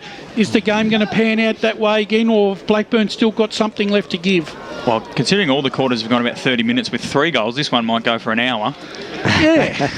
But once again, Vermont, as you said, with the answers. Their last 2 goals coming direct from Blackburn kickouts. So the Burners, again, once again, been pretty good around the stoppage despite the ruck dominance of Whale Buxton and Ross, and they go again. Day will get it from the handball of Murphy and pump it inside forward 50. Oglethorpe's backing back. The bounce went over Hammond's head. Oglethorpe ends up with it. Left foot snap. Where's it going to bounce? Might go through for a behind, or even better for the Panthers, go over the line for a boundary throw in. Good result.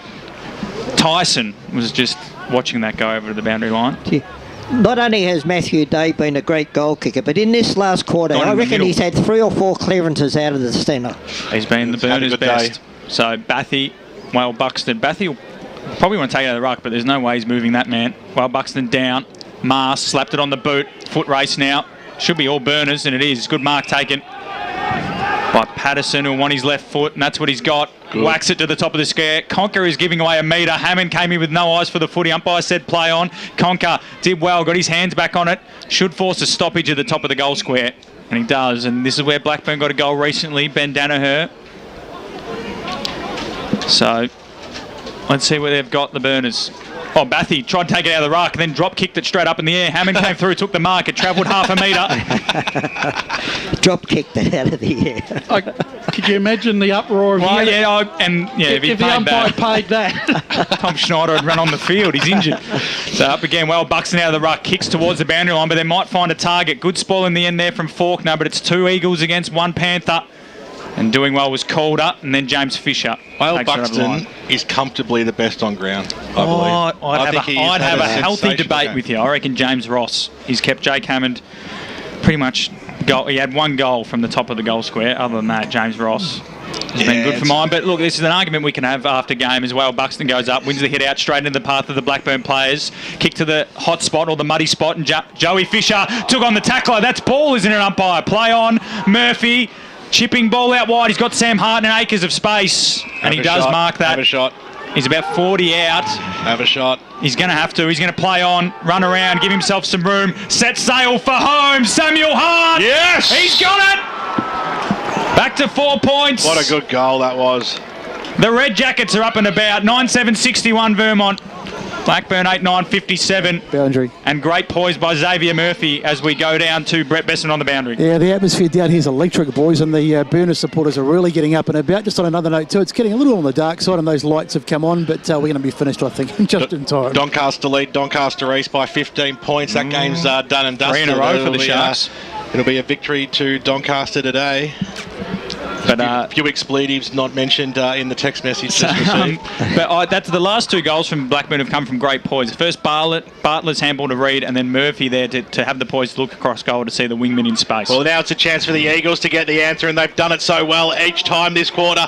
The old one too. They'll go drive the ball inside forward 50 out in front. Wilcox takes it, and the big man will have a ping from about 50 metres out. He's right in front of us here in the broadcast position, Matty Wilcox. And he will have had a shot like this several times over the years of training. This would be the last one before the end of training, wouldn't it? We're right behind him. Traditionally, the ball does fade right. And it faded left. And it will hooked left and through for 1 behind. So 5 points is the margin now. As the young Eagle kicks it back to Maxi Odden. What are they going with here? The last 2 kick-outs have turned out in Vermont goals, though. He'll go straight down the middle, Maxi. Torp? He's got to go direct. He winds up now and he gives it everything he's got. He thumps it out towards the wing position. Harry was a big fly over the back. Is Oglethorpe. McCafferty was in there to just go, nah. I'm knocking it over the boundary line and out of bounds. I think we're down to about the last 5 minutes, I reckon. Well, you don't reckon, you know. So how long left, Brush? 5 minutes. You getting text messages from the timekeeper's box? No, just he's got a direct link. There's shifty business going on here as it comes out now. Murphy got the handball. That was good play. Day over the top. Oglethorpe, who's been alive in this last quarter, knocked forward towards Hammond, who had a fresh air shot in the end. Oglethorpe was in there again. Boundary line was there. Also, Jury sees it over. We'll have a boundary throwing right in front of the cricket nets. We go back to Brendan Allen's comment at three-quarter time. He said he'd rather lose by 5 goals than 3 goals. So this is the time that they've got to take the game on. Just back themselves in. High free kick going Vermont's way in the ruck. Yeah, another one to Wale Buxton. Absolutely sensational game. God knows how many fantasy points he'd get if we were doing those, because he has won nearly every ruck contest he's gone up for today as he thumps the ball out of bounds on the full, and he'd lose 3 for that. And rest. We will have fantasy points during the week, Ben. I'll let you know on the podcast how many you got. Just Very for good. you. Very good. It'll prove his best on ground performance.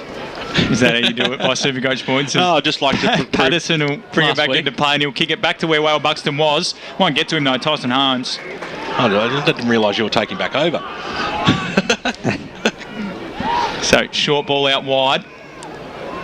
So the Eagles are trying to slow it down, but they only lead by 5 points. Brash is shaking his head. Not yet. Shouldn't be slowing it down. A bit bit of anxiety. Pumped down the line, Harry. Didn't read it. Robbie Ross did, but dropped the mark. Smith, handball, looking for Fitzpatrick. Got met by Lawler. The ball went further out wide. They're all slipping over. Pick up by the Mars. Handball over the top. Interesting decision. And Faulkner read it best. And that man there in the sunnies, passionately gleaning his teeth. Brash is looking to see if he knows who it is. He's giving a few words to someone. No coaching from over the boundary line as we throw it in. Forward 50 for the Eagles. If they kick another one, I reckon that might just be enough. Robbie Ross, he pushed another man out of the way there. It wasn't the opposition ruckman, and that's what he wanted the free kick for. Technically, by the rules, it probably is one. His brother James is beaten by a bad bounce and then just takes his man in the tackle. That should be holding the ball. He didn't dispose of it cleanly, but nonetheless, we have a ball up. Yeah, you've really been on the umpire side all day, mate. I said I've turned now. Well, Buxton unopposed, took it out of the ruck, pumped it up the line, and he's lost another few fantasy points. That one's gone right into the primary school. Might have bounced back over the fence. It has. So, Compton been pretty good other than that kick out. Going to have to kick it back in the direction of Liam Wale Buxton, is he? No, drilling ball to Kalkovsky. That's 2 turnovers in a row for Paddy Compton in bad situations. He'll play on. Kalkovsky, short ball, found a target. Greenwood. I've liked Kalkovsky's game. Greenwood might have to go with the buzz cut soon. Short ball into the pocket and finds Dario. I haven't got it right once today. You haven't. And the Moments man who kicked the Vermont Eagles last is going to line up from the pocket. Yes, your elocution's been a bit off today, Elocution. Matt. Ooh. He's a bit nervous, isn't he? He's a bit edgy, isn't he? It's a close game. See? So the Moments man. The Moments man. Here he is. He pops up, doesn't he? Look at him. Is this his second moment of the last quarter? And the exclamation mark. Runs around on the left from just outside the arc. Looks like he's tugged it. Oh, he's tugged it well to the left out in the full. Could have been a valuable point.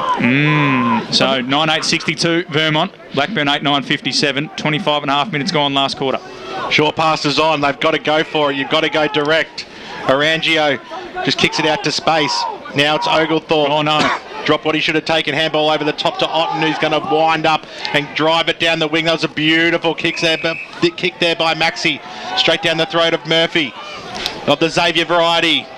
Spun on a throop and then kicked it up towards the Hammond direction. It's in a half forward. Harry! Didn't need it because Harry's taken the mark. The big ruckman, 55 metres out from goal. He's going to give the handball off. He's going to give it to Compton. That was a hospital handball if ever I've seen one. They've still got the numbers. They're linking up. Oglethorpe gets it away to his teammate. Oh, they're still under a lot of pressure. You've just got to get boot to ball somehow. They go goalward. Oh. And you talk about...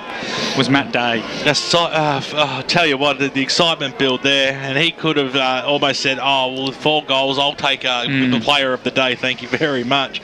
And he kicked it behind and, The caravan nearly fell over then. We all stood up at the same time. So it'll be Vermont who we're going to slow things down.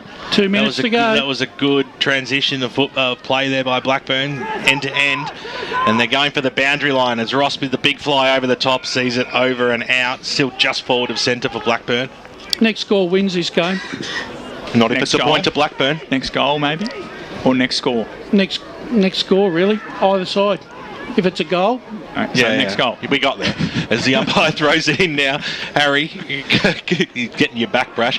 As it goes inside 450, little handball over the top. Here's a go for Faulkner. Going goalward. No. Next score. Another Blackburn one. at home. Yeah, game over. Blow it. 27 and a half gone.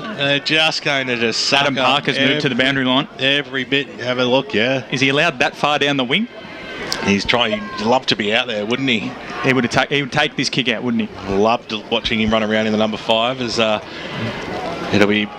I don't think the play starts until he kicks it anyway. So Mars is Matty's favourite player, kicks it out.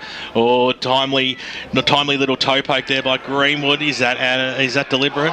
He's paid it. He's paid deliberate, and it was deliberate because it just was. Patterson, who's a lovely kick of the football. I'm not disagreeing. A last throw of the dice here for the Burners. He kicks it up towards the Hammond direction over the back of the pack. There's about 20 players around the football here.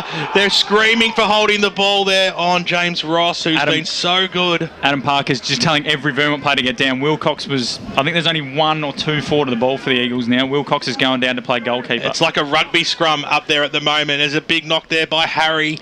It's going nowhere. Who can get the ball loose at the moment? You'd expect another stoppage or 2 until you wouldn't think Vermont are going to have another chance to score. This will be the last chance here for Blackburn. Is taking their time. It's not like it's junior footy and the clock keeps running. So just get rid of it, get the game started. Danaher over the top of it again. Like I said, you expect a couple more of these. We're into the last minute. Blackburn better off letting Whale Buxton take it out of the ruck and just kick it to clear the area. It's a good call. Or just go the punch. And find themselves that one kick behind the play. Comes down, Kalkowski. What a game he's played. He's kicked it out, and that's going to save the game. That's going to save the game, all right. The siren sounds that Vermont have won by 3 points out here at Vermont Recreation Reserve. I'll tell you what, these tussles over the years, they've gone down to the wire. There's a fierce rivalry. They're borderline local rivals. They're around the corner, and I'll tell you what, there's some hearts that were beating pretty fast towards the end of that game, but well done to the Vermont side to hold on in the end by 3 points, boys. Yeah, great contest. We said it was going to be close all day. We weren't disappointed. It's just a shame that the ground and the quality of the contest skill-wise wasn't there. But all in all, a great game back for all the spectators, and this great rivalry just continues to build. Yeah, and I look at the scores in the last quarter. Blackburn 4 goals 5 and Vermont 2 goals 5. So it was a great last quarter. Let's cross down boundary side because the senior coach of the Vermont Football Club is right there with Brett Beston. Just get you to turn around, mate. Thanks, boys. Yeah, we've got, of course, the victorious Vermont coach Adam Parker's out here, and boy, what an arm wrestle all day. A fantastic scrapping you got there, and then you look a very relieved man. Yeah, it's been good. It's a good win. We know they're a good opposition. They had a number of quality players come in. It was hard work today. Heart must have been in the mouth a couple of times there. They came at you pretty hard in those last 2 minutes. Couple of shots just off target. Yeah, it was could have gone either way for sure. But we grounded out. Credit to Blackburn. They had a number of opportunities to win the game as well. Fantastic, boys. You got some questions? Let him get around to Besto, and we'll talk to him after. Yeah. Thanks, mate. Great work there from Besto. Ray, you were talking about the last quarter being a much more open game of footy. Yeah, look, it was the best quarter of the game, actually, but the thing that I really get upset about in this game is the overuse of handball by both teams. I don't think I've seen for a long, long time a game of football with so many handballs. I think, Ray, I agree with you, especially when the conditions are wet. That's when that's when the handball does tend to get overused, not so much when the game's dry. Yeah. And this afternoon, look, both sides can be accused of some ordinary play at best. Yeah. And in the end, it just came down to who took their chances at the appropriate time. And fortunately for Blackburn, they had moments and chances in that last minute and a half, but they just couldn't get that goal. Yeah, look, and I contribute all those hand passes to the fact that both sides crowded where the ball was. You look at any time during the game, there was no players way out on their own or anything like that. Everyone was in there going after the ball. Yeah, absolutely. In terms of like permutations for this season, Vermont now maintain first position on the ladder. It looks like they'll just be still equal points with South Croydon and Oval Park, but have played one less game. For Blackburn, best on ground leading them off there. Yeah, Blackburn 3 and 4 now, and with Baldwin's win, they'll now fall behind Baldwin. So Baldwin will be even on points with Norwood, and Blackburn will fall further behind, and they'll be equal with Doncaster, who have gotten up over Doncaster. Yeah. So Doncaster 3 weeks ago, we were talking about getting relegated, and they're now equal with Blackburn on the ladder. So a pretty incredible swing. The song looks like it's going to be pretty soon. But Blackburn, look, if they play like that each week, they're not going to lose many more games. No. And they really probably look like they needed to run a little bit too, Matt, and they haven't had a run for a month. But I mean, look, you can't question their endeavour. You know, they had a red hot crack. Just some poor decision making throughout the game probably let them down. Yeah, absolutely. And a few of us could do it with the run as well, don't you reckon, Brash? We got the song in the rooms, gents.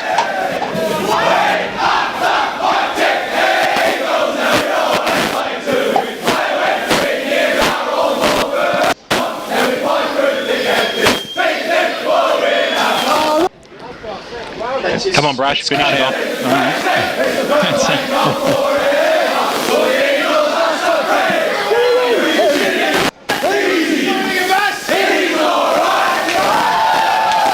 There we go. We got there in the end. Apologies for the audio. The audio there, but Besto getting in the thick of it. He's been tussling with the Vermont security all day, and he's finally burst the through. Lovely face of Leroy Green on the screen. Nothing better. I say more of it.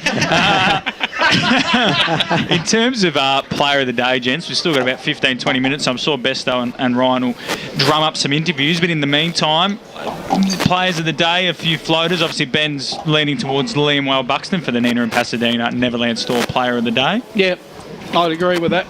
I'm personally going to throw James Ross or Alex Greenwood into the mix if anyone wants to join me, but it looks like 2 votes already, Ray, for Liam Whale Buxton. Yeah, no, I'd go with that, yeah. There we go. Look, it could have been. It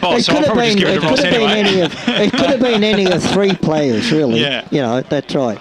Absolutely. I think the 4-quarter performance by Whale Buxton is it's amazing a man of such size, the amount of ground that he covers, and to have to go up, and he wins every contest, right? So the fitness of the man is just astronomical.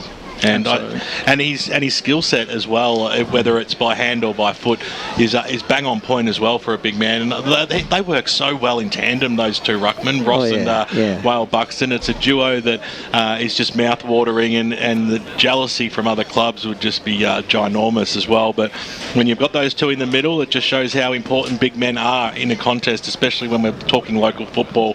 The ruckmen still play a big part in this game. And how Brash, you've seen a lot of Whale Buxton over the years, and he went away and had a year at Frankston, it was. Lost the hyphen for a while. Yeah, do you think he's come back a better player? Most definitely. We had him at a coterie night, and he was telling us about his journey, and he said he was very rough and raw around the edges. He had to go up and do some learning. He said the stint at Casey was probably the thing that taught him to appreciate what he had in footballer, and he believes that since that stint and a stint in Darwin, he's come back a better and mature footballer and better for the experience. It's the first time he said "we" all day, but he got one out, right? I know that. He didn't have to say it, though. You know how actions speak louder than words? I think, too, how important, just in, Ray, you were talking about those two, Ross and Whale Buxton, especially the last 2 minutes. They were really important in stemming the tide there, weren't they? Well, look, you go back to that old saying when I was a boy, you know, these big guys, as the game goes on, they don't get any shorter. You know, that's 2 games I've seen Vermont this year, and those 2 players, particularly after half-time, have dominated the 2 games that I've seen them. Exactly right, Ray. And thanks for that insight on the lack of height. I agree, though, with Blackburn. They lacked height all day. Look about the players who stepped up in the last quarter. Wilcox even taking a couple of grabs and impacting the contest. Blackburn need to find some height, and Lachlan Howe having to move back to Wangaratta for personal reasons has really hurt them this year. He was one of their best, if not their best player last season. Premier Division results. South Croydon get back on the winners list, winning 16-12, 108 to 47 over Berwick. As mentioned, Doncaster make it 3 on the bounce. They're 7-9, 51 over Doncaster East, 3-12, 30. Side's really struggling to score out at Shram's Reserve. Sides struggle to score at Trams at the best of times. Exactly. So Rowville 4-16-40, defeated by Baldwin 18-11, 119. So the Tigers 2 big wins after the break, and Noble Park look like they're also back on the winners list, comfortably leading North Ringwood by 60 odd points. In Division 2, East Ringwood have won 110 to 94 in what was a cracking game out there at East Ringwood Reserve. Mooroolbark have defeated Bayswater 97 to 29 to keep their streak going after the break. Croydon lead comfortably over Upper Gully. Montrose have won comfortably over Mitcham, and Park Orchard's the same over Lilydale. In Division 2 at 3/4 time, it's Heathmont 54 to Baronia 30. That game started late for reasons unbeknownst to me. Probably the ladies on first. No, they had the game structured perfectly, so I think it was just a timing issue from the timekeepers, but we'll work on that during the week. Templestowe 6-7-43, Knox 6-12-48. That says still live, but given the way it's been updated, you'd assume that's a full-time score. So second win of the year for Knox, we think. Disappointing for Templestowe, but some better performances coming from them. Waverley Blues get back on the winners list, 89 to 76 over Scoresby. Warrandyte 18-7, 115 to Ferntree Gully 10-9, 69. That's the second time this year they've belted Ferntree Gully. Fair Park 5-11, 41 have been defeated by Whitehorse 8-2, 50, we believe, on the scores there. And Eastfield have defeated Donvale. And then in Division 4, Forest Hill have overrun Churnside Park, according to our man Davis. Surrey Park, comfortable winners over Croydon North. Kilsyth the same over Nunawading. And Coldstream and Sylvan. Coldstream 11-15-81, Sylvan 8-5-53. Both of our locks on EFL Inside have lost this week. Mine got a little bit closer. I still think. What did I say? Both of them lost? Is that right? Yeah, mine was closer. My roughie was closer. So on points, I win. No such thing as a better loser. I still think, Matty, probably the only thing that's probably still a little bit concerning are the winning margins in Division 1 each week. There's two teams that are well out of their depth. I think it was just a round where the top. Like Park Orchard's played Lilydale, so that's the best attack against a team that's shipping them like it's going out of fashion. And then Croydon Upper Gully, it's not. Yeah, but when your average winning margin in that competition's been 50 points for the season. Yeah, but there's outliers though, isn't there? Yeah, what are we thinking? Like East Ringwood and Wanty South was 16 points. What are we thinking for FNL Sunday? I think that's a discussion for off air, but everyone's getting wins talking now. Scores Is one. If Knox have gotten up, we haven't spoken to Brendan Whitecross. They look like they're going to defeat Templestowe by a goal. That's fantastic. We would have loved Fair Park, but we might have to go Whitehorse. Haven't spoken to them this year. And here we go. We got the big best on ground coming out, I think. Oh, we got James Ross. James Ross has put on a few pounds after the siren. No, it looks like Brett Beston and Ryan Long are going to be with Liam Whale Buxton, who has been given best on ground by 3 of the 4 men in the box. And luckily Liam can't reach me from here, so I'm going to... We're going to cross down to best. Boundary boys. Yeah, thanks. I've got the big mad Liam Whale Buxton down here, who we've decided is the best on ground, regardless. Now, I think it was pretty unanimous, bar one. Liam, absolute grind. It wasn't a great game. I mean, from your perspective, I don't know what it was like to play, but to watch for 3 quarters, but you just got there in the end. Yeah, I suppose when we lost a couple of guys, the other boys just stood up. A couple of guys down to injury, Johnsy and Josiah. So for us to step up, guys play their role and just grind it out. It's really good signs. I don't have the stats in front of me, but you must have had so many head-outs today. I mean, you really dominated in the ruck. I mean, that's obviously gives you your mids and your followers a great opportunity to get the ball. Yeah, I think so. That's what we've sort of been building on week to week. I think that's the thing we pointed out. Blackburn is a little bit weak in, so for us to capitalise on that was really good. So I think we got on top pretty early in the midfield, so it's good to see. Good stuff. Boys in the box have got some questions as well. Liam, Brash here, mate. The opening 2 weeks after the lockdown against 2 quality opposition, it's been a really good. It's been a good couple of weeks, and as you said, I'm hearing a lot of the younger brigade have been challenged. Just constantly seem to surprise and are maturing very quickly. Yeah, you're exactly right. The large group of young kids are just stepping up, playing roles. Parks is just giving real simple directions, and they're standing up each week, whether it's guys in the forward line, midfield, or in the back. So it's just role playing, real simple stuff, but they're really doing it well. Just the dynamics between you and Robbie Ross. How is that? How does that work throughout the game, mate? I think we complement each other. You know, we played two different styles in the ruck. He likes to jump, I like to wrestle, and he's been playing really well up forward. So for him to be flexible in the minutes that he plays, whether that's in the middle or up forward, it sort of just gets us different opportunities. And yeah, it's sort of clicking really well, especially in his last two games against good opposition. It's Ray here, Liam. Just one from me, mate. With the changing of the rule in the ruck contest, where you're able now to grab the ball and put it to boot, you obviously you don't disagree with that one, do you? No, it's good, and I think they're being umpired really well with how they're not calling holding the ball. It gives us a really good opportunity to clear it, especially when the ground's a bit sloppy or if it's a bit wet. You know, just getting that forward ground. Yeah, capitalising on that as well. Liam, Brash was telling us earlier that you spoke to the Coterie group, and I'm sure that would have been a great event for yourself, but you spoke about your growth when you went up to the Northern Territory. A lot of players have been doing that in recent years. What was it like going up there during a summer and playing footy in, I'm assuming, a different brand of footy? Yeah, it's different. Like you're playing in the summer, so you're sort of switched off. You're playing for a different club, different environment. Keeps you fit. I don't know, it just sort of refreshes your footy a little bit. You play a different style, you play a different role, and maybe it's a little bit less serious, so I don't know, you just get a bit more enjoyment out of it. But yeah, over the years it's something I really enjoy.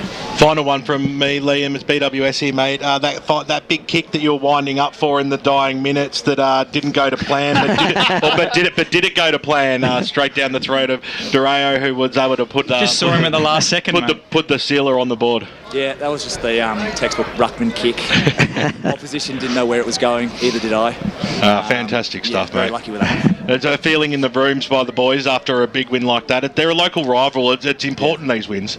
Absolutely, yeah. Us and Blackburn, everyone knows we don't get along, so it's it's a really good feeling to get the points, and yeah, great feeling in the rooms. Looking forward to seeing you boys play again for the rest of the season throughout the final series. Congratulations on your performance and the teams today. Thanks, guys. Appreciate it. Thank you very much to Liam Whale-Buxton. Sensational performance by him today. Covered a crazy amount of ground, and a great job by our boundary riders as well. Yeah, they did well today. They've been right on point. Ryan Long and Brett Beston as well. So I was just saying, Ben, to myself, I'm glad I wasn't doing the boundary riding today, because I would have been standing on a box toy giving him an interview. Absolutely. Liam's going to come around and collect his best on ground honours, because I'm going to do this on air. So, but he's a big man. You can actually come stand next to him, Ray, if you want. Hey, mate. Maybe you might pick you up and put him on your shoulders or something. But congratulations, mate. Hello, Liam. Hey, mate. Terry. So, well, it's an important win. You're going to hang around tonight, Brash, around the club? Oh, for a little while. Yeah, you're going to take the black jacket off, and underneath you got the violet rumble Vermont jumper. I think I've just got the official apparel on today, but That's right. Yeah. So it's the professionalism in me coming out. So Matt's very happy because he's sorry, I missed that. Brash just said professionalism and referred to himself. Can I get a backtrack on? We just talked about what he's got underneath the apparel, the media team apparel. Oh, does he? What colours he's got? No. Brash is always a consummate professional.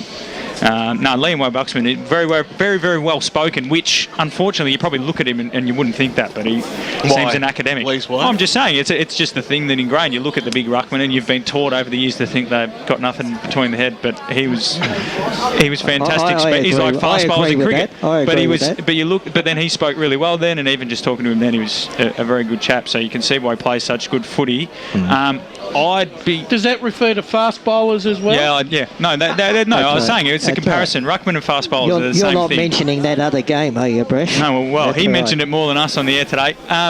For Blackburn, where to now? That like you said, they actually played all right, but you know they now haven't beaten anyone bar. Well, they haven't beaten anyone inside the top four, have they? They've won it, and they've only won away from home. They've beaten Doncaster. They've beaten. I don't think they can make finals now. Well, not with the top four. With Bourne have jumped them, and Norwood have got a game on them. I'm not prepared to write them off just yet. They've hardly played a game of football. If they get a run at it, they've played the same as everyone else. No, I know, but that losing that month and not having the run last week, I reckon might have just told against them. Yeah, but I'm saying with the top 4 now, it's a very hard task for them. It'd be very hard for them to make the finals now. I still think they're an outside chance if they get the right run at it. They played well today, but again, if you look at their wins, Doncaster East by a point, North Ringwood, who have been at times quite weak. Yeah, we've only got a minute left, boys, so let's have a quick chat with James Ross, who's boundary side. Over to you, Besto. Thanks, boys. James Ross here, who did a fantastic job today in defence. Of course, Jake Hammond, the role that you did on him, went a large way to you winning the game. Yeah, definitely. To be honest, it was the midfielders putting on a lot of pressure, making their midfielders put in entries that are easy to defend for us back six, and us back six today really worked well as a tight unit. Scrappy game, I guess, so a good one for defenders today rather than up forward. Yeah, definitely. I think we probably let ourselves down a bit on the ground ball side of things, but we kept fighting and our intensity was going at 100%, so I thought we fought really well, and that's what kept us in the game. We're going to have to wrap it up, but we really appreciate it there, James. Great game, mate, and mesmerising blue eyes you've got too, mate, and I just had to throw that in. Wrapping it up here, Wayne Brasher, Ray Baird, of course, Brett Beston, Ryan Long, Bruce Prest, Leroy Green, BWS signing off out here at Vermont. It was a fantastic game. Enjoy your evening. Hello, I'm Peter Hitchinen. Thanks for that. I had no music on either because I didn't know what time you're going to come out, so that's all right, but we're right. All clear, guys. We'll see you tomorrow. I'm filling in for Damien tomorrow in the studio, so see ya. Shots from 53 inside 50s, down on clearances and can't lay a tackle. What was the seniors coach going to do? Jono surprised himself and everyone else. The spray he gave the boys at halftime worked. Well, he did finish it by saying he'd shout him a Sports Entertainment Network. You are connected to Noah Melbourne. Welcome to Sports Entertainment Network. You are connected to Noah Melbourne.